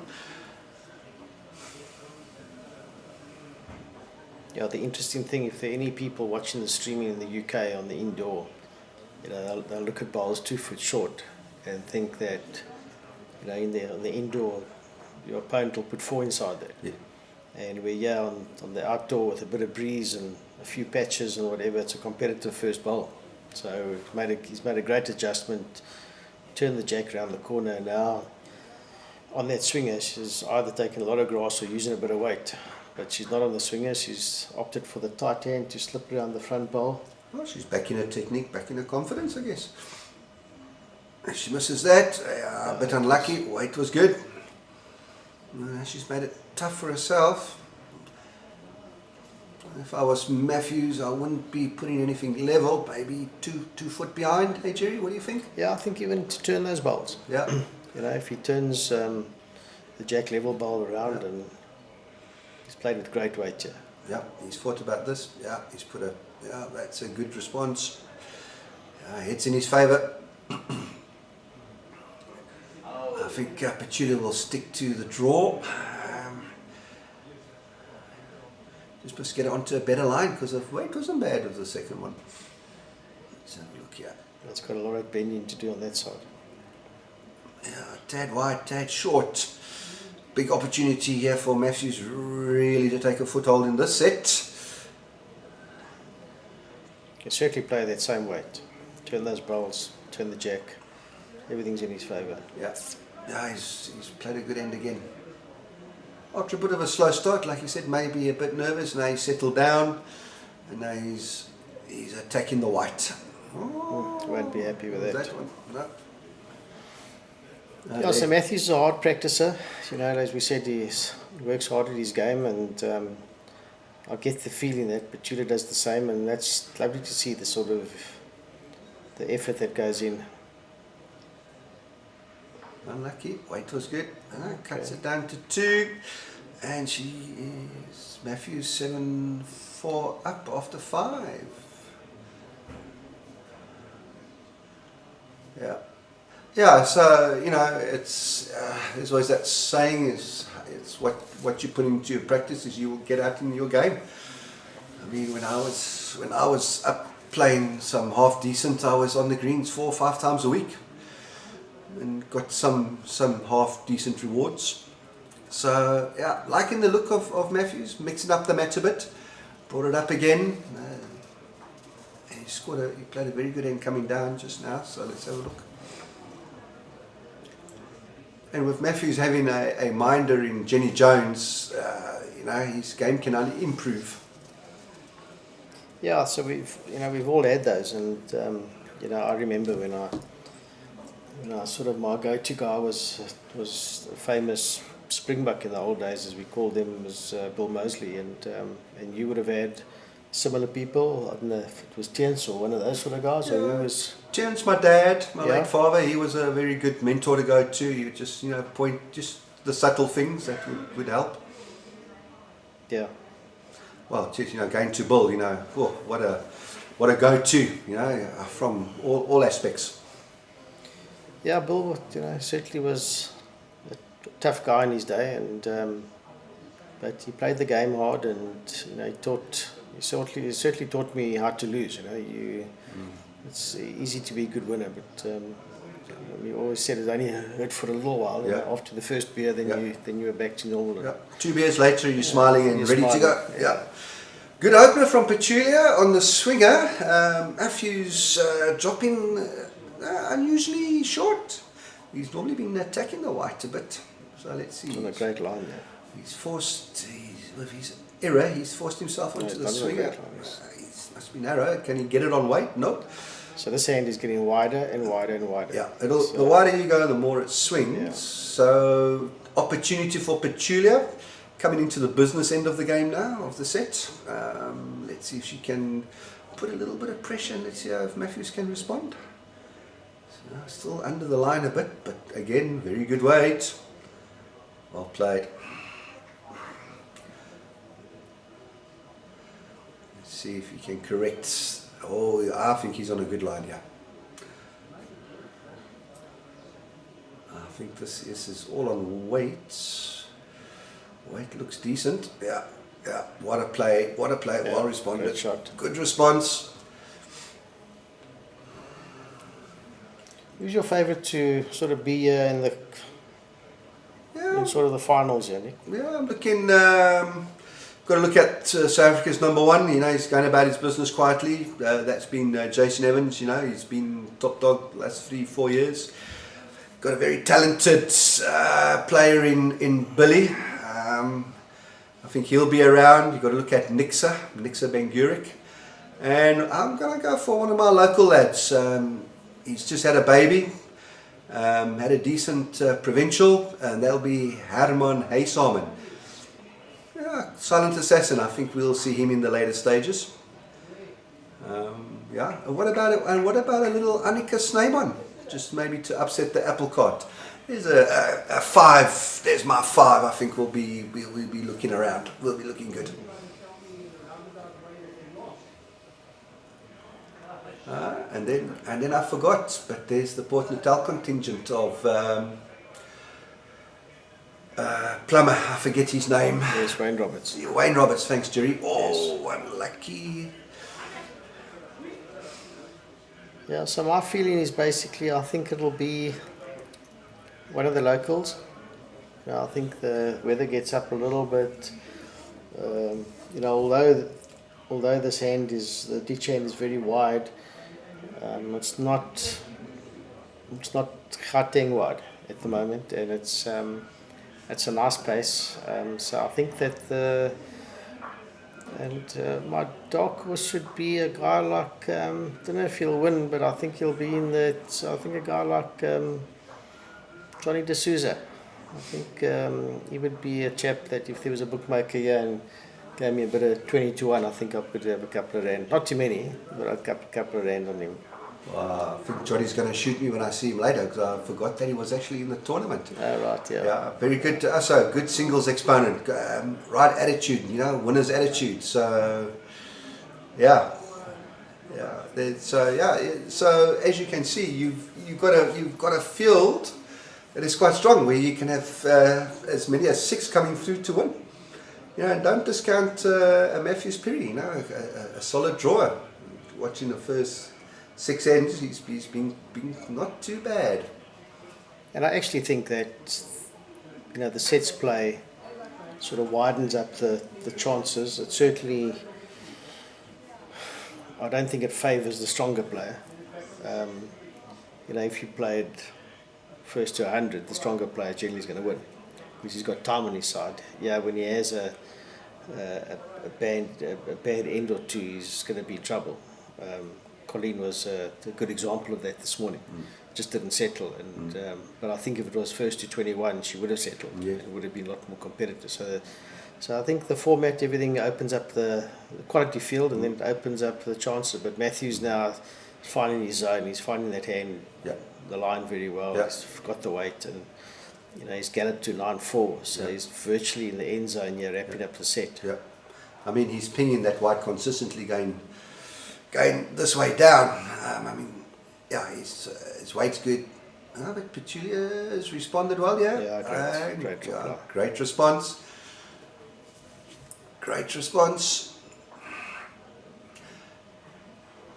Let's see if Matthews can respond.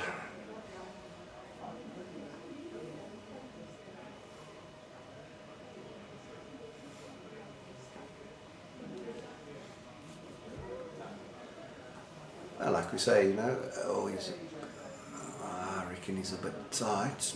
Yeah. Tight. Let's see if Petula can just drop half a yard to draw another second shot. I think it's crucial that she scores this in just to stay in touch, you know. 4 down with 2 to play, never out of it. But wide line, maybe the weight. Finished well. Yeah, good effort. Good effort, gave herself a chance. So you've got some of these clowns at home now, these friends sending me messages now to tell me 20-1 on Johnny de Sousa is not enough. Need 30-1. 30-1, okay. So wait till I tell Johnny that later. I would, you know what, 30-1, I would put 100 rand. I think it'll be the easiest few bob I make in a while. But the guys I know, that you won't get settled, that's the problem. Can only be the one and only. Dangerous. I think Matthew's a bit narrow on the swinger if he's not playing with weight. Nope. So Petula's got a chance here. Get to the backwood for 2. Makes the set a little bit exciting, a little bit interesting, because she can play her length, keep her length, and try to open up with a good one. Yeah, big bowlers. Yeah. 9-6, scores the next 10th game on. Just out of interest, old Johnny beat me in the Western Province Masters final, which is, you know, he's only playing me, no great shakes there, but he was very consistent over the weekend. He was a deserving champion. So 20-1 is good odds. Yeah. Yes, Petula will be very disappointed that last ball. Well, yeah. Line right, long weight, maybe okay, too many thoughts going through the head there, didn't want to trail the white. Oh, let's see. Let's see what she does with the length for Jack here. This is important. And you know, for newer bowlers, you know, they never understand the importance of a jack in a game of bowls, especially in singles. And yeah, I'm glad to see it seems that she has mixed it up. She has changed it. You know, the jack dictates. You know, if you're going to win or lose. You know, and if you're not throwing it consistently, are you going to sit on a consistent weight? So this looks like about 3 meters short of full head. Yeah, I like that line.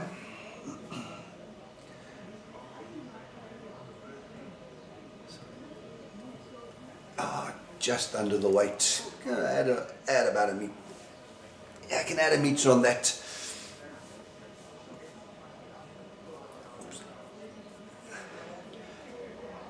Let's see what response Matthews does. And this is crucial. Ooh. Oh, chance for Petula here. Take your time. She has.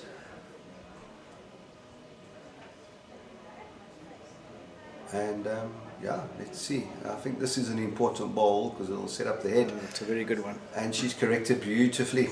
Well played, Petula. Sends out a question out to Matthews. Let's see if he can respond.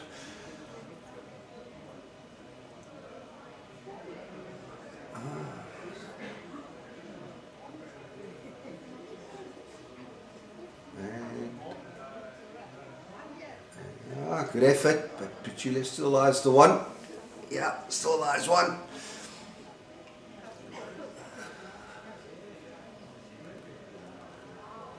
Yeah, let's see. I think in this situation, yeah, good. I would have stayed on that hand.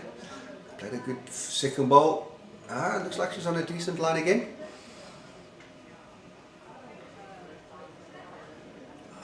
But negative on the weight. That's a bit disappointing.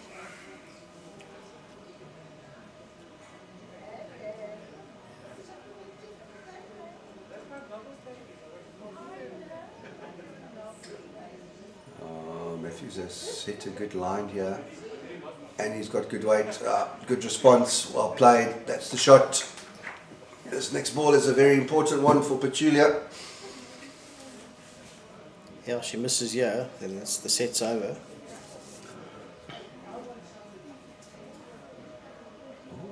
She delivered it, yeah. Let's have a look. And I think short. Yeah, but I think that's where a little bit of the inexperience comes through, you know. She could have been playing in the yard, sitting on the wood, slicing the white.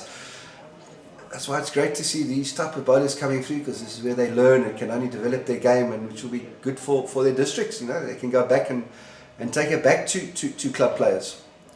Yeah, exactly. I think well played.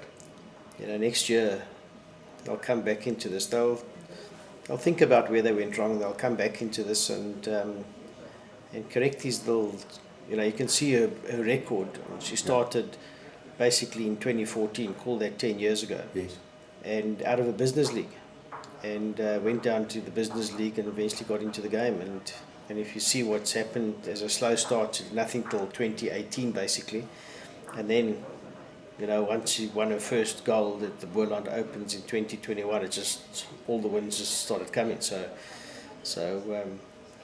she got, you know, what I found about these, you know, these players that come from the smaller districts, is that success comes quite early, and then it's, you know, then it's difficult after that, and to compete on the national basis. So these type of events where anyone can enter, you know, whether you're 18 handicap equivalent, a golfer bowler type of thing, or whether you're a scratch player, you know, you pay your entry fee and you pitch up and learn. I think it's fantastic, great opportunity. And where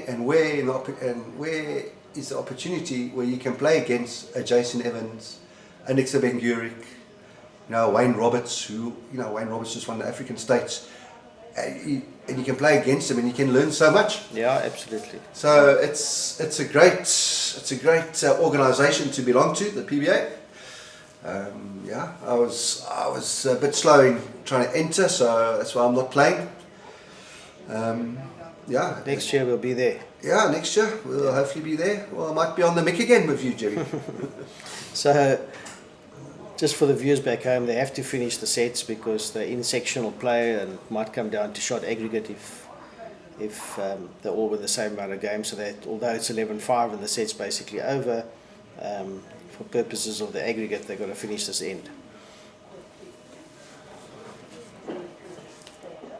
And I think that could be quite important. It also makes you've got to keep your concentration. It doesn't matter if the set's won. Next week you drop a little 4, and later in the tournament it could cost you the set because you might have a little slip against somebody, or like you say, it comes down to shots. So, and also maybe just keeps you in the rhythm of game.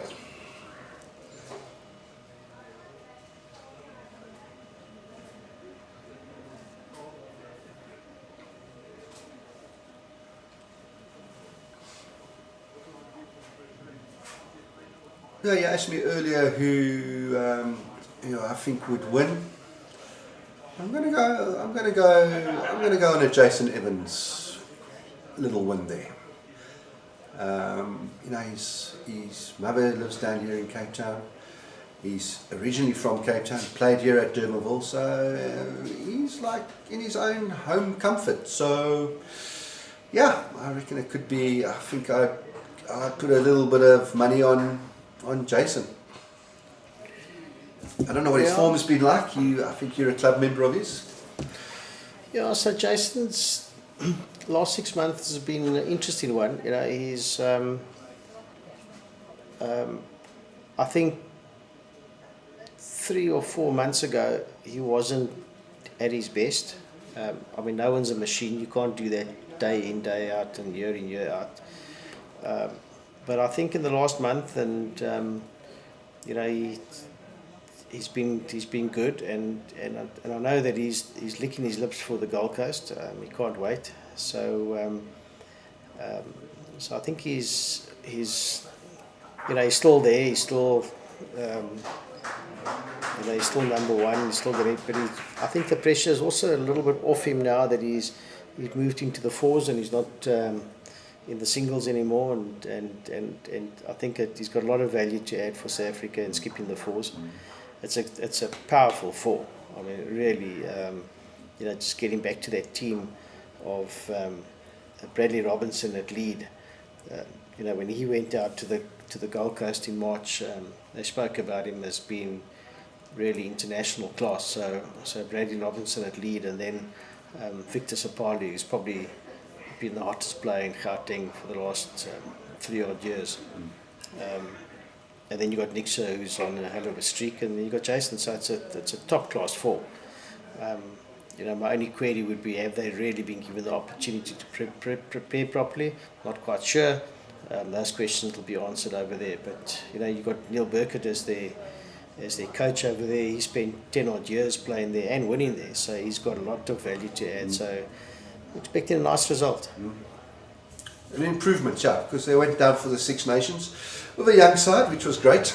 Great to see exposing those type of players to that level of competition, I think, which we do lack here ever so slightly. I wish we could get some more international tours to come out.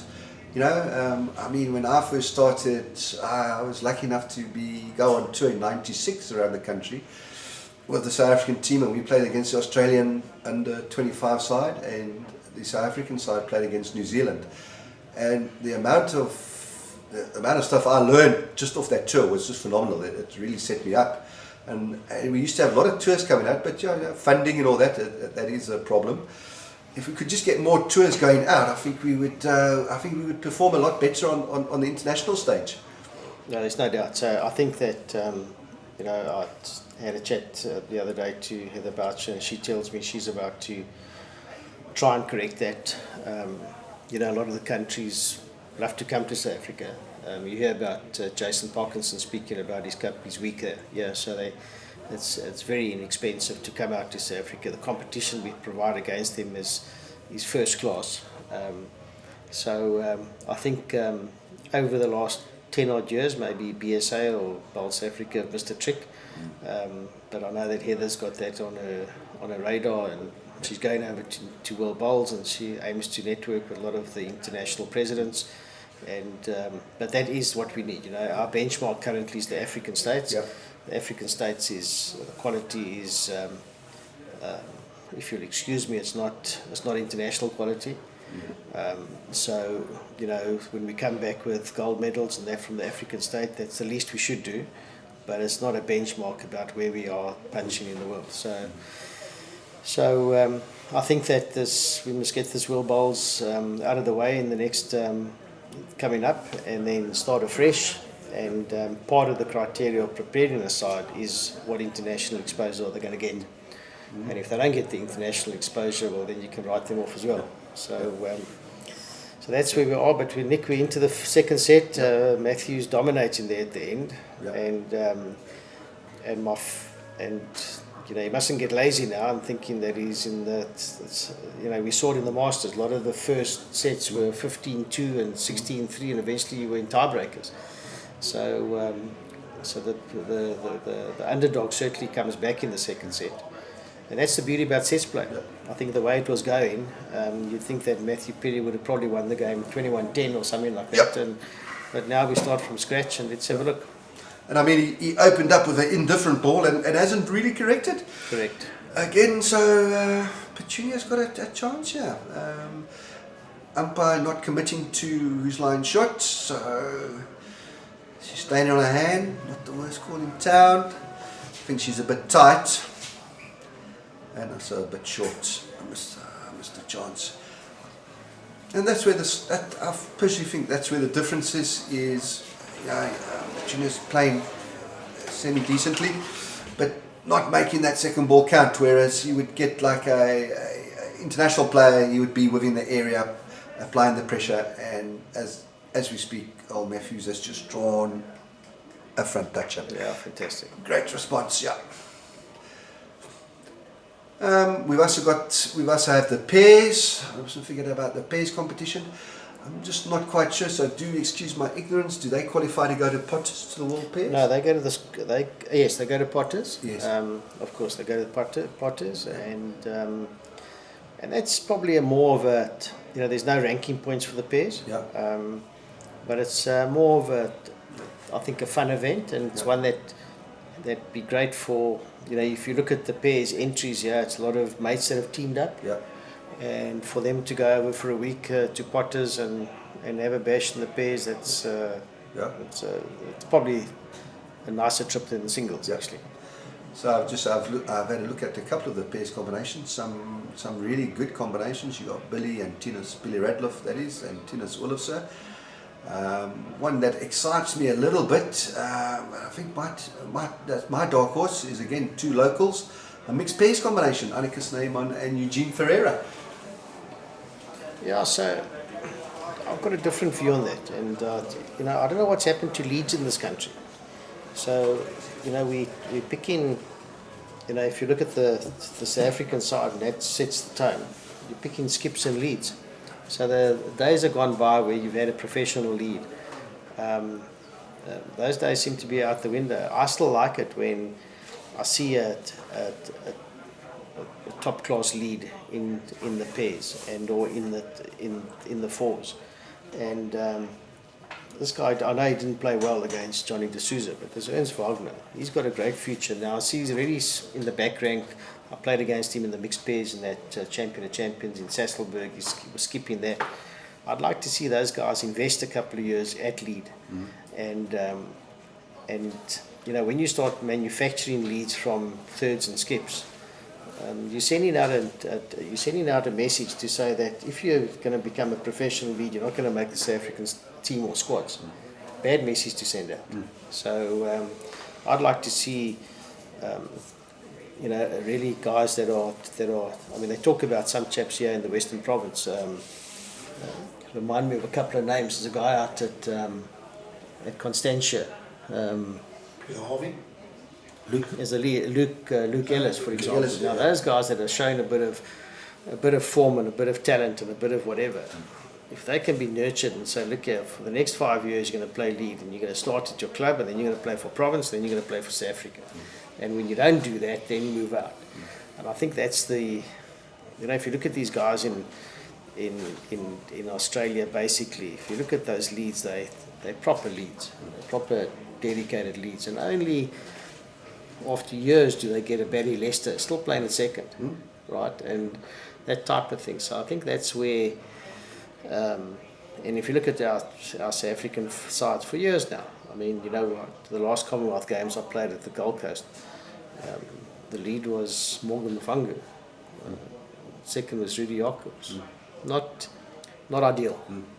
Yeah, because they skip in their provincial sides. So that's a fair point, because let's go back to Commonwealth Games 2010, India. That famous shot that you played where you turned the wood out for 6. Who was your lead? It was a specialist in Sean Adenold.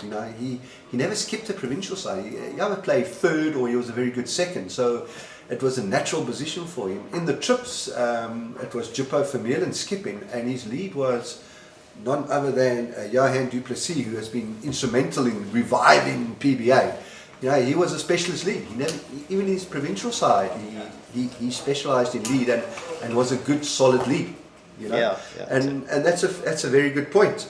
Look, let's be quite honest. We've got a lot of youngsters coming through the game, and they want to grow. They're ambitious, and they think to be spotted, they have to be playing back rank. Like you say, if you get that professional lead, you win it from the front. You draw for dough, you draw for show, drive for dough. Yeah. So, as I was always told, the game, the front rank wins the game, and the back rank saves the game. That's right. So, just coming back to the action here, it looks like Matthews is lying at 2, forcing Petula onto the swinger, playing with good weight, but just misreading the line again. I think she's done most in the game on that side of the green. Matthews looks like he's well played. Yeah, if she doesn't do something special, this could be one-way traffic in the set. Let's see if she can duck or no dinners, we say. Maybe played with the yard, trailed the white for 4. If she's got the weight, she's very close. Unlucky here. Yeah. Unlucky. Very good effort. Might have cut him down to 2. But Matthews is really starting to put the screws on. He's building decent heads, getting a lot of woods in the zone. Yeah, so he's a classic guy that I was saying. He would be a classic lead for South Africa for the next 10 years. If that type of thing. You want to invest in those sort of players and say, okay, you're going to lead and you do a development with your district. You go back to the district and say, look, he's going to lead for us. He's got to lead for the district. And that's the type of planning and that's the type of bringing up and discussion that's not being had at the moment. So there's no coordination at the moment between South African level bowls and the districts. There's no identification. And I think that's where we fall in short. And you look at, like you rightly pointed out, you look at that Australian side, they're all world beaters, but they all play in their states in a specific position. Barry Leicester, he's been in the Australian setup. He doesn't skip a state side, he's either playing middle pip or lead. So when it comes to international stuff, he knows what to do. Whereas like Bradley Robinson, I think he's only one of the few players, maybe last 5 years, that has really adapted to international stuff as a new cap coming through. Yeah, I think there's the exception proves the rule. So because there's exceptions, and you can take a guy like Paul Foster, who still leads for Marshall in the pair. You can't take that as the norms. Those are freaks. They are once in a generation. So getting back to the pairs here, I think that if you've got, a crowd like Roger Bull, Wayne Roberts. Roger Bull's in the front rank most times, playing lead for Port Natal, maybe second. Wayne Roberts skipping. That could be a more balanced outfit. Personally, the likes of Tina Stroke, Billy, not sure I like that. I think it's too much of the same thing. But I'm happy to sit here on Sunday and take my words back. Yeah. Petula on a good line and opening just on a metre short. So yeah, Matthew's taking control, I think, of the game. Actually, he's 4-0 up on the second set. Petula, I think, needs to score, change it up a bit, try settle on a length.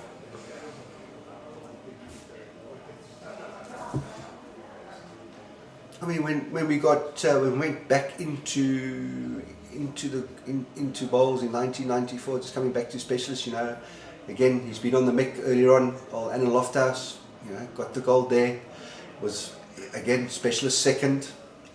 Yeah, I think you're quite right. I think we need to find a specialist in each position per se, and we need to get back on South Africa needs to get back up the rankings on the men's side.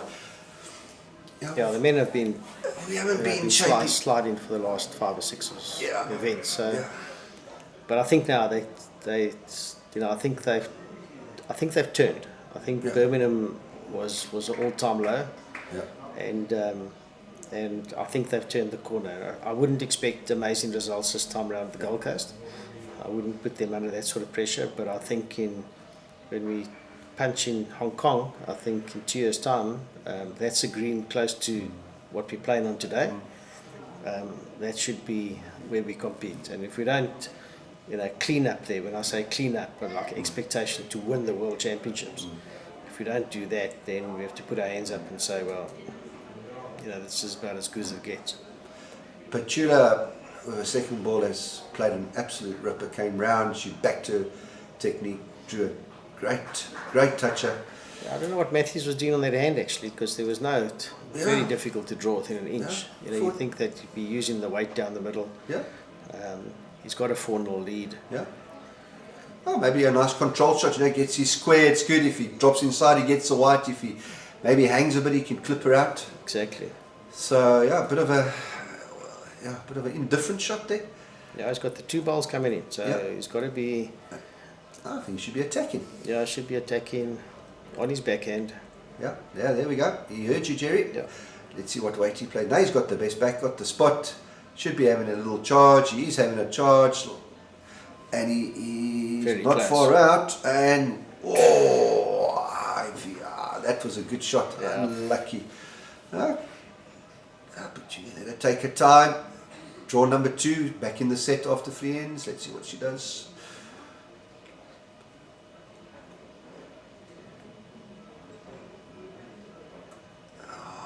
Got to settle. Yeah, but heavy missed opportunity. Again, she didn't have to be on the white. She could have been at least 3 foot wide. She'd have been good. I'd like to see if Petula. We haven't had one of the players go tee to tee yet. I think that would be a good tactic. They've kept it reasonably short. I would like to see Petula maybe go 2 metre to 2 metre.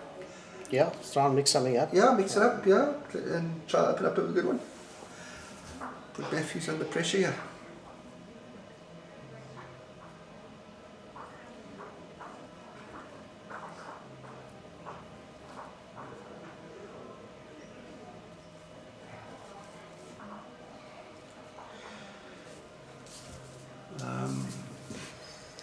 I know she's gone short again. I'm quite surprised with that. Gone very short, so let's have a look.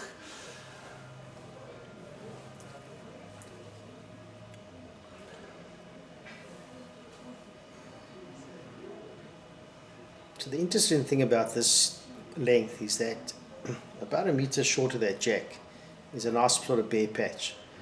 So if you see down there, so when people were playing the ditch hand earlier, they were falling short, they were getting to that bare patch where it was running on, and then in that green patch, probably 2 foot short of the jack, was just like back into reach. And then they were pushing to make that adjustment and like flying through. So it's a tricky length this. And this is the first time they've played this shorty. And they both struggled. They haven't opened up with a good one. So a chance for Petula. Yeah. Let's see, just tad tighter. Drop 4 foot of weight. So now she'll be in the patch, Yeah, and no, she put should up be short. short. Yeah, Yeah, so there we go. Again, just a missed opportunity.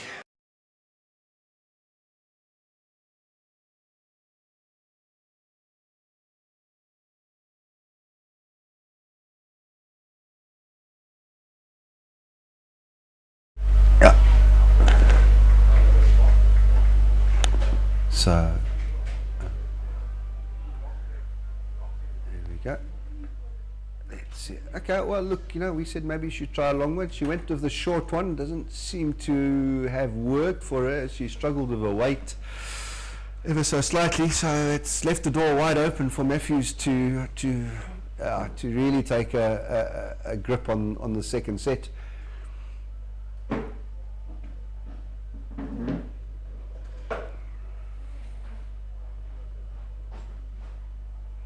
Yeah, good weights again.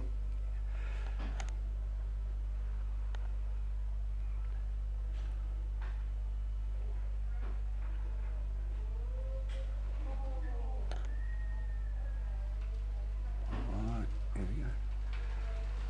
Oh, looking better here. Can she hold to the shot, Wood? Probably second shot. Just short. Got second. That's an 18-inch draw for Matthews. In the indoor, that's just a normal draw. Whereas we would be, quaking in our boots. We would be looking to sit on it for if we were shut down, we'd be sitting playing it with a yard. And Matthews has played it to perfection. Well played. A very good 2.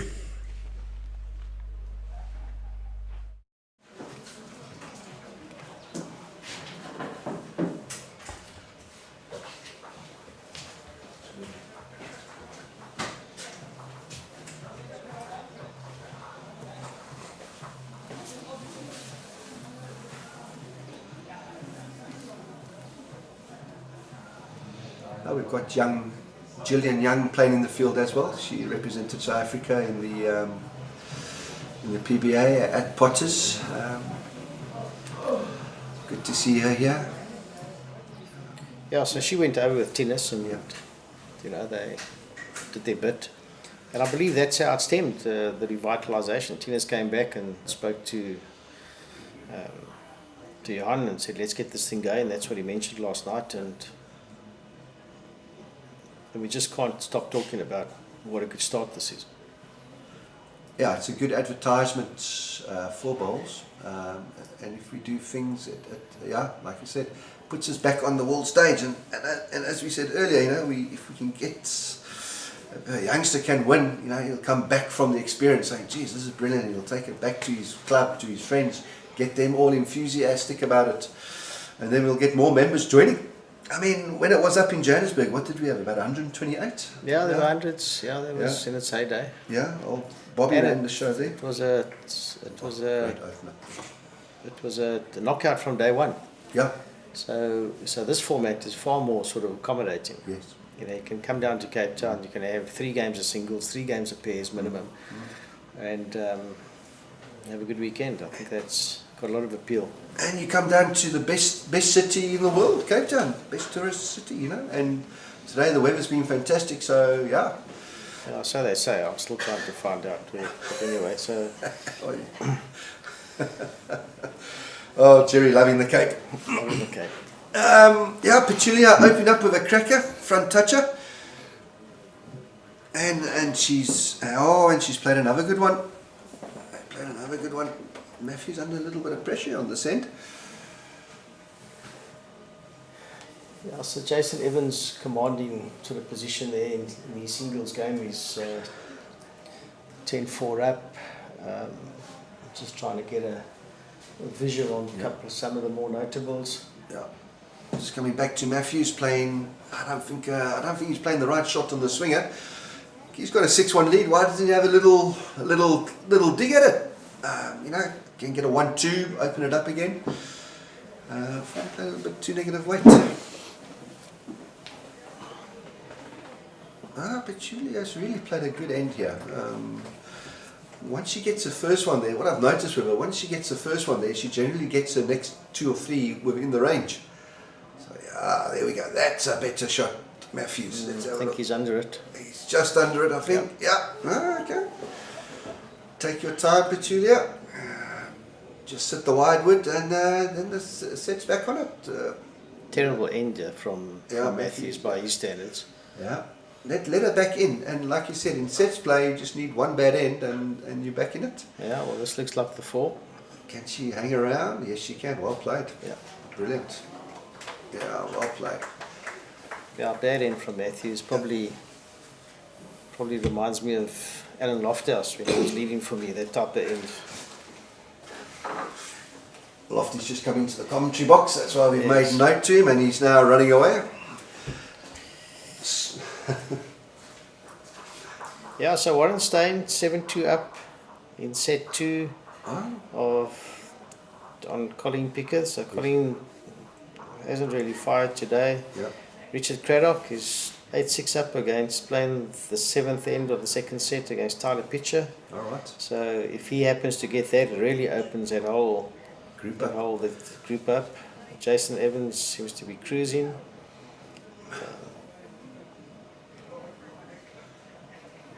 Again, Petula's sitting with the short David Ahern.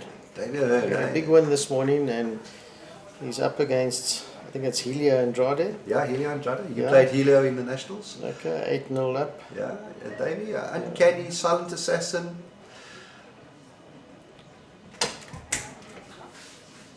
Stoffel Ramprax had a good win against Eugene Ferreira this morning, and he's 5-0 up in his second set, so he looks like 2 wins. Niels Kotzer is 8-3 down after 8 ends of the second set. Okay. So there's a bit of action out there.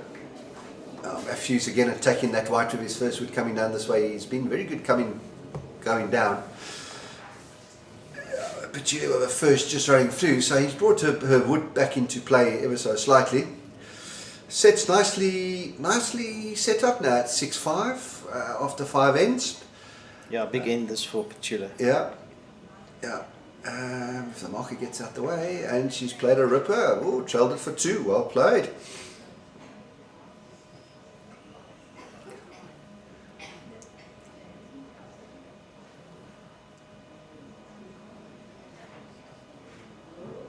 Let's see. Might be tad wide. Has he turned it in? No, looks like still 2 to Petula. Yes, I want to see what Petula does here. Does she stay on her side? I would, yes she does. Yeah. Good opportunity here for her to get another number. I think she's very tight. Yeah, I think she's hooked it inside. Well, Billy Radcliffe had a little interesting game this morning against Mornay Skeppers. Peel's playing the last end of the first set, and Billy got it by 1. And the second set, Billy was Peel's as well, and got it by 1. So yeah, competitive game. Competitive game, yeah. BMT. Matthews has gone inside. Looks like Matthews has gone to sleep a bit in the second set. He's played a couple of loosies, and has let Petula in.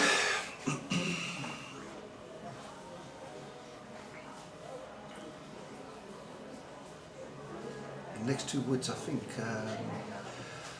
might just determine who wins the sets. I know it's a bit early to say, but if Petula can get another one close, but she's not. She's short.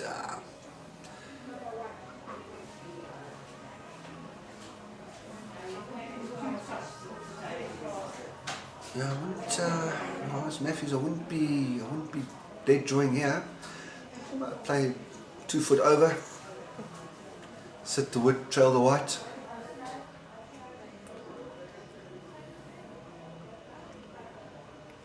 Also have a lot of weight for that line, I think. Yeah, he's not short though. Will he get lucky? No, yeah. Lucky that Donnie Piketh wasn't his opponent, else there'd be a PG rating on that. On the comment that he came out, but might still be 2 to Petula, or at least 1, so she's at least Peels or 1 up. Yeah, and we're getting into the business end of the set.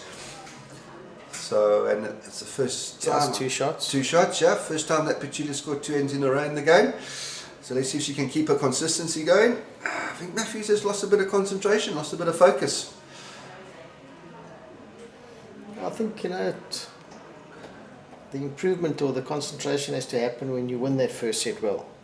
You've got to put the pedal down that first end. You can't. And I think there's just a tendency, and it's a natural thing, just to ease off a bit and to say to yourself, well, that wasn't so difficult. And when you wake up in the second set, you're in this position. You're 1 down, playing the 7th end. And I like this from Petula. She's played a bit of a longer length, and on the longer length coming this way, she's been very consistent. Let's see. Important end for both players.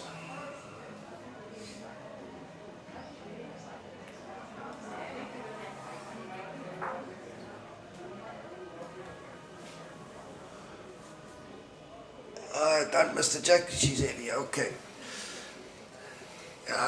Problem there was the line, a bit wider, she wouldn't have been that far through. Gives Matthews a chance here.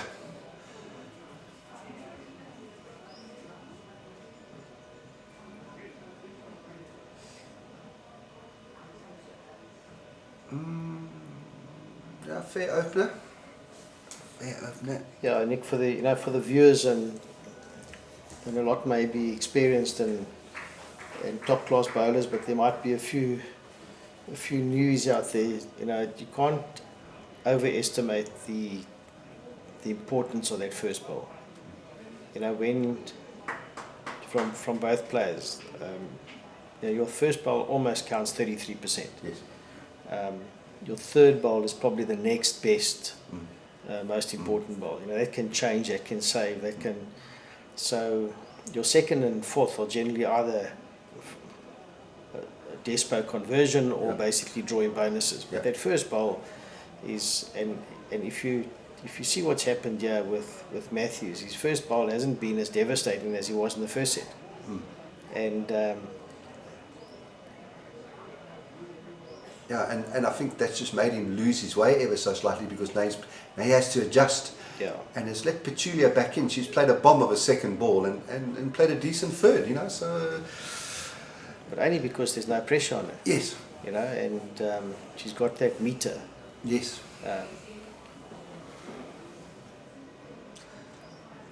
And again, like you say, and that so first he wants ball, to reach, he can't be short.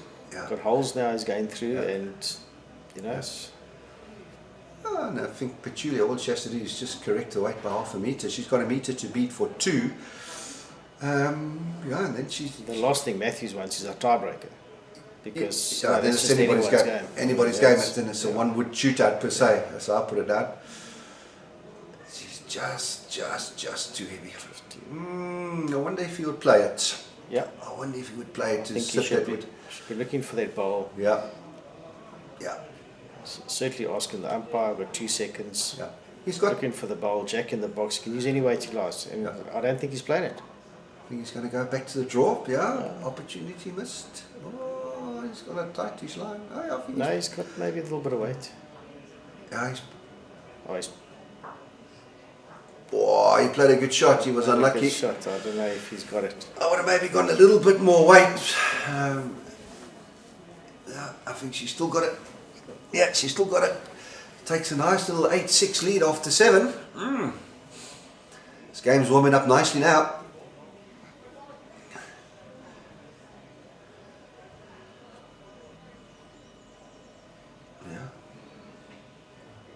Play.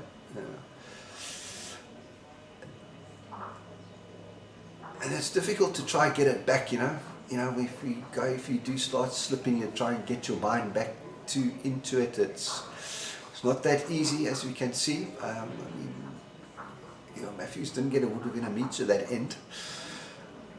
Just sailing through. He was lucky to drop. Only the one. Yeah, because she didn't take a chance there, but she got the one there. Only takes one, Jerry? Yep. And again, I like this. She's changed it up a bit, gone a longer length. I like the change.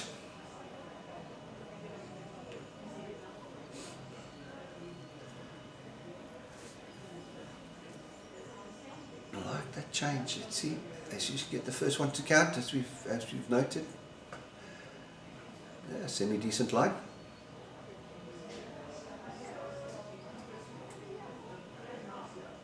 Just a bit heavy. Okay, that's the lesser of the evils. Yeah. You know, so only a metre. You don't want to be a metre short, and then so to adjust from the back is easier than from the front. And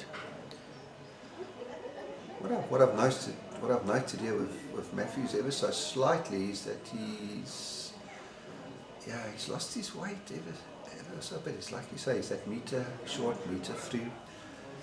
And I think, as I said, just missing the line, so that's why his weights must really become a little bit inconsistent. So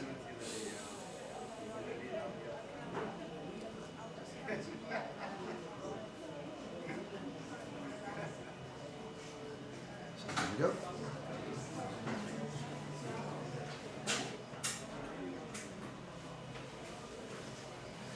Oh, good correction here. Yes.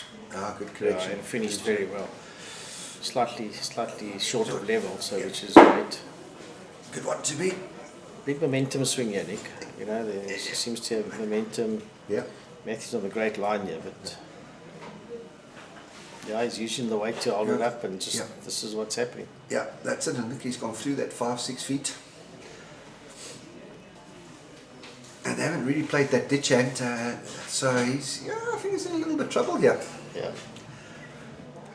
I haven't seen the stats, but I'll have a look at them later this evening. That I think, with momentum changing, people that win the second set win the game. Yes.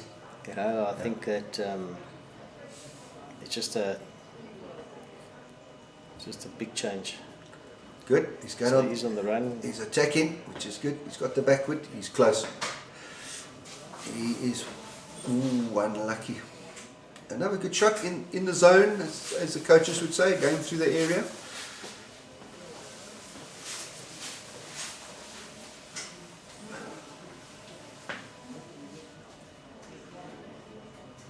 Big boulders, you want it nice and tight.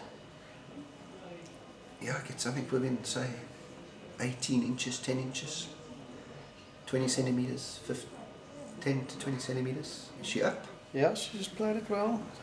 Certainly counting, maybe it's metre short, I suppose. Yeah, but it's, it's off centre, new grass. You might, let's see.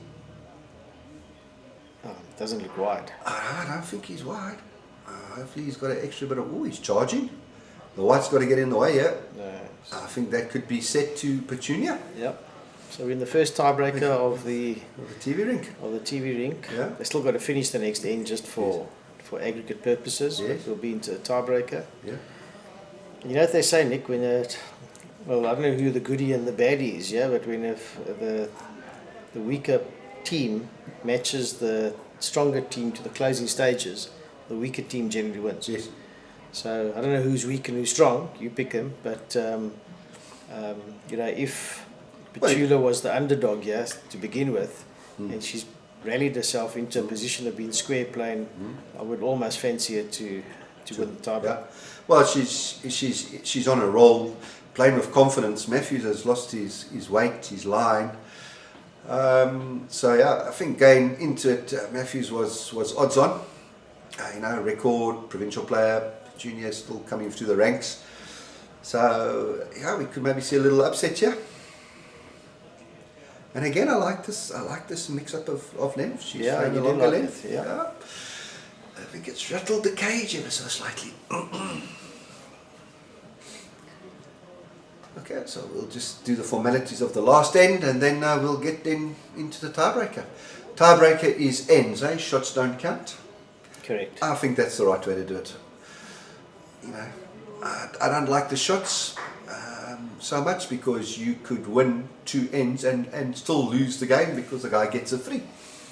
Your thoughts? Yeah, so I think if you go off 20 players, you're going to have 10 all, I think there's pros and cons, and I'm pretty sort of neutral about it. Well played. This whole thing about sets, even as we discussed earlier, you know, people, I know a guy like Jason Evans doesn't like it. You know, I think that what the thinking is at World Bowls level is that we as a sport have got a lot of competition from these other sports, these e-games, these. If you look at the Commonwealth Games, for example, per se, you know, Commonwealth Games is trying to keep itself relevant. You've got countries don't want to host anymore. We saw what happened now at Adelaide. They're battling every year to find a host country. So, and are the games relevant? And is bowls relevant in the global world? You know, we've only got 500,000 bowling members. You've got traditional sports like squash. I'm talking about minnow sports. Let's say squash, for example, got millions and millions. I think it's something like 4 million players. So you know, you got games like paddle now coming. A game lasts an hour. Yes. You saw the decline in golf at one stage, where people wanted shorter versions of golf. Okay, it seems to have rebounded. So bowls has to say to itself, how do we stay relevant? How do we get the youngsters to play and to be committed? Can they come here at 9 o'clock in the morning or leave home at 8 o'clock to be at the venue by 9 and come home at 6:30 in the evening? Young married couples or whatever, they want to do that. So this type of thing where you can come and watch a final on Sunday and it starts at 10, it's over by 11. That type of thing has got, and the quality's still there. You're not sacrificing. You've just changed the format a bit. Is it for the purist? Are we still going to have 21 ends and 21? Absolutely. Doesn't mean we're replacing, but this is an alternative. Yeah, I hear what you're saying, and I'll agree with you because, you know, like you say, there's a high importance on family, and the families don't want to be all day at a bowling club. You know, they want to spend quality time. So if you can play 3-4 hours of bowls and then go spend time with the family, will be great. And also, you know, you can introduce your youngster to the game. Remember, the youngsters also get bored very quickly. Yeah. So if you have quicker games, quicker turnovers of games, then concentration will stay there, and they'll enjoy the game more. You know, you don't want a 15-year-old all day on a bowling green just chucking woods up and down. You know, if you can have him at 10 o'clock and be home by 2 o'clock, he'll be in his element, and the game will grow. And I think you know, the game, what game is in trouble, what format is in trouble, is the game of fours. You know, a game of fours, you kick off at 9 o'clock, you finish at 12:30. In essence, you've played 21 ends, you've spent about 10 minutes on the mat in the full 21 ends. Yeah. The other 3.5 hours you spent watching. Yeah. And there's 7 people on the rink watching. No one wants to watch that. Television doesn't want to televise it. You don't want to sit at home and can't see the jack because there's 7 people standing in front of you. Yeah. So that game, I know at our club, for example, you know, our tabs and everything, it's more about trips and pairs and that sort of format. Fours, you tell a young guy starting out, it's just come from the business league and he joins this club and he's going to play a game of tabs in the fours game. He's going to get very bored and disillusioned quite quickly, I think. So Nick, we're into the tiebreaker. Yep. Who won the toss? They're going to toss now. I saw Petula won that end, so she won the set convincing. I think she won the last 4 ends in a row, so momentum's with her. There comes the coin. Here comes Jenny. Would you give the mat away, or what would you do in these circumstances? Well, I've been dominating my length, so I think I would keep it. You know, Matthews is struggling. Yeah, it's always nice to have the last wood, but you don't want to have the last wood if you're 2 or 3 down and no position on the rink. Okay, Matthew won the toss. How has he done? Very, very good. I like that. Get it back on his length, so he'll go mat up, shorter length, and try to dominate. Yeah. Maybe me being the cowboy I am, I would maybe pull it up to the peg, put the white on the 2 meter and try box it with my first wood and sit on it. Yeah, proper cowboy. Yeah. That's why you're on the microphone. That's right. Yes. Don't have me as your coach. Matthew's taking the mat up and playing his length. Let's see, he's gone a little bit longer. He's taken it out of that patch that Jerry noted earlier. So good mix. Like the way Matthew's thinking here. His mind's in the game.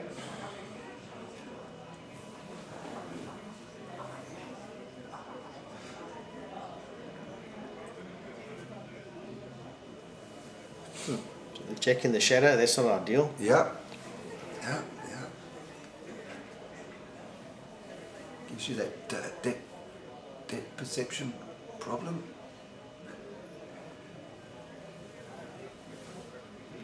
I'd actually asked for one of the flags to be moved if I was playing, but I see it's the camera guy. It's the camera guy, yeah. So we need him, he's quite important. He's quite important. Yeah. Or you'll have to listen to us ball by ball, like Charles Fortuin on cricket. So there's 2 yards through, 2 meters through. Not ideal. Let's see. With a front toucher, yeah. Petunia's on a decent line, like this line. Also looks very quick. Yeah, charging a bit. Change of length has scored both players. Maybe that shadow has also got maybe a slight, might have a slight effect.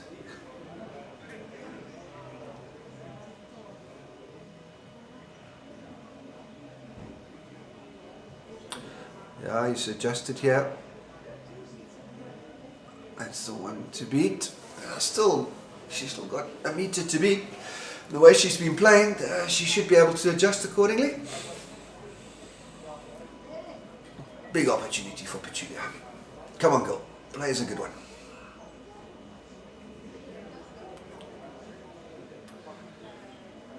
Again, not the worst line in town. And has she corrected the weight? Nope, still charging ever so slightly. Could be the shot though. Yeah, could be the shot. What did Jenny show? Yeah, one red. So Petula lying the shot.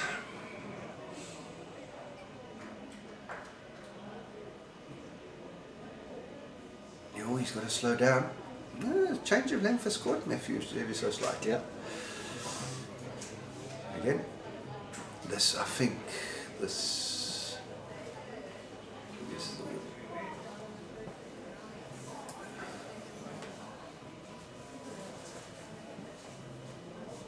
Petula, I said just missing the line, but sitting for another shot.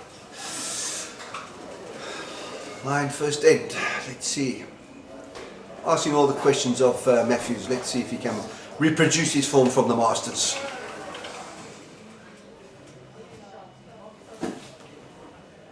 He's watching it intently. And he's quick, isn't he? Looks a bit quick. So first end to Petula. And she stays with the momentum. Yeah. Yeah. Jenny shows 2. It's irrelevant. You only need to win the end. And she's won the end, so don't play it. That's it. Let's see. Yeah, well played. Yeah, well done.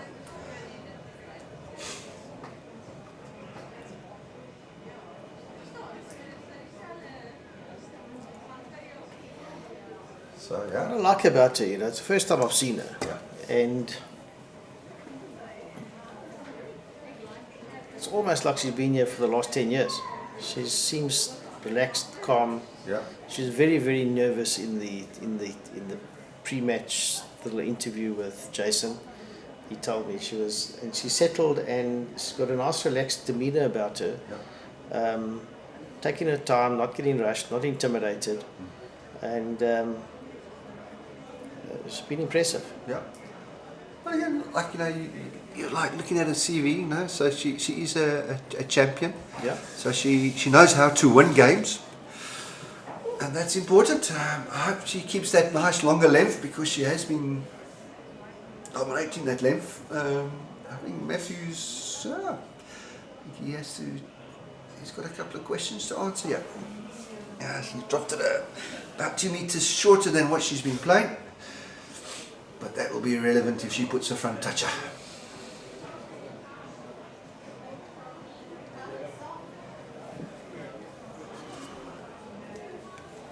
Looks a bit tight.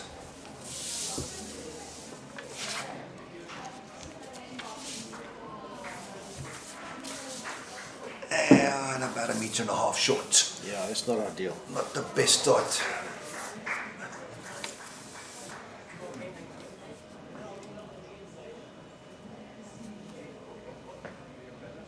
Yeah, and Matthews has responded with a very good opener. 50 centimeters, that's a good response. So the next game on this rink is between Johan Plessis and Maggie van Zyl. That's a tasty little game, that. Oh, Is this a goodie? yeah, Petula. Yeah, what a great shot. Oh, What a great shot. oh. It's almost lights out. But, yeah, I think Matthews has got his work cut out here. There's no run. Everything's lined up. It's one ball target. Got a very consistent lady player in Maggie and a yesteryear hero in Johan. That could be interesting. Yeah, Maggie's one of the better players in Western Province bowls, and the woman got a phenomenal record. Yeah. Was in the SA Masters not last year but the year before. Okay, Petula's got to go. I don't think she must go close to the head. I think she must match the backward, eh? I think she should go backward. You Yeah. can't clip it out for nothing. He's got the second, but I think she must go back. She's not going back. She's not going back. I hope she don't create a winger. Oh, no, she's played a rip here. Oh, that's a good great shot. Yeah. That's a great shot. That's it. Head's in her favour. Put the blocker first, like in curling. I think he's only got the dead draw. I don't think he's got anything else to He's do. got nothing else on, and he looks a bit tight. Unless he's got weight. Nope. His weight was superb, actually. On the right line, he would have been close. I was Petula. Now she's got to go back. I wouldn't be going close to the head. No, it's just destroying again. You see, that's where the inexperience comes in a little bit. Yeah, Okay, well she's played. at the back. Yeah, she's fine. That's a very good word. I think this could be a little bit of an upset if Matthews doesn't pull a ripper out. His eyes having a little trundle down to have a look at the head. Yeah, good move. Yeah, Take slows your time. everything down, have a look, see what I can play. That's where the experience comes in. Yeah, so Johan playing Maggie. I'm back in the commentary box to Alan Lofthouse. They're working me hard today. I've been... There'll be a good little bit of banter there between the two of you, Western Province JBA. got a hamburger for lunch and an 8-hour stint in the commentary box. Oh, yeah, at least you got a hamburger, hey? All right, big ball here, Matthew. Yeah. Got to draw it neat. Got to stay in the contest. I actually think he doesn't like it. I think he's tight, hey, Jerry? Yeah, he's tight. He's missed it, yeah. Like you say, won the first set. There Well you done. go, won the myth. Well done, Petula. Well Proud of done, her. Petula. She'll be felt. I mean, she'll remember this game for many years. I mean, she played against the Masters runner-up, silver medalist. Yeah. She'd never been on any major stage like this, and yet she's delivered. She delivered well. Done, Petula. Good finish. I think she won the last 7 ends. And then there'll be a post-match interview with Jason Parkinson, post-match wrap-up with the winner in due course. And Nick, it's been a pleasure, and I'm sure we'll see you in the next 24 hours or so. For sure. Jerry, always a pleasure with you. Nice catching up. Thank you.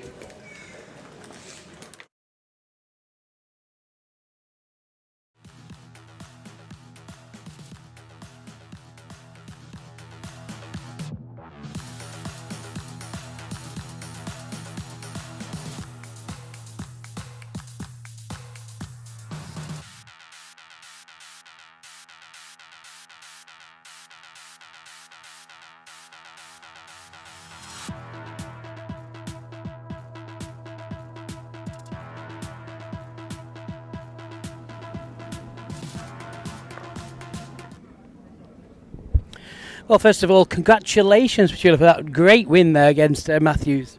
Thanks very much. You must be feeling really proud of yourself. Yes, I actually am feeling very happy now.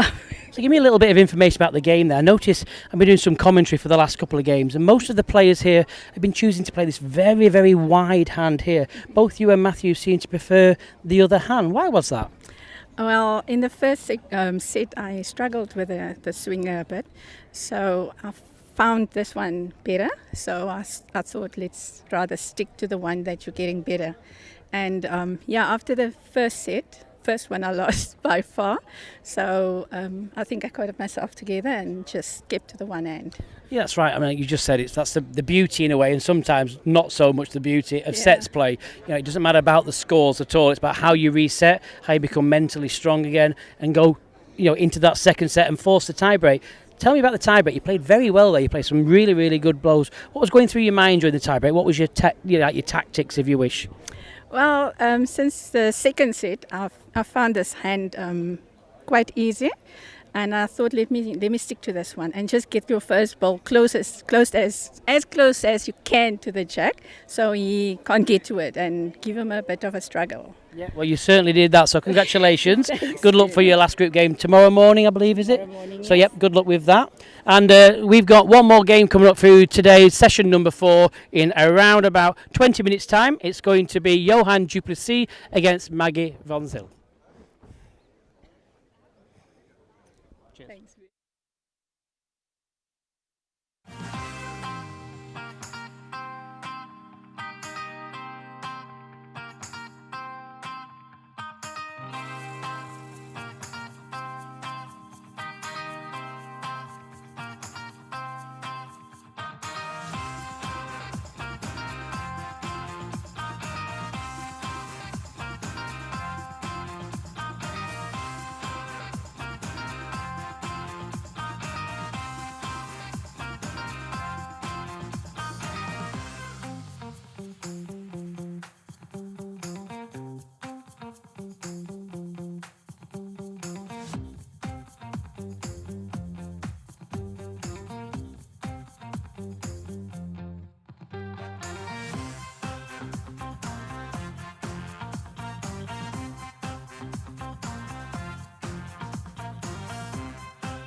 Good afternoon. We're here at the beautiful Durbanville Bowling Club for session 4 of the PBA singles, and in today's exciting lineup we've got one of the best bowlers in Western Province, played SA Masters 7 times, Maggie van Zyl. Maggie. Good afternoon, Nick. Hi. Maggie, give us your thoughts on the tournament so far. I think I have to give a big thumbs up to the organisers.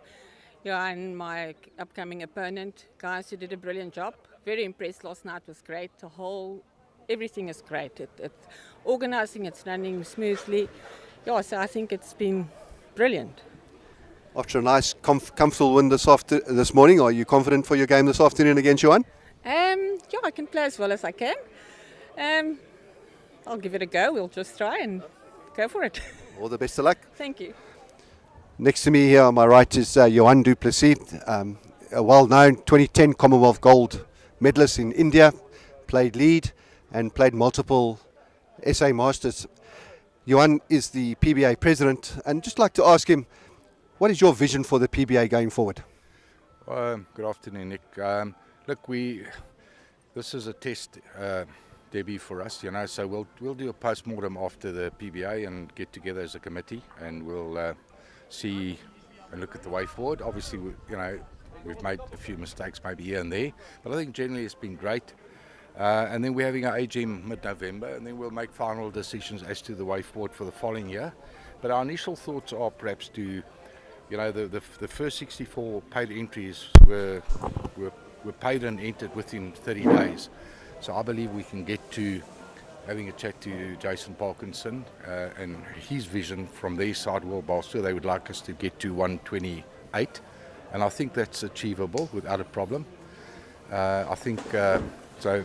That's probably the first objective, and the importance. I can't stress it enough. The importance of the ranking system after this tournament will be of utmost importance, because, like the top 12 or 16 in the world, there'll be incentives for our top-ranked players to perhaps, depending on how our meetings go, to get them here on a travel-free basis, and maybe miss out on the first qualifying rounds, and maybe start the tournament a day earlier. So that'll be incentive to getting to the top 16. But we're taking baby steps. We still got a way to go. We're not done and dusted yet. So far it's been good. Last night was fantastic. It's been a revelation to have Jason Parkinson here and the great Jerry Baker. Took a lot of hard work to get Jerry here, but he's here. And from the feedback that I get from Jason, from our international feedback, the commentary this morning with the two of them was world class. So I thank both of them. I think you're moving in the right direction. I like the initiatives coming through. Bit of a tight game this morning, just losing to Ananda Kotze, bit unlucky. Give us your thoughts on this game this afternoon against Maggie. Yeah, listen, I've got up my game huge. After this morning's game, I was saying to myself, it's either a psychologist or packing it up. But I'm tougher than that, so let's see what I can do this afternoon. Over to the studio. Good luck, ladies and gentlemen. Thank you. Thank you. Thank you very much, Nick Rustling, for those comments. I hope Johan didn't spend too much time talking about the event and forget about the fact that he's got a big match on today. It's a must-win match for Johan, having lost, as Nick said, to Anand this morning. So, Maggie van Zyl, a home club, Durbanville. What advantage will that give her? I'm sure she knows this rink. So I'm just waiting for my co-commentator to join me, Mr. Jerry Baker. He's deep in conversation.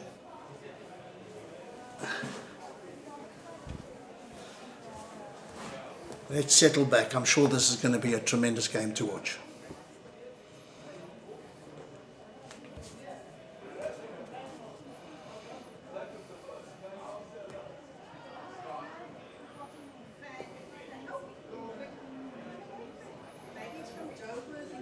Maggie's chosen to play her first bowl on the forehand away from the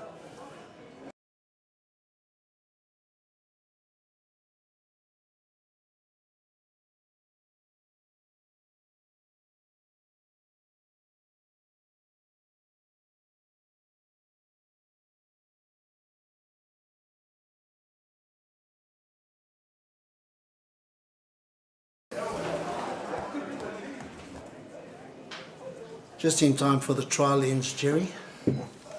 Thanks for joining me, mate.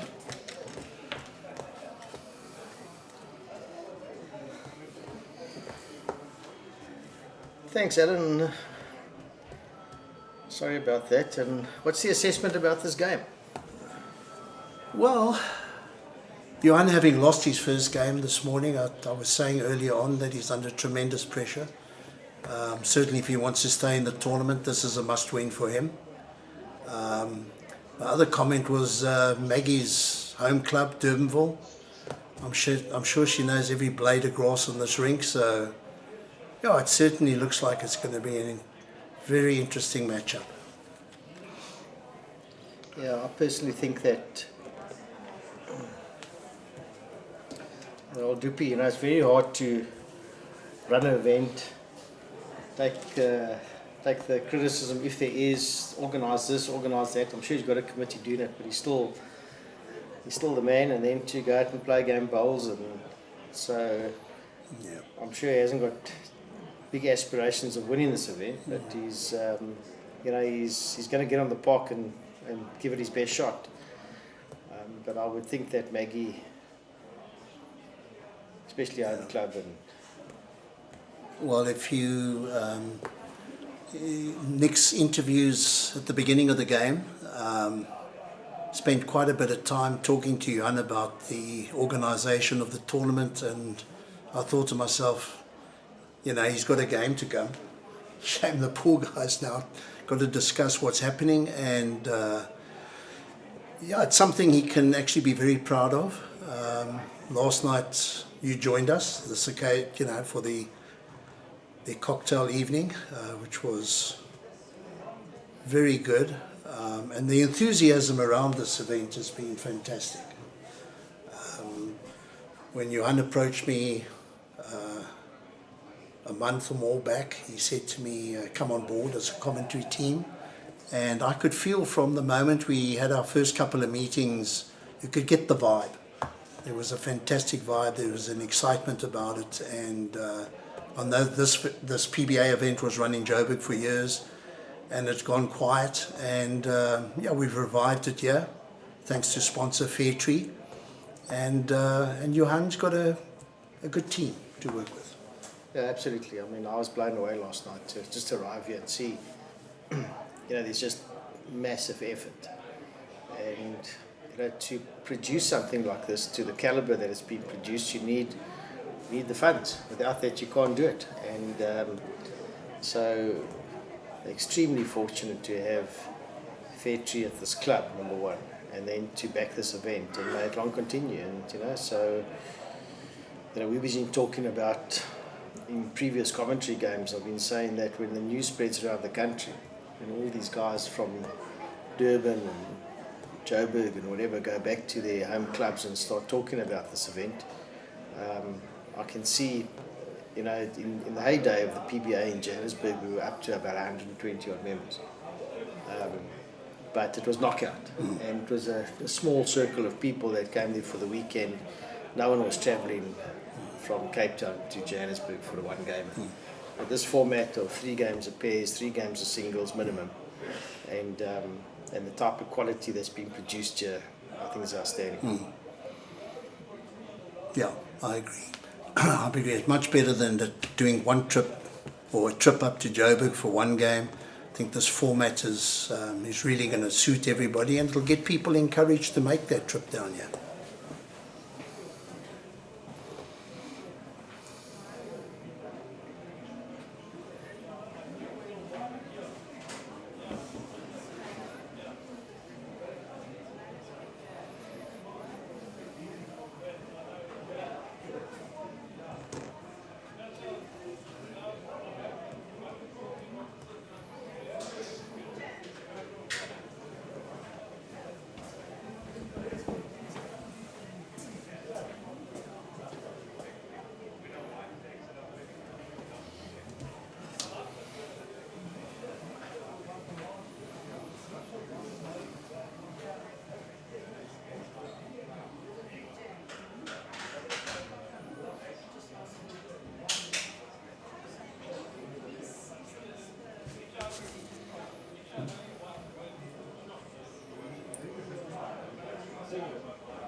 Almost completed. The trial ends.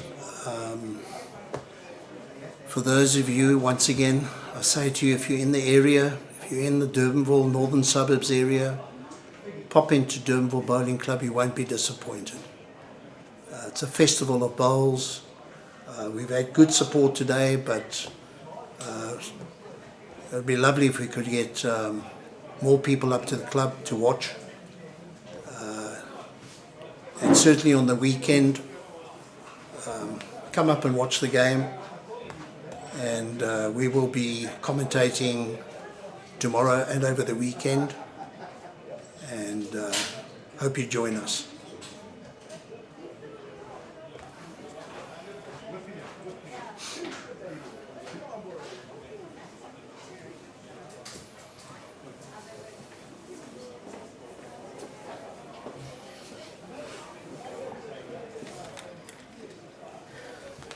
Okay, Alan, so off we go. And you know what we found in the other game, the previous game, is that when Petula just changed the jack length by a metre or two, it had it blew Matthews out the game from cruising. He started throwing them all over the place, and I think it's got a little bit to do about the sort of patches you can see. So the jack is now landing in that dry patch. So it's going to fly down, it's got to get over the green patch where the bowl is now, and then it starts finishing nicely. Like that one. Like that one. What a start. No, not going to get better than that. No.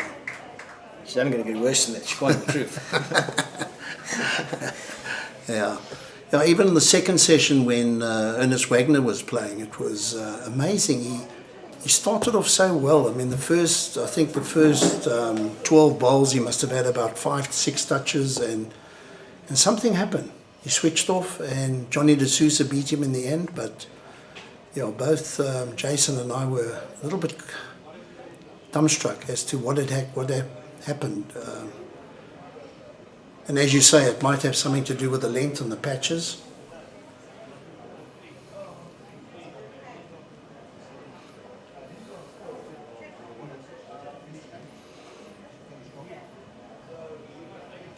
Yeah, Drippy's had a few knee issues, I think, over the past years. So he's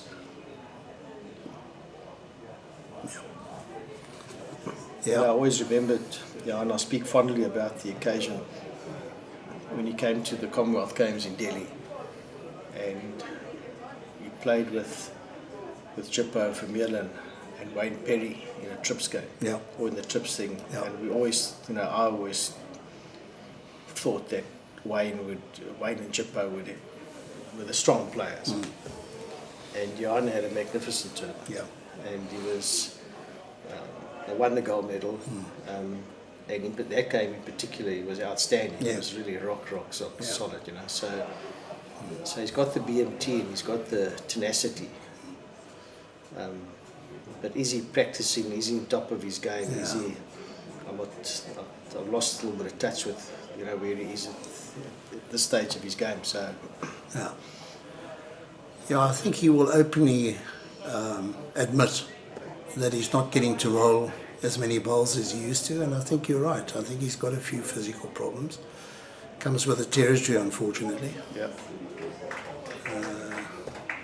Maggie's just drawn another good bowl, and Johan's already under pressure.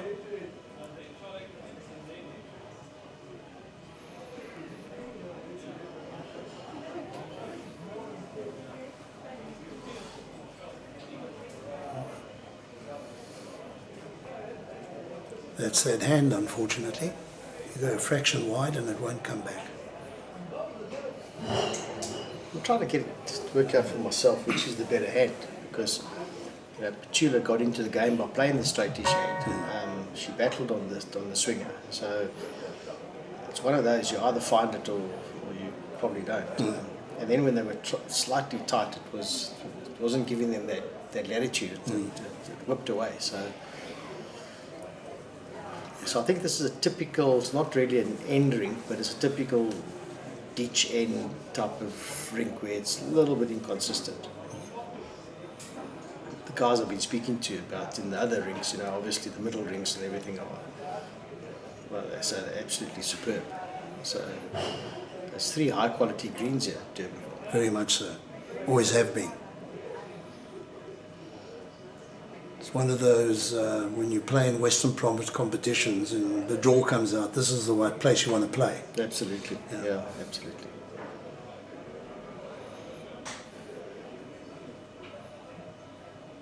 Yeah, talking about Johan in Delhi, I've obviously got flashback memories of my good friend Sean Admiral. Yes. From this club as well, I think it was. Yeah. So all his time was here, so... Yeah.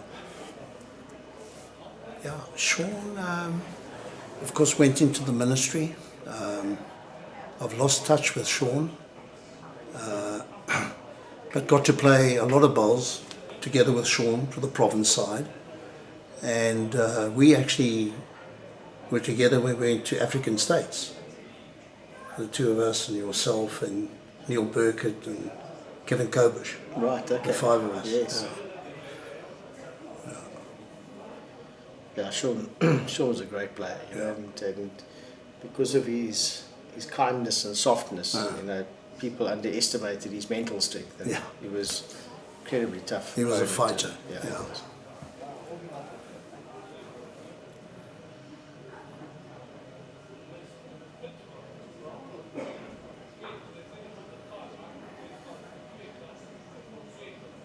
I think if Maggie's chosen to play this green, this side of the green, then she knows something about it. Yeah, it's good. Yeah.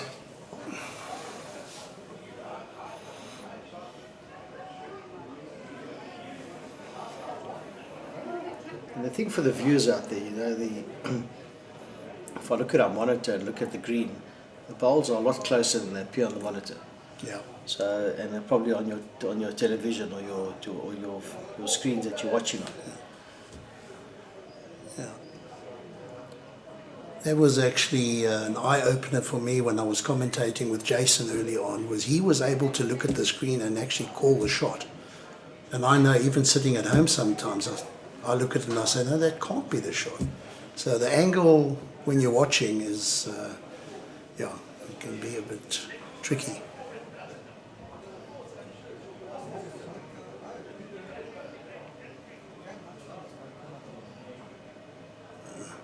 Yeah, Maggie certainly. Good ball. And of course she'll have support. Yeah, she'll have the hometown support. The home crowd support from Durbanville.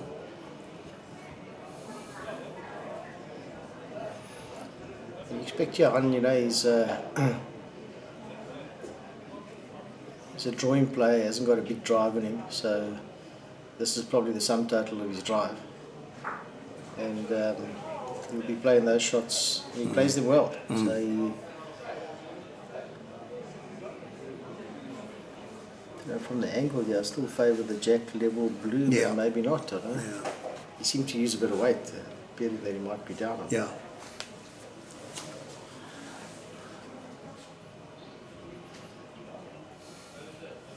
Not quite sure if Maggie's still in the in the South African frame, is she? I think she played Masters, if I'm not mistaken. Did she play SA Masters last year?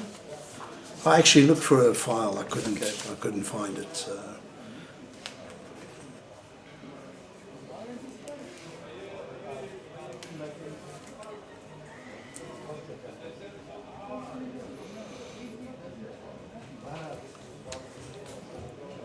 She's certainly still in the mix at the province level. She's still skipping one of our open sides.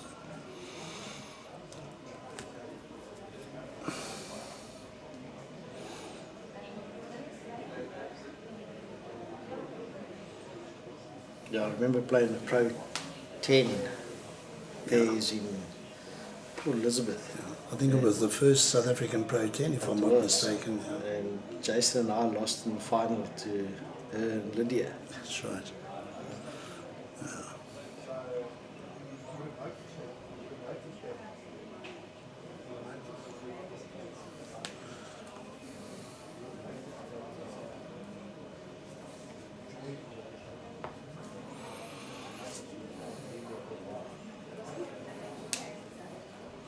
I know you've retired from the international scene, Jerry, but you had a great nationals. You won titles. Yeah. Still playing well? Yeah, I've probably, I don't want to sound like any player, but I probably have had one of the better seasons I've had in the last 10 or 15 years. So, and I think a lot of it's got to do with, there's a bunch of youngsters at my club that have like spurred me on. I've taken them out, be it in the men's game with Aidan de Schmidt and a couple of other guys, and he's done well. He was runner-up now to Nick Sher in the Gauteng Open singles, and on the mixed with Haley Erasmus, and so and by virtue of that, I'll get out there and I'll put a bit of work in. So and the better you do, and the more you enjoy in the practicing, and so. It's been, I've got like a new bounce in my step type of thing. I've got no aspiration. I stopped international at exactly the right time for myself. And I've got other roles to play now. So but it doesn't mean I want to come here and win it and win everything I play. And I've still got that hunger. I can imagine. Yeah, you'll never lose that, Jerry. You'll never lose that determination to win, that competitiveness.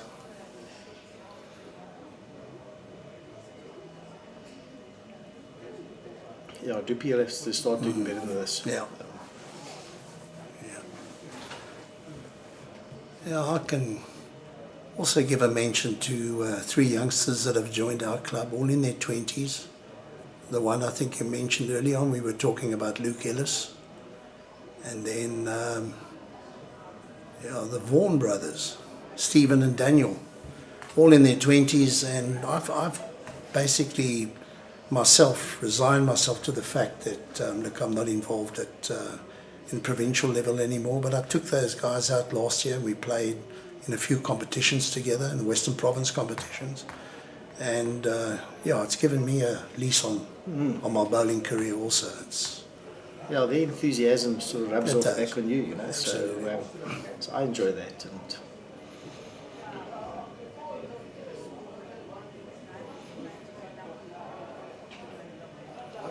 oh dear. Yeah. So the boys have actually convinced me to play in the All Cape for the first time in my life next year, because I believe it's in Eisner. Yes. So I want to play Pretorius and Gareth and Luke and those sort of boys, So I'm still trying to work out if I've got the liver for that sort of week, but I'll let them know in due course. Yeah, I'm sure you're aware of the fact that we invited Donnie Piketh to join us at the last All Cape. Well, Donnie goes to... So Donnie's my stone cold mate, but he doesn't get second invites. No. So he's had his first invite. I think I think he's so desperate now that he's actually phoning us. Yes. He wants to play again. And your mate Reggers is involved, so... Yes. So Donnie, talk about people, he's one of the guys that had to work hard at his game. They always spoke about Bill Mosley and Doug Watson. Doug Watson was a guy who can pitch up from week to week. That's a great opener. Yeah. By Maggie, 7-0 after... Not looking good. A couple of years doesn't look good. Yeah. But Doug Watson could go from week to week and sort of turn out the same sort of quality, where Bill Mosley was a hard grafter, and he had to do that. Donnie had to practice. So as Donnie's lost a bit of the bite and not putting the hours in, so his game is not where he wanted to be, so it frustrates him immensely. So it's a...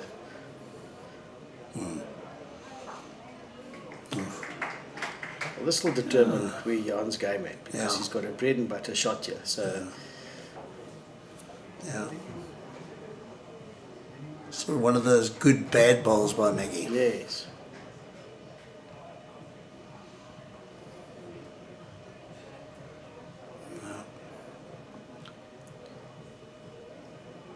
Should have been a bit more So positive. I think that sums up the whole Phiri's game. Is, you know, it's just tentative, no real confidence. But it should have been virtually ditch way Jack in the box. Yeah, why To not? stop it. I mean, it's virtually Jack level. And now Maggie's Maggie's put it back expecting down. it, yeah.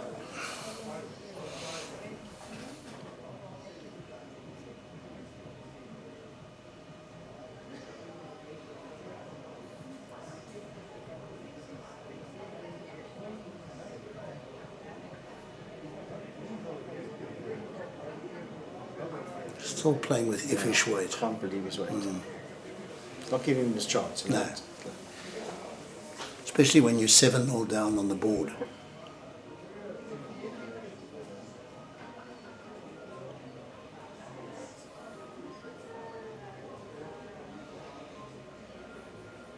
So I haven't seen Johan for a while, but when he steps, it's almost like he's a little bit niggly, you know. It looks like he can't put all his weight on that front foot. If you look at him now, it looks like he just there's a jerk there somewhere. Yeah, That yeah. this is better weight, I think it is. Well, Yeah, that's better why weight. not Yeah, play that absolutely. with his, Yeah. give himself a chance. He's on the board. Anyway, smile to the Yeah. people again, but he's in the saddle. I was asking Nick in earlier commentary, who's your sort of favourites here? Who do you think will be in the mix here come Sunday? Yeah, I mean, you've got to look at Jason Evans.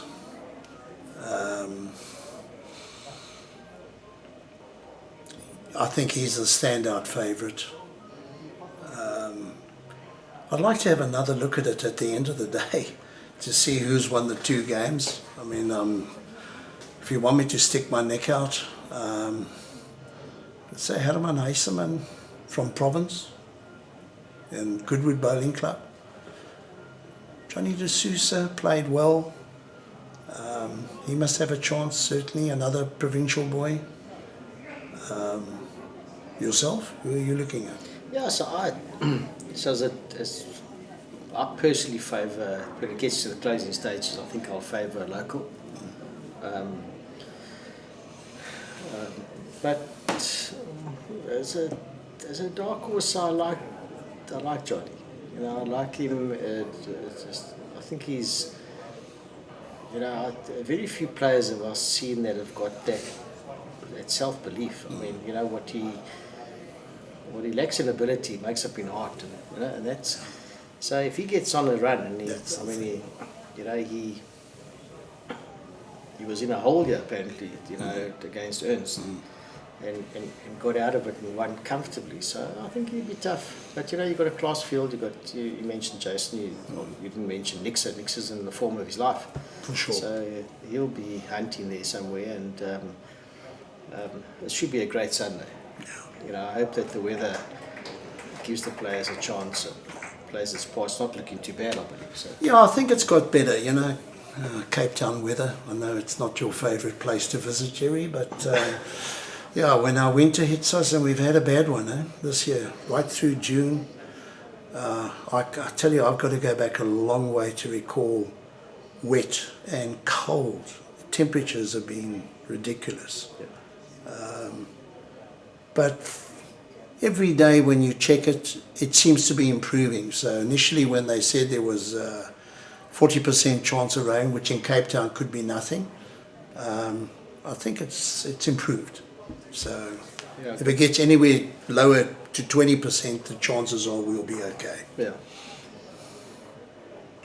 And I'm looking forward to this rink with sort of a packed stand here on the side, and the locals coming down over the weekend, and I think it'll be exactly. Yeah. Great atmosphere. Yeah. I'm sure you'll agree, Jerry, that when you do get to these events and you're playing on the last day and you happen to be fortunate enough to make the semi and the final, nothing better than playing in front of a bit of a crowd to Absolutely. lead you on. Yeah, you love it. But you have to do the hard work, the hard yards first. Yeah. And these sections and whatever, out in C6, so those are the hard yards. You've got to win out there. Yeah.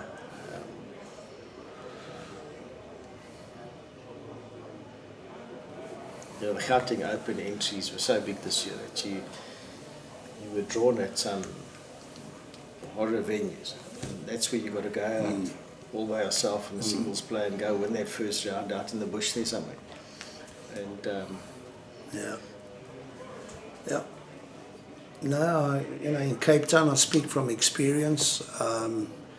Many years ago, we had a scribe who worked for the Cape Times, a gentleman by the name of Ian Galt, and he phoned me on the Monday after I'd won the Western Province singles and said to me, Alan, how do you, if you had to pick something, the reason for winning the competition, what would that be? I said, the draw. He said to me, well, I can't quote you on that.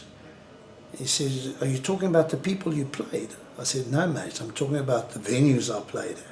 It was one of those sort of 3 weeks, 4 weeks where every venue I drew was a cracker, a great venue. Yeah, what a lucky man. Absolutely, you could get drawn at some clubs and, yeah. It's better, Johan. Of course, no names, no petrol. Yeah.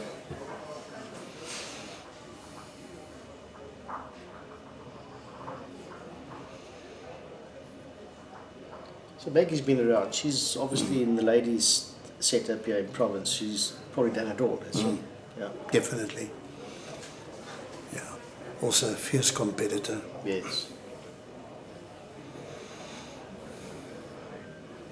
I mean, this competition takes me back to the good old days when we used to play the Glen Pairs and the Atlantic Trips. I don't think any of them reached the scales where this one is headed, but they were tremendous tournaments. Yeah. Yeah, I think the challenge here for any new tournament, including this PBA initiative, is how sustainable is it? You know, so they've got to deliver a product that is contemporary and stays up with the times. And then, I mean, the fundamental to all of this is the sponsorship. Yeah. So, you know, we, as a collective, the bowlers have got to sit down and say, how do we make sure that Fair Tree stay on board, that Drake's Pride stay on board, that these guys stay on board? How do, you know, and it's not one-way street. It's not a donation. Yeah. So, so at the moment they've taken, I would imagine, a bit of a punt. Next year they'll say it was quite a success, so let's stay. And in the third year there'll be drama. Yeah. If there's no return. Yeah. So.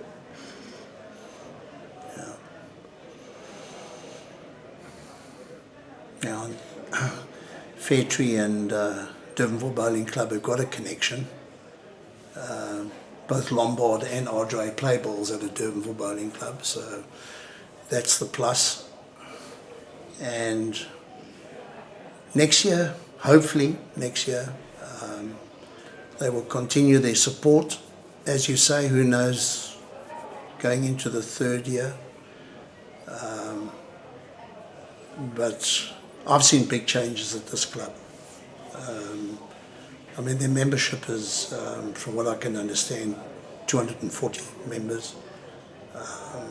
In fact, I was talking to somebody the other day who said they've got so many members that if they all came down and play, they wouldn't have enough green space. Yeah. So, yeah. Fantastic position. So they're in a very, very, very healthy position. Yeah.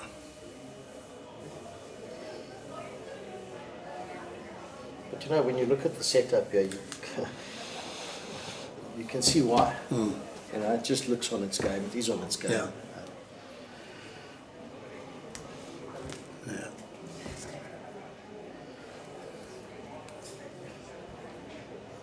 But I think Bowls Africa has got to start thinking about the compromise they're making in events like the SA Masters, where they're forced to go to 4 green clubs because of the system and because of the setup. Yeah. And they're getting let down by the quality, because people or clubs haven't got quality, 4 quality surfaces. Going back to Wingate Park this year, Western Province Cricket Club was probably a disappointment, to be honest. Whereas you come to a club like that, which would put up 2 magnificent greens, and a lot of clubs could. So the options only in terms of 4 greens are maybe 3 clubs in the country. Correct. I think Wanderers probably 4, Morningside, Wingate and Western Province Cricket Club. So what would you suggest? A reduction in the field? Well, I don't think the reduction, but I think that the split between the seniors and the juniors has to happen somewhere. Okay. You know, does it happen at the same time? I'm not quite sure. I haven't got the answers, but I think they compromised a lot of quality because of the system.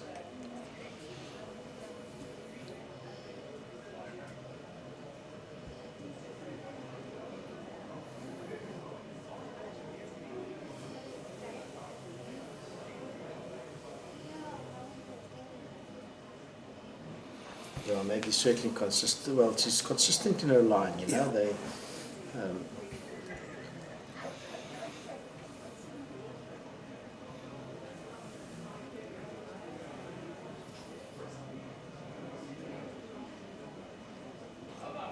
looks a better ball from Johan. No. Could be. Yeah. Could be. Could be. Yeah.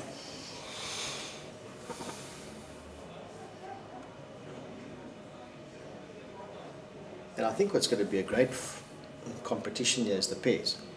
I think the pairs will be a lot more engaging. You know, there's some nice quality pairs, and I was saying to Nick that I'm not a favourite of the 2 skips in the side. I don't think that's a, you know, so I like that dedicated lead and a good skip. So I'm trying to find out that pairing in the field, where that's going to come. And I think the pairs are going to give a whole new dynamic to this competition. Yeah, I think on tomorrow afternoon, I think we've got Jason and Sean up against Peter Harvey and Kevin Douglas. Yeah, thank you very much. There we go. That should be a great game. Last game tomorrow. Yeah, so that's the start of the pairs. That's the start of the pairs. Yeah, so that's a good start. So if you look here, you know, I think Eugene and Annika could be, could be good. If I was a bookmaker, I'd suck the punters in with Billy Radloff and Tina Solista. I'd be stretching those odds a bit. But they'll be good. It's a nice dynamic. Yeah.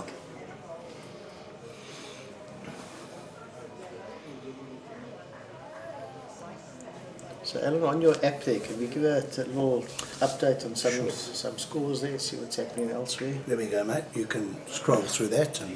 So Wayne Roberts is cruising in. He's 10-3 up in the first set, in the closing stage of the first set. Kevin Douglas is 13-2 up, so there's one of the guys that says. Lee Radloff has won his first set 12-4.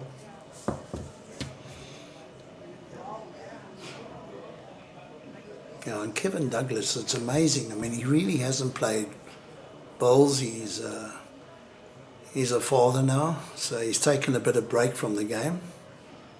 And but I think even like Peter Harvey, I think Peter Harvey could have reached greater heights if he would have put more time into the game, but he's in a situation where he runs his own business. And he can come down sometimes without practicing and he'll turn it on. Okay, Maggie. Wow.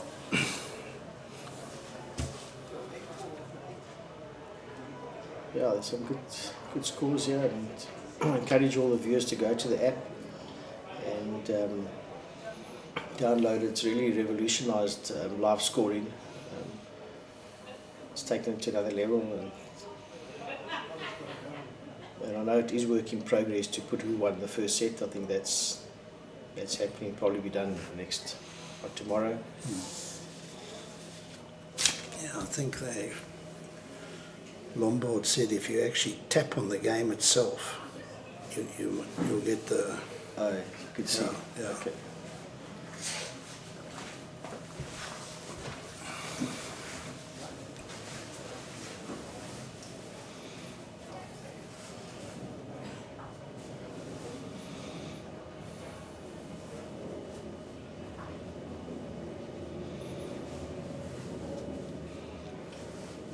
Maggie lying again, one shot.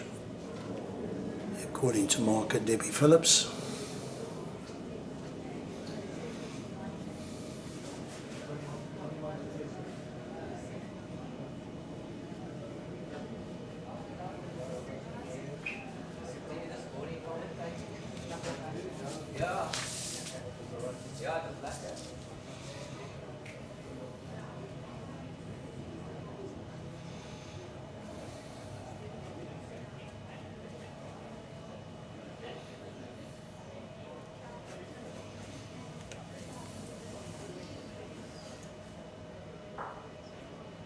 Oh, who knows?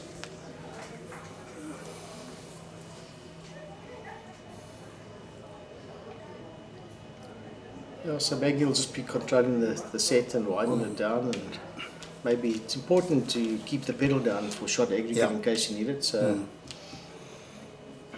Now, if you get to the end of the first set, and even though it's gone, if you lose concentration, especially the person that's winning. Yes. If you lose concentration, you could battle to get it back again. So I think you've got to be focused all the time.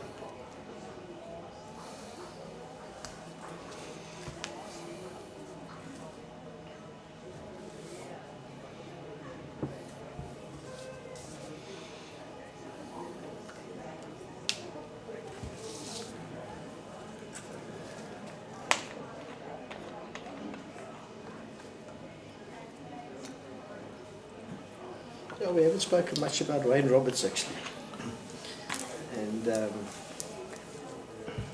he's quietly going about the business now. In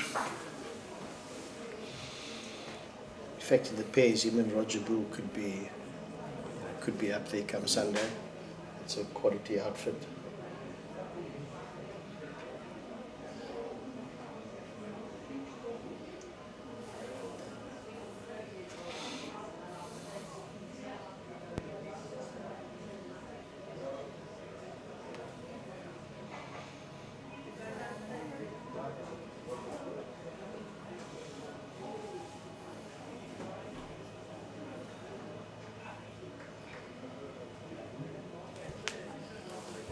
So the bowls in the Western Cape on the whole seems to have a little bit of a bounce in the step. And when I come down here, I see a lot of people I haven't seen before, type of thing. And they're all bowlers, and if you talk to LawnBowls, he says there's 65 odd new players here at Durbanville, off the street, not recycled bowlers. So it seems to be, look at Western Province today is the biggest district in South Africa. So for South Africa to be strong by implication, Western Province should be strong. So. Yeah. I think they, even when they went away this year to the open districts, I think once again they will look back, as we have over the years, always look back to those games. They sort of lift their game against JBA and the bigger BGN, and then all of a sudden they'll come up against one of the other districts and they'll lose it. They lose focus. Can't put my finger on it. I was involved with province selection for many years. Not involved at all at the moment. Okay. But they've got the players. I mean, I don't believe you're ever going to battle as long as you base it on record. You're not going to battle too hard to find 8 that should be playing at the, maybe give or take 1 or 2. And we shouldn't. I think they were in the running at one stage at the provincials this year and just didn't make it.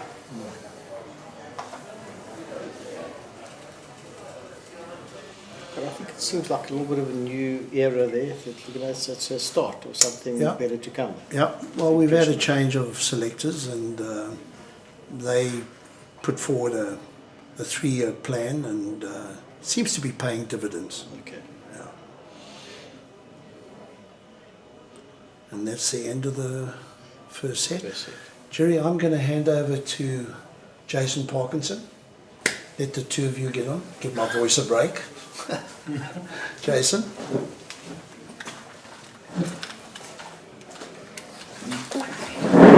Welcome, Jason. Thanks, Jerry. Good to have you back. Yeah, I've been watching this from out in the sunshine. Yes. Yeah, best place to be. Maggie playing very good.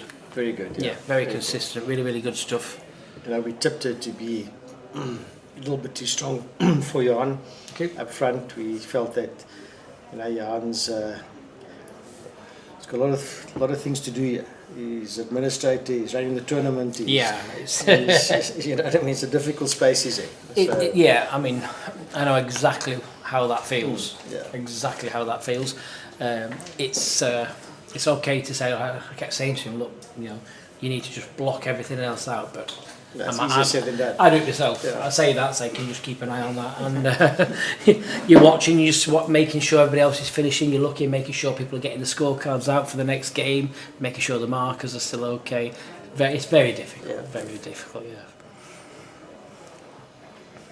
But that's not to take anything away from Maggie. I think she's playing, you know, some really, really, really good stuff, some consistent stuff. As the day's gone on, people have swapped hands, I've noticed. The first two games they played the boomer. Yeah. The last game they stuck to this, what was slightly straighter. It's bending slightly more now, but the heat's been on it. It's freeing up.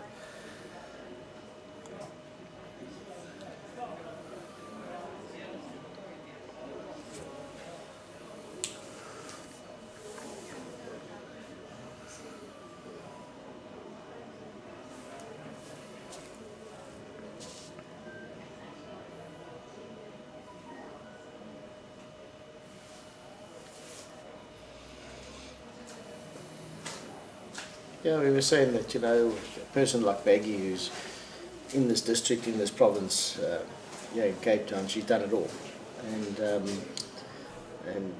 you know, if truth be told, Johan is not where he was, and Maggie's got to take advantage of that and, you know, come here and win these games and win it to love, and to set herself in a position to win the section at least and go forward. So these are the hard games to win, you know, the awkward ones to win. Yeah, that's right. You know, since arriving here on Friday, I've been to South Africa 3 times. Never played bowls here at all. So Johan was taking me to. I've been to 4 different bowling clubs. One just to have a look because I wanted to see the differences, and the other difference was Johan said, "Look, I've been so busy organising, I've not rolled and I practice quite as much." So he gave me some size 2s. I said, "Right, come on, let's have a practice." But even during the practice, we just did a normal 2 sets tiebreak. That's all we did, and then came off. And his phone just never stopped ringing. He couldn't concentrate. You know, his phone was constantly ringing, beeping, ringing. I said, "Put that phone in your bag, and leave it."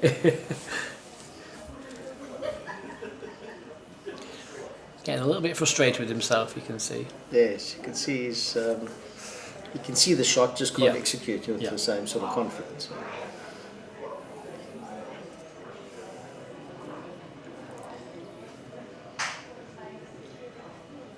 But you know, if he gets off to a start here, we saw it in the previous game with Matthew's Phiri. If he gets off to a start in the set, and he's changing the length, and I think he'll do well at this length actually. I think this is his forte. But if he gets off a start and wins a couple of more ends in the set and puts her under pressure and gets the tiebreaker, then all of a sudden it's a 50-50. Yep, it's if you're behind and you're struggling, that could be the beauty of sets. Yeah. You could lose by 20, win by 1, sneak a tiebreak. The other hand, for the other player, it could be cruel. Yeah, very cruel. But for broadcast, it's the only way forward. We don't want to be sat here for 4 hours playing 21 ends, waiting for the climax and it not to come. Yes. When you've got sets play, you're guaranteed almost, a climax or two of the sets, and you've got the tiebreak. So I think it's the way forward for broadcast. I do think there's still place for the traditional game, for the more amateur level. Yes. People come and they enjoy that, but I think going forward, this is definitely the way to do it.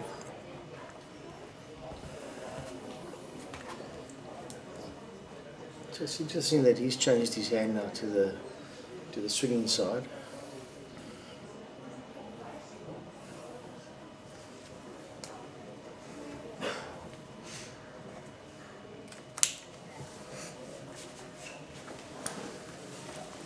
Let's start by Maggie.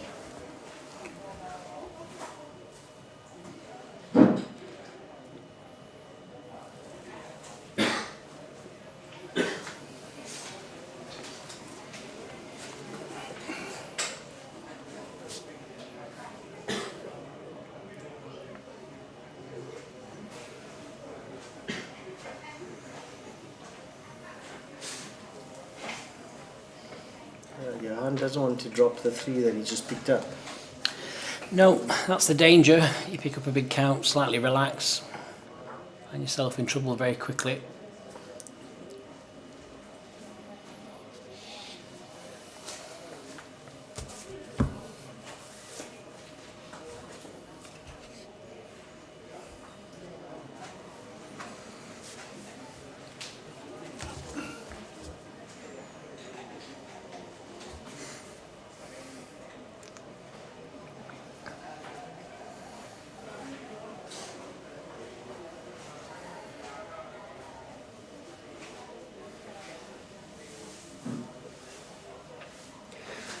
Well, I think it's still 1 for Maggie. Yep, marker indicates she's in the paddle. Standing right on the outside of the mat, you can see there, so that will allow the ball to bend the maximum distance possible. Mat play is very important, isn't it, Jerry? People we talk about the mat play standing in different places. It's more important than you think, the positioning of the mat. If you're playing on the inside, my go-to when I'm playing, if I don't know the rink, I'll always start on the inside of the mat, so trying to get the least amount of bias on a swingy hand. If your ball doesn't bend and you finish 2 feet, 18 inches wide, all you need to do is play on the outside of the mat, almost play a similar line, and because you've moved across on the mat, it will automatically bend more. People don't master that, I think, as much. You see them just standing in the same place all the time. No, exactly. It's I'm left-handed, so okay. By virtue of when I go to where Johan is now, if I go to the left-hand side of the mat where he's standing, I get a massive swing on my forehand. Yep. Right, and I can really hold it up by going to the inside. So your point is, and I'm not sure if those things are really coached or taught. I don't know. For me, it was almost a self-taught thing. But those are the nuances, and I think if he's drawn the shot, I think maybe just slightly tight. Hard to tell from the angle. Yes. Sitting on the fence.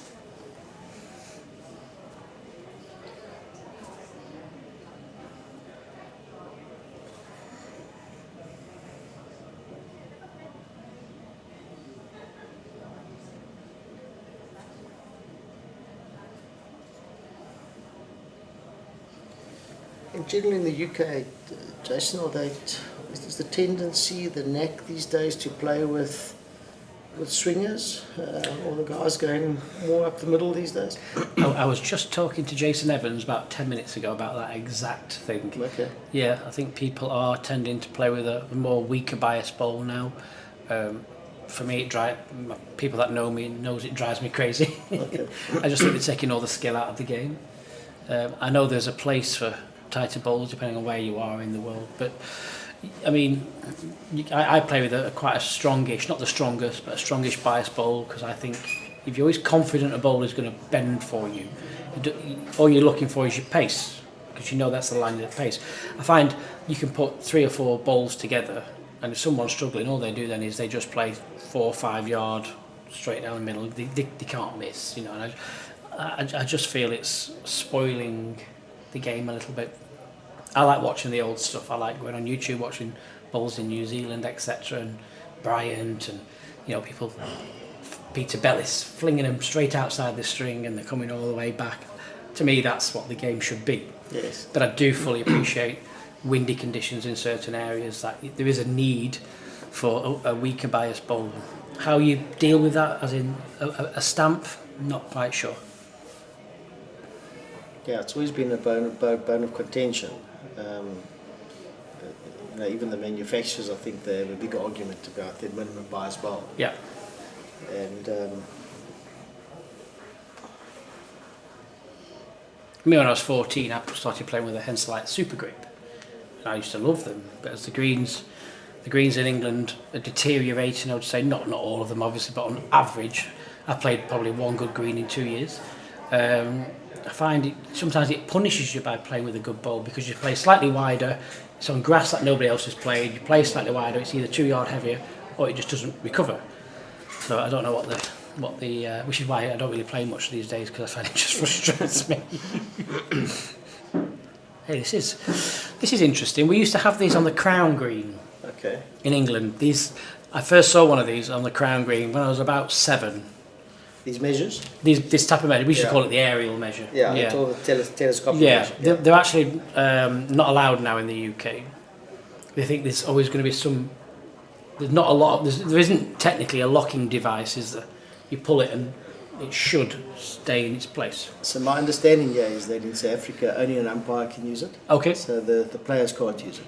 Oh, okay. Yeah, so they've called the umpire and he'll... It's interesting, it's like talking back to my childhood. I've not seen one of these for years. He's very accurate with it though, isn't he? You know, just little movements.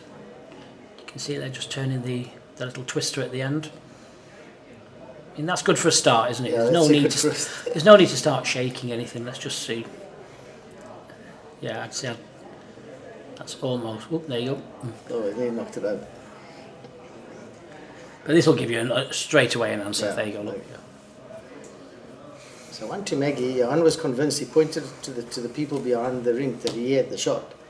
So he was wrong about that.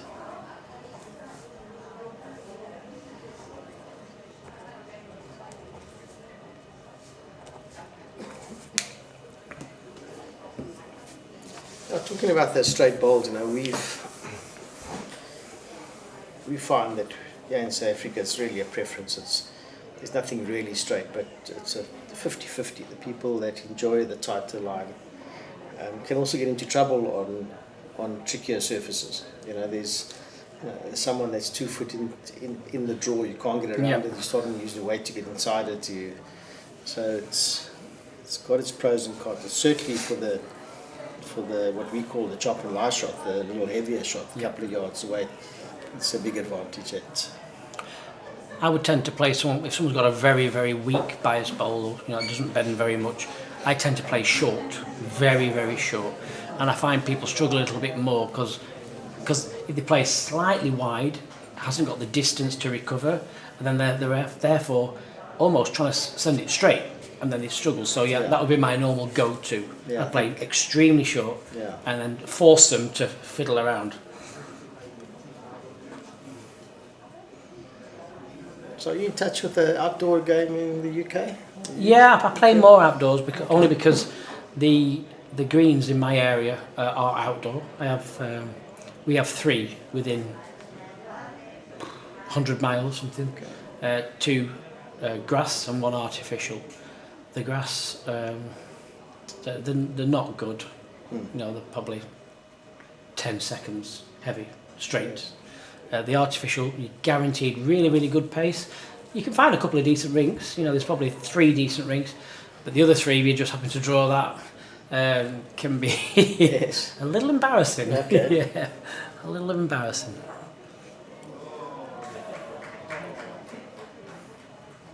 So England would be fancying their chances, notwithstanding their outdoor surfaces, they'd be fancying their chances a bit in Australia in a couple of weeks' time. I imagine they'd pick a decent side, Sam Tolchard and the boys. Yep. There's definitely a great side going over there. I'm fortunate to be one of the England selectors, so I get to see all these different training sessions going on. It's all about preparation. Money does come into it, because ideally when you go into somewhere like Australia, when you're playing the Australians in their own back garden, you need to be on your game. There's no point arriving the day before and just expect to beat these guys on their own pitch, you know. But arriving early in preparation comes at a cost, and some countries may not have that cost. Yes. You know, we're slightly lucky in England. Bowls England have got a massive sponsorship this year, which is an insurance company, and they're doing really well out of it. So it'll be great to see how the boys and the girls perform. Right. But it's still going to be tough. Still a bit tough. I think, Jason, you know, disabilities become quite big in bowls. Massive. Yeah. There's a big drive for disability bowls. I'm a firm believer in it. I like to support it. It's great to see. I have someone at my club that I try and coach, and I just get so much pleasure from it. I get so much pleasure, and that's what I keep saying. This game is so unique, because it doesn't matter who you are, what disability you have. You can just play. What game can you play? A league game in your county, turn up and play against the world champion. It's unique, yeah. Well, Johan, while we're talking that, Johan's line 3 shots, drawing for 4, full house, to take a 7-1 lead in the second set. This is a big bowl. It's a big bowl, and it's a big turn up for the form of the first set. Yeah, it's a big bowl. When I say it's a big bowl, it's just an easy draw, really. But it's a big bowl because it is an easy draw. Yes. At the end of the day, if you come and you lose by 1, these are the bowls that will haunt you. No doubt. Just see that shade creeping in. Will it get back? I think he's got good enough weight to... maybe, Not sure. Maybe he was on that outside. Probably not, I think. He'll be annoyed at that, because that was an easy 4, yeah.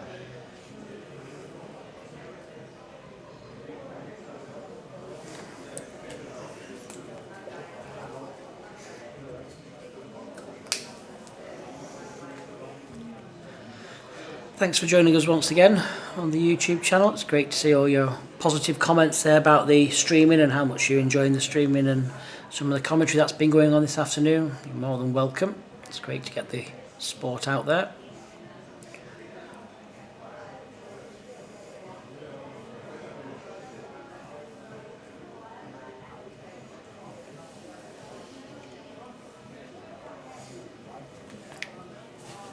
So with your role, Jerry, is the correct role regional director for Bowls Scotland? Bowls South Africa. So, what does it entail? So we've got a board of directors. Okay. And historically they come from the different regions. Okay. North America, Canada, that's one. The UK is one.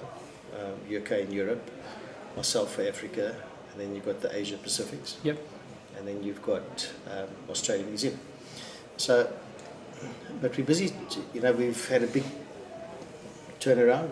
We've had this big review, and we were found as a board and as a organisation. We've been found wanting, and a lot of changes had to happen. And one of the changes, we moved the office from Scotland to Australia. Gary Smith has now retired off. Yep. Neil Dalrymple is the CEO, brought a bit of fresh air. And the next thing to do is the constitution's changing shortly, that it's going to be a board of directors. And the 6 board members will be voted on in terms of acumen for whatever they're going to bring to the board. And if the 6 come from the UK or from Australia or for whatever, there'll be some checks and balances. So, so that whole regional thing is disappearing. Okay. So my background generally as a you know, I'm a chartered accountant by profession. Okay. So that side of it, the finance side of it and the sponsorship side of it might be a role, but in essence, and I don't know if it's in the public domain, but probably now, I've resigned from the board. Oh, okay. And at these World Championships. And then there will be an interim guy from Africa that will take over. Who that is, we don't know. And then after that, it will be an elected board going forward. Yeah. So I think there's been some positives out of it. I think the game or the organisation's in a better state than it was when we first got onto the board. But big changes have to be made. And one of the things that, and I'm sure you probably know more about it than I do, that is to try and get all these worldbowls tours and worldbowls and bowling in France and all these sort of associations together to talk and let's start the talks and let's see if we can do something together. Yeah, because we are fragmented. Yeah, definitely. And that's definitely working. Myself and Martin Gale from the WorldBowls Tour, we met Neil Dalrymple at Drake's Pride about 2 weeks ago to discuss that very thing, how we work together, how we promote the sport, how we grow the sport by using different countries' strengths, if you wish. And yes, you're right, I totally agree. In England, we have so many governing bodies. You have short mat, flat green indoors, flat green outdoors, crown green, petanque. There's 5 there, so there's lots, 5 overheads, 5 boards, 5 buildings. I agree with you, especially when there's not the money in the sport. So I think there's space for everyone.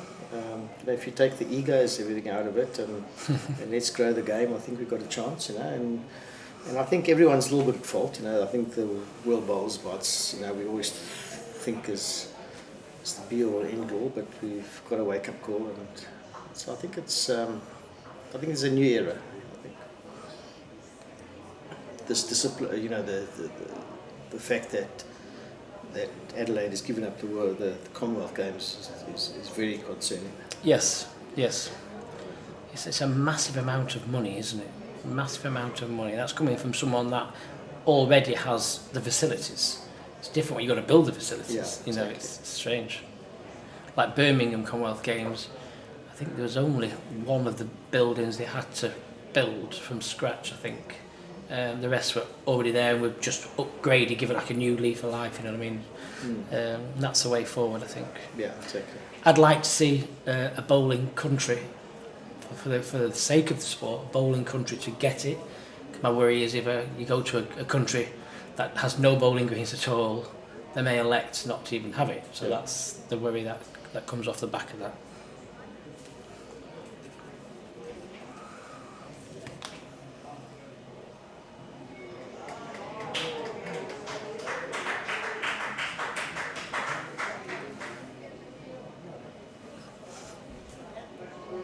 Maggie, good shot there.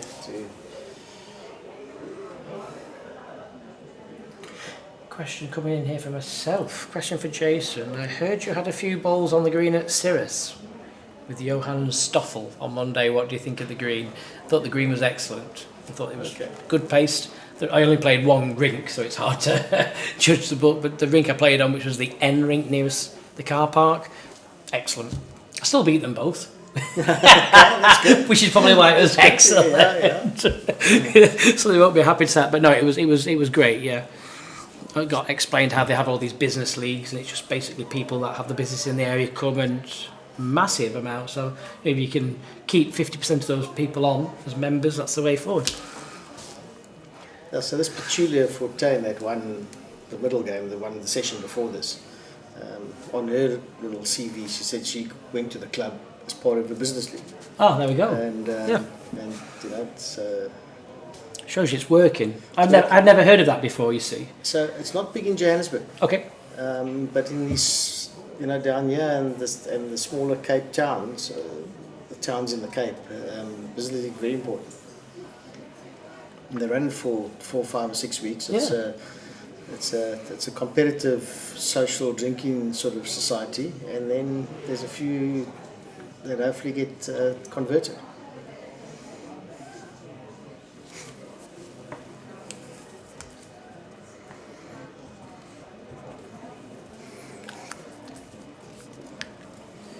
Yeah, so they're playing out of the shadows. I'm sure that shadow will be a good meter slower going into it on the next head. You know, you'd think that should be well to do that.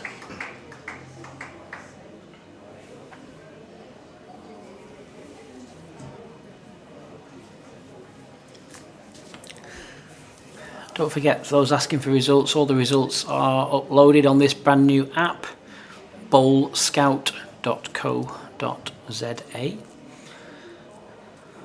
And you can see all the league tables there going on. There's a question asking about the Matthews Petula game. Petula won that game on a tie-break.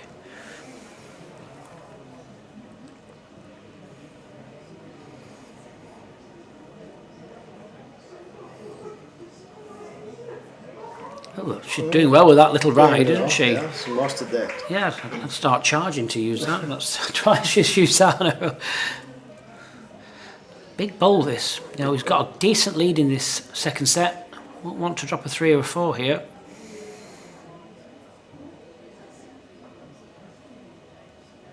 Oh, he's on that wide line.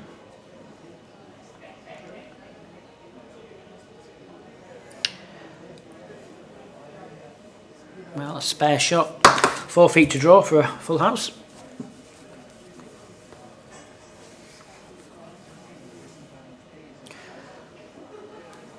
Is she reaching? Yeah, I think so. Yep, that should be enough. Well, one ball to come. Very big ball for Johan. Like you say, he doesn't want to drop a 4 here. So he's moved on the mat.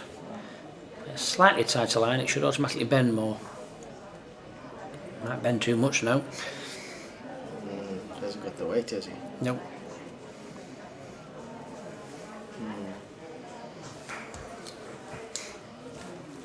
Oh, that's a pity. You'll be disappointed with that. Yes, after just getting that decent lead.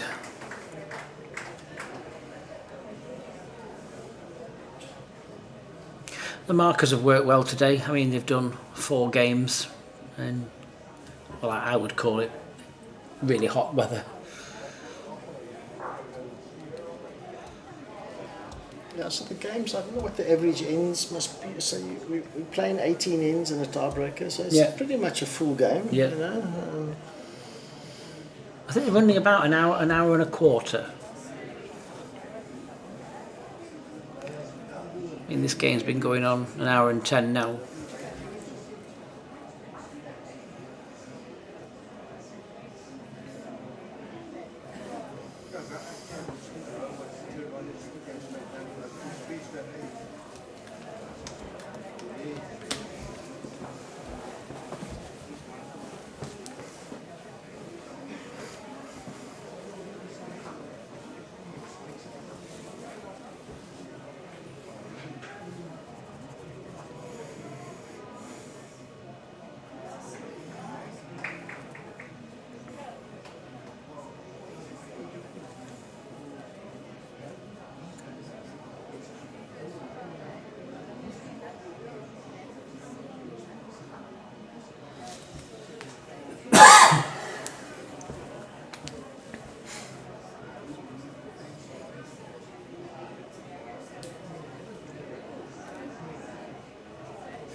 Well, again, 2 good opening bowls from Maggie. Keeps putting Johan under a bit of pressure.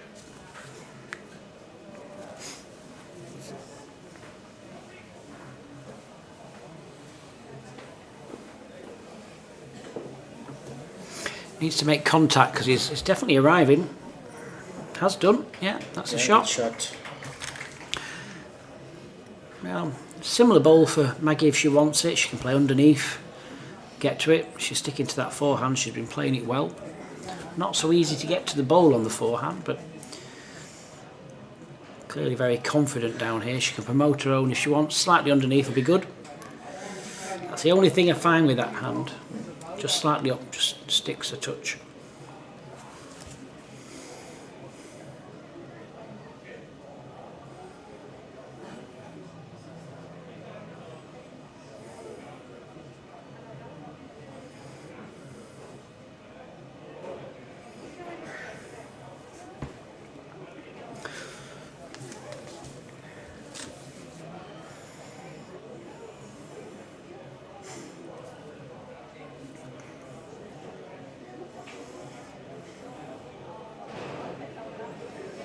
I like Maggie's hand that she's playing, you know, but I think the narrow bowl is a target.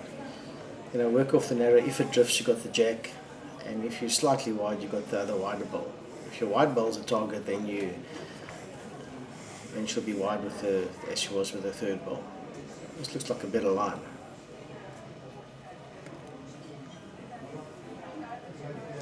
She's got the jack. She's got the jack. Brilliant. Yeah. What's a brilliant bowl. She brought a fan club with her. Yeah. She's the local club, yes. This is a club. So the local members will be...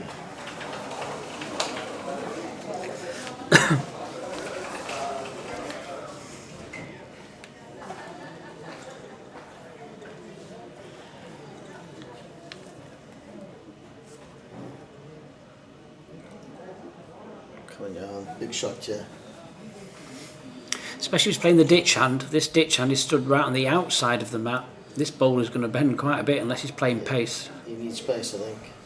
He's not going for pace, he's on the draw. It'll bend an awful lot then, where that jack is. It'll bend underneath all day long.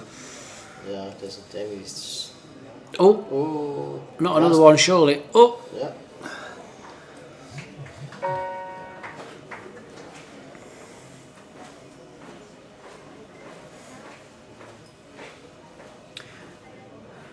From the angle, it still looks like one. Right hand side bowl, no?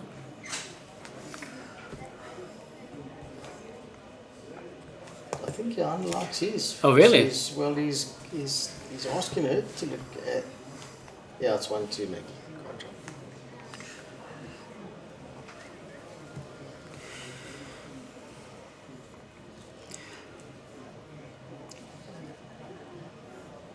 What does the word Brandowin mean? Brandowin, Brying and Brandowin, one of the comments, I'm not quite sure. Is it pronounced Brandowin? Brandewin?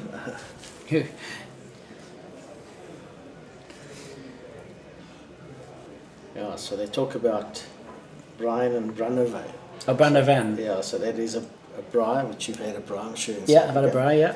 And the Brandowin is the brandy. So it's brandy time. I've had both then. I just didn't realise it. Yeah. So he's saying it's got so a it's Brandowin. Yes. Oh, okay, yeah. It's okay. It's brandy time, and I got a little nervous because I wasn't quite sure what it meant. Someone might have been abusing you. Yes, setting me up for a fail there. Yeah, that's why I pointed it at you.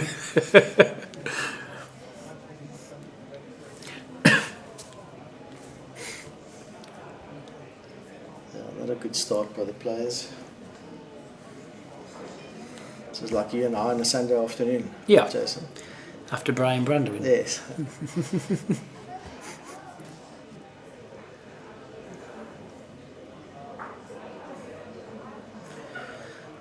Makes it a little bit more difficult now. It's still, the line is still there just between the two, but from the mat that's going to look dreadful.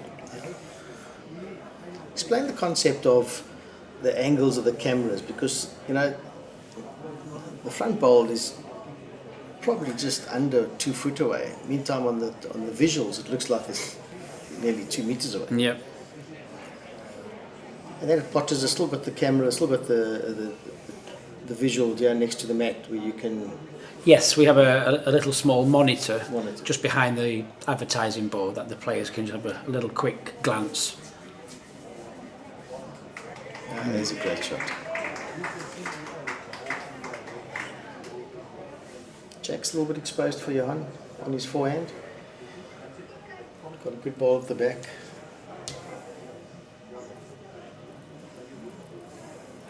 Don't like his weight. He's going to get back to it. Yeah, well, he's drawn the shot. I thought he'd be trailing it. Has he drawn? Yeah, he's drawn it. It's one. Well, good shot for Maggie here down the backhand through the hole. Pick the ball away. Slightly just stuck out there, you can see. If she gets this, she'll get a cheer underneath. Oh, oh, oh, oh, oh. Oh, yeah. Dear me. Dear me.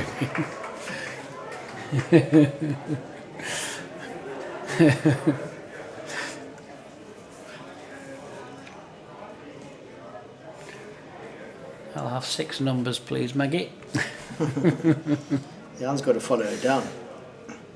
Pull that jack for 2. There's on his backhand.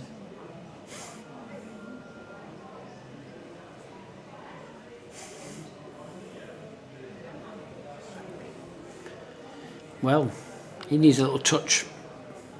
Oh, it doesn't need that touch. Might have a bad one, yeah. I thought he may have played that slightly quicker. Yes, absolutely. Look here, Johan is a draw. He hasn't got that big drive, and he doesn't fancy. He's always been backs his draw. Yeah, backs his draw, and he draws well, but he's a jack level type of player, and when you're playing with that sort of weight, you've taken a lot of percentage out the shot. Yeah. And that's brilliant, what I think.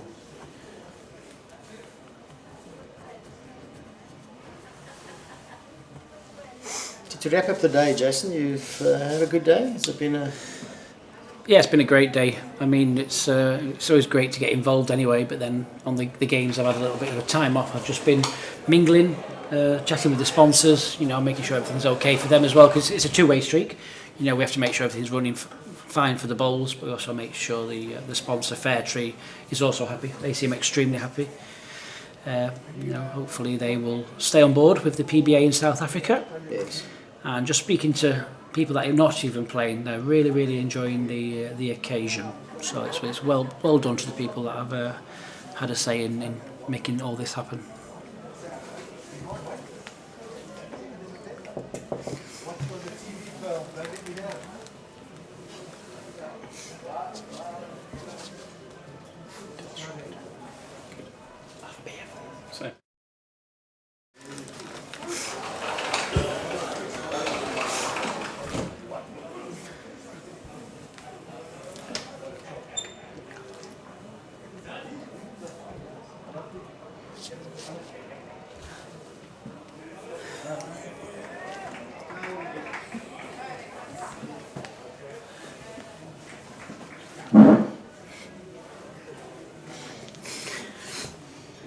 Maggie's turning the screws in now. She senses he scores this end, it's game, set and match. Good effort. Slightly thinner contact would have been good.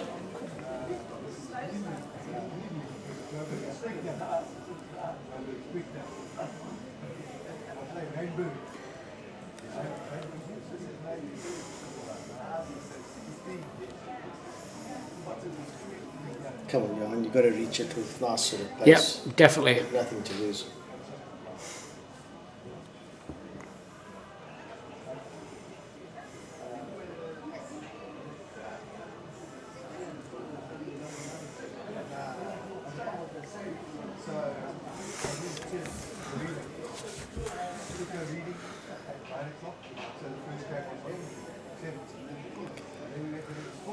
Big try, yeah. Yeah, he's got it. Yeah, Well played. shot. Brilliant bowl.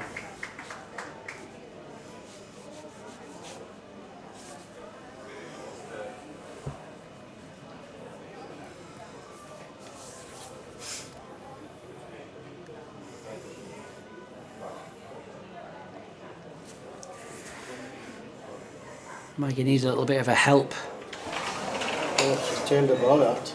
So Johan last 2 now, I think.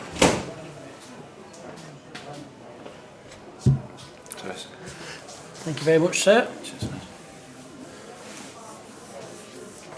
Well, have a look at this. I mean, you look at the score, so you've got 2 ends to play. He needs to score 4. I'm a firm believer of take a chance when it's there. You might regret it. I mean, if it's just the 1, I'd personally play just slightly up to turn Maggie's bowl away or turn your own in for 2. If it's 2, I'd just draw. Yeah. No point in losing the 2. I think he'll be drawing. I mean, the speed of the green, it only needs 2 feet a yard. That's it. Yeah. Yeah, and I don't think, unless you're very unlucky, I don't think you can actually give it away with that pace.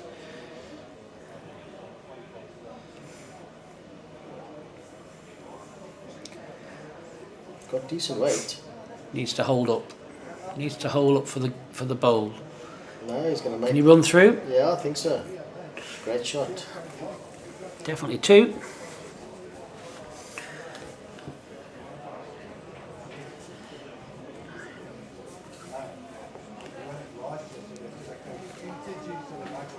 And a measure.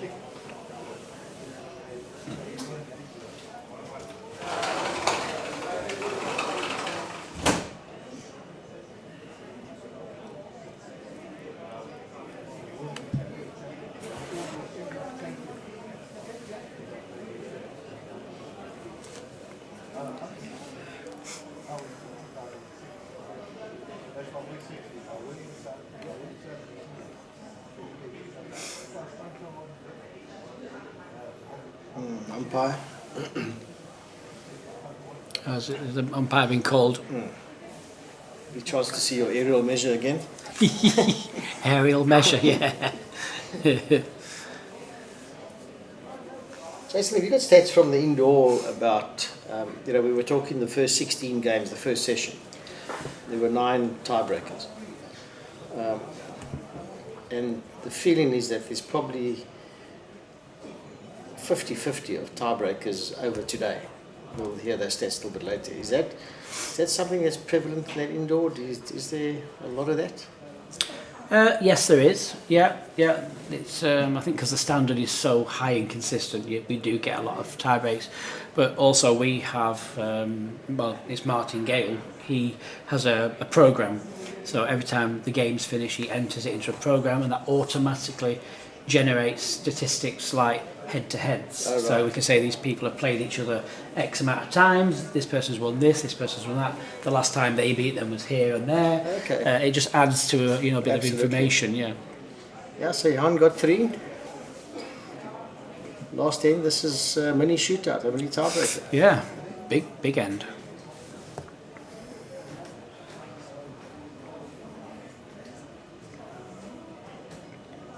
What a good start.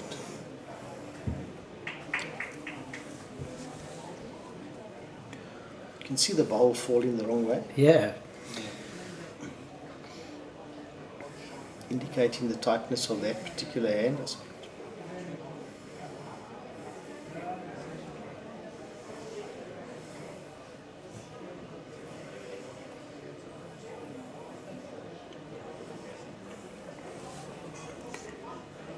So we've been saying in the commentary box here that whoever wins the tiebreaker, whoever wins the second set, wins the tiebreaker. Oh, really? Does happen a lot. Yes, I've seen that happen. I don't know whether it's the momentum. Yes, yeah. Exactly that. Yeah, momentum.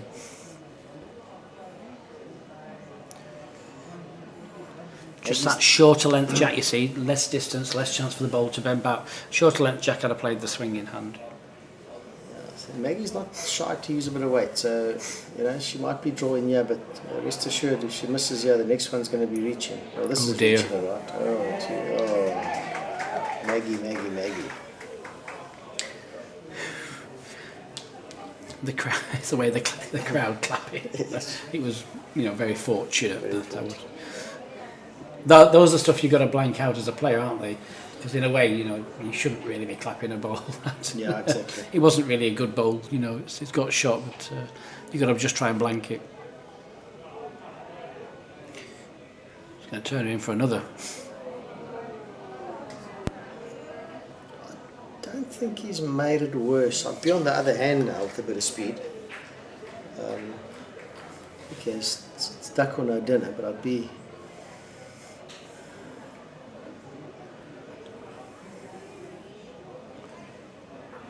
That's the end of that, I think. Yeah, he's got to draw it neat. Forehand, yeah, draw it. Come on, Johan, shades of 2010 in Delhi. Or front toucher to win the gold medal. That's that's the way you shared the room. Did you share a room in Delhi? Yes, we shared a room. Yeah. I'm still on sleeping tablets after that experience with Johan. That must have been warm there, yeah. Yeah, very warm.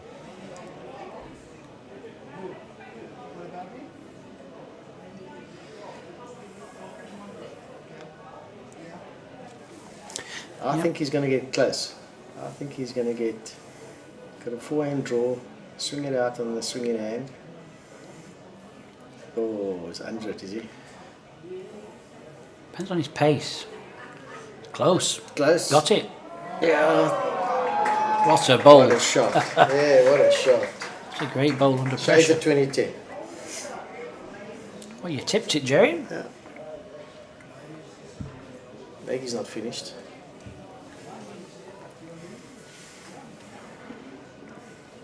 Wide, I think. Not quite sure what she's playing with. Will it bend back? Might just do. No. Hard to tell. The marker stood in front of the camera. Nope. I'm going to go one Johan.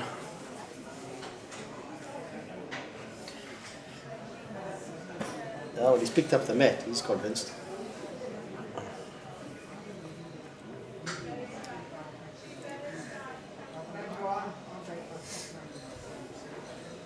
Oh, he's intimidated her. She wants to measure, but she's saying he's got them. He's already put the mat down and set the jack, yeah. So another tie break. Another tie break. And as we say, the person who won the second set wins the tie break. Toss of the coin is very important, I was thinking, a tie break. Would you keep the mat in this instance, or would you give it away? I'd have kept it, but I'd have kept it for the first end and played that short length again. And then scrap around. You get that first end under your belt, you got that option to scrap around. I think she's obviously going to go 3/4, maybe slightly further.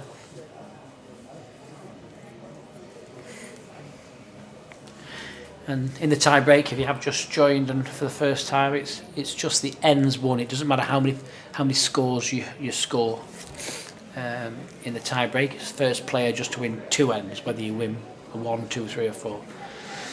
She's not sent it off. That'd be a massive mistake. Oh no! Just stayed up in the shadow, I think. Never worried.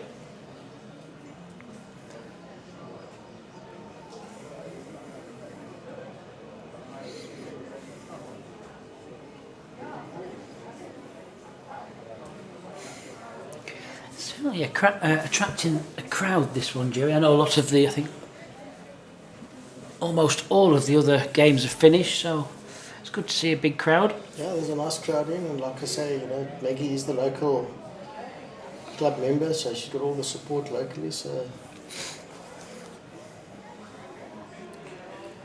1 metre short, ideal.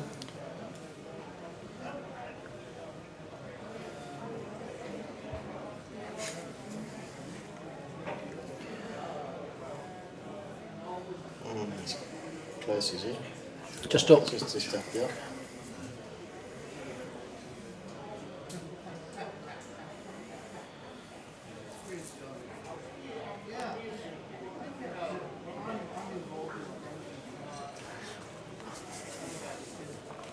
Still not seen the winning bowl this end. There'll be something better than that, I'm sure.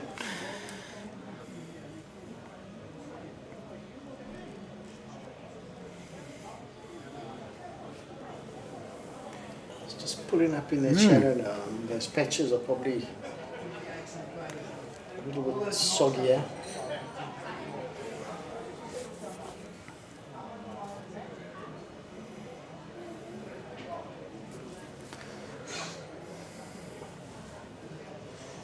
Just needs to drop 4 feet. Same line, 4 feet out. We'll get the shot.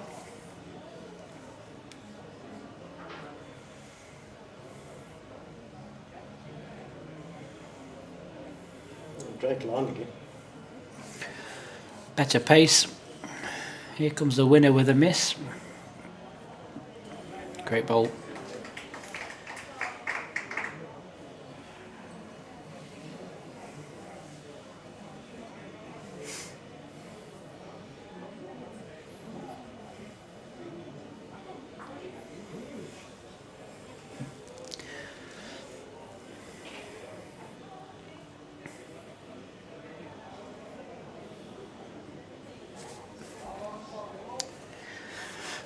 Needs to draw again, exactly the same. Any touch on the jack I think would be a bonus.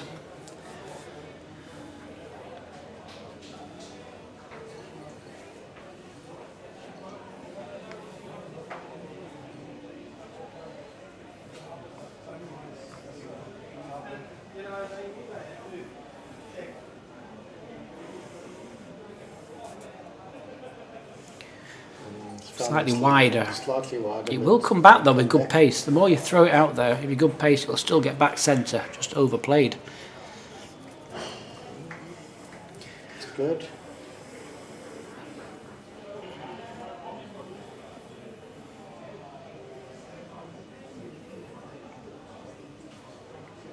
Maggie's got a better line, I think. It's all on the weight. It's all on the weight. Needs to get underneath and then run. Nope. One to Johan. He'll take the first end of this tie-break.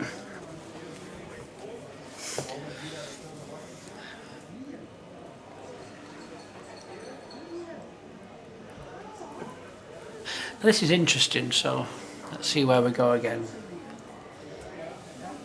If Maggie loses this game, she'll say, how on earth did that happen? Yep. She was in control for 80% of the game, took the lead in the second set, won the first set comfortably. And yeah, she's battling to stay in it.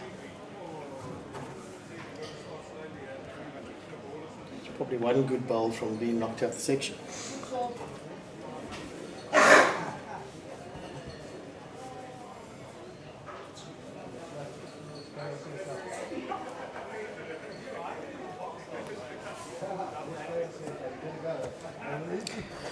Just have a look there. Maggie's won 12 ends to Johan's 8.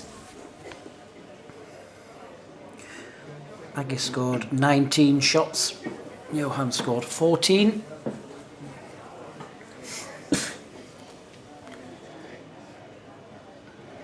This is where it becomes cruel or kind. Exactly.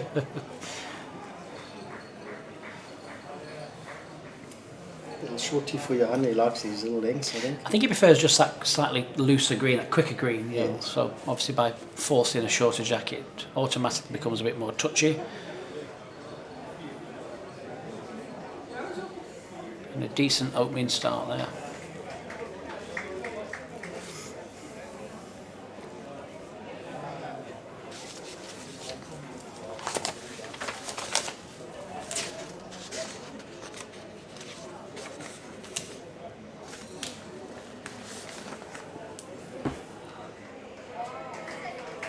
It sits back.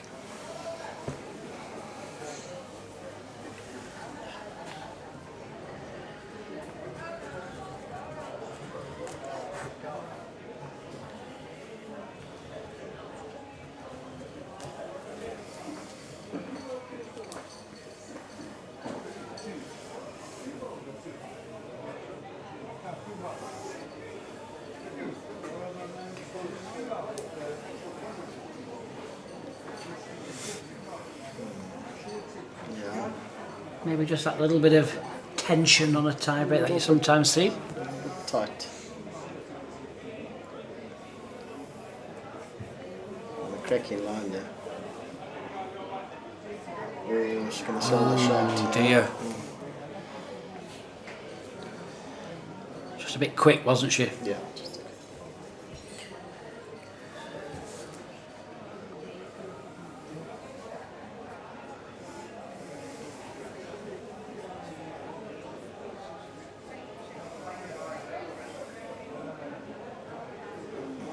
Good ball. I think Maggie's forced to change her hand. I think so.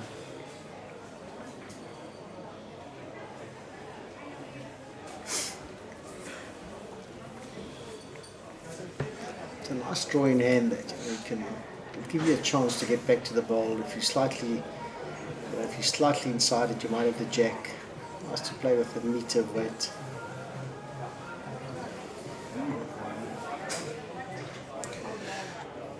Underneath.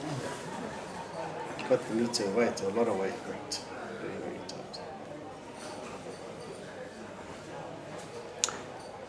I thought she may have just played the pace where if she missed that ball, she's going to stay on the green. Yeah. And the reason I say that is, whatever Johan does with this, she's got the kill available. And obviously in South Africa, you put the respot on the centre line. Yes. So play the pace where if you miss, you're still going to have half a chance on the centre line. Yes, she has got back bowl, but for me, if I was Johan, I'd leave that head alone. Yes, you can see where he's putting his foot. Because under pressure, that's not as easy as it is if you're just drawing on the first end. No, exactly.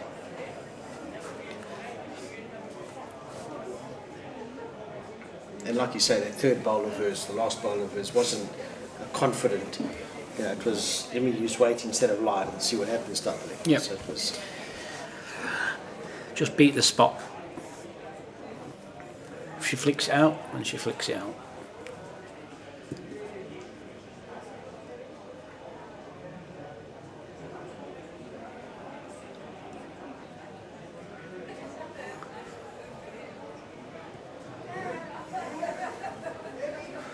A wick off that. Oh dear.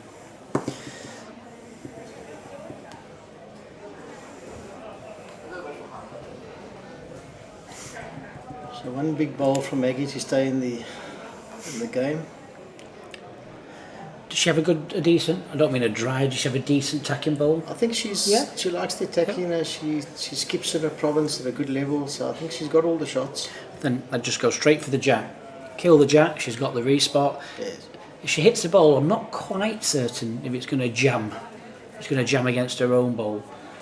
Not sure. It depends how thin she hits it, I guess. But I'd probably keep it simple and go a little bit quicker. Yeah, I think she's listened to it. She's nearly there, you know. Yeah. Oh, she's been unlucky. Oh, she's been unlucky. That was dreadfully unlucky. So Johan's bad bowl that he turned the 3-yard meter bowl becomes the shot. Yeah, cruel game at times. Yep, I mean she was almost inch perfect there, like you say. You know, it was a great bowl. So Johan takes the tie break, 2-0. So we are going to be joining Nick very shortly for the post-match interview. That is all we have time for today. We're back with you tomorrow. We have the last of the group rounds in the singles at 9 o'clock in the morning, and then again at 11. Then we kick off with some of the pairs action in the afternoon at 1:15 and 3:15. Just stay with us. But from myself and Jerry, we're going to say goodbye to you now. Thank you very much for joining us, and we'll see you tomorrow.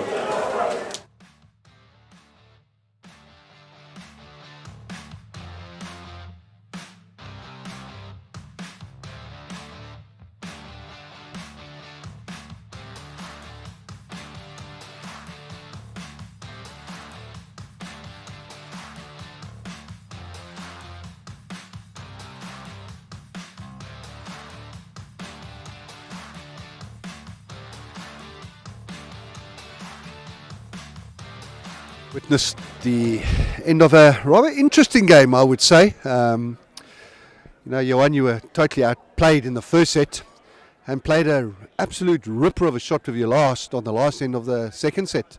Talk us through the game, pal. Yeah, listen, I was all over on the first set, couldn't find the weight. The ring's tricky, you know. I mean, Colleen battled here this morning as well, and it was, I think, the biggest challenge here was to pick the hand, and I stuck to the bender, and I think at the end it helped me. But Maggie played a lot better than me, and that's the format of this game. It allows me to come back, but she played a lot better than me, I think. Yeah, but you picked up your game, you stayed consistent. I mean, the last end, a little bit of lady luck on your side there, but it puts you back in the section. How's your feelings for tomorrow? Yeah, listen, I think maybe an early night tonight. It's not making any excuses, but to run a tournament and to look around if everything's going well and then try to focus on your game. It's tricky. It's my first time ever in my career. No excuses. So hopefully I can have an early night and get my mindset ready for tomorrow, and looking forward to it. Thank you, Johan, and good luck for the rest of the tournament. Thanks, guys. We're back streaming tomorrow at 9 o'clock.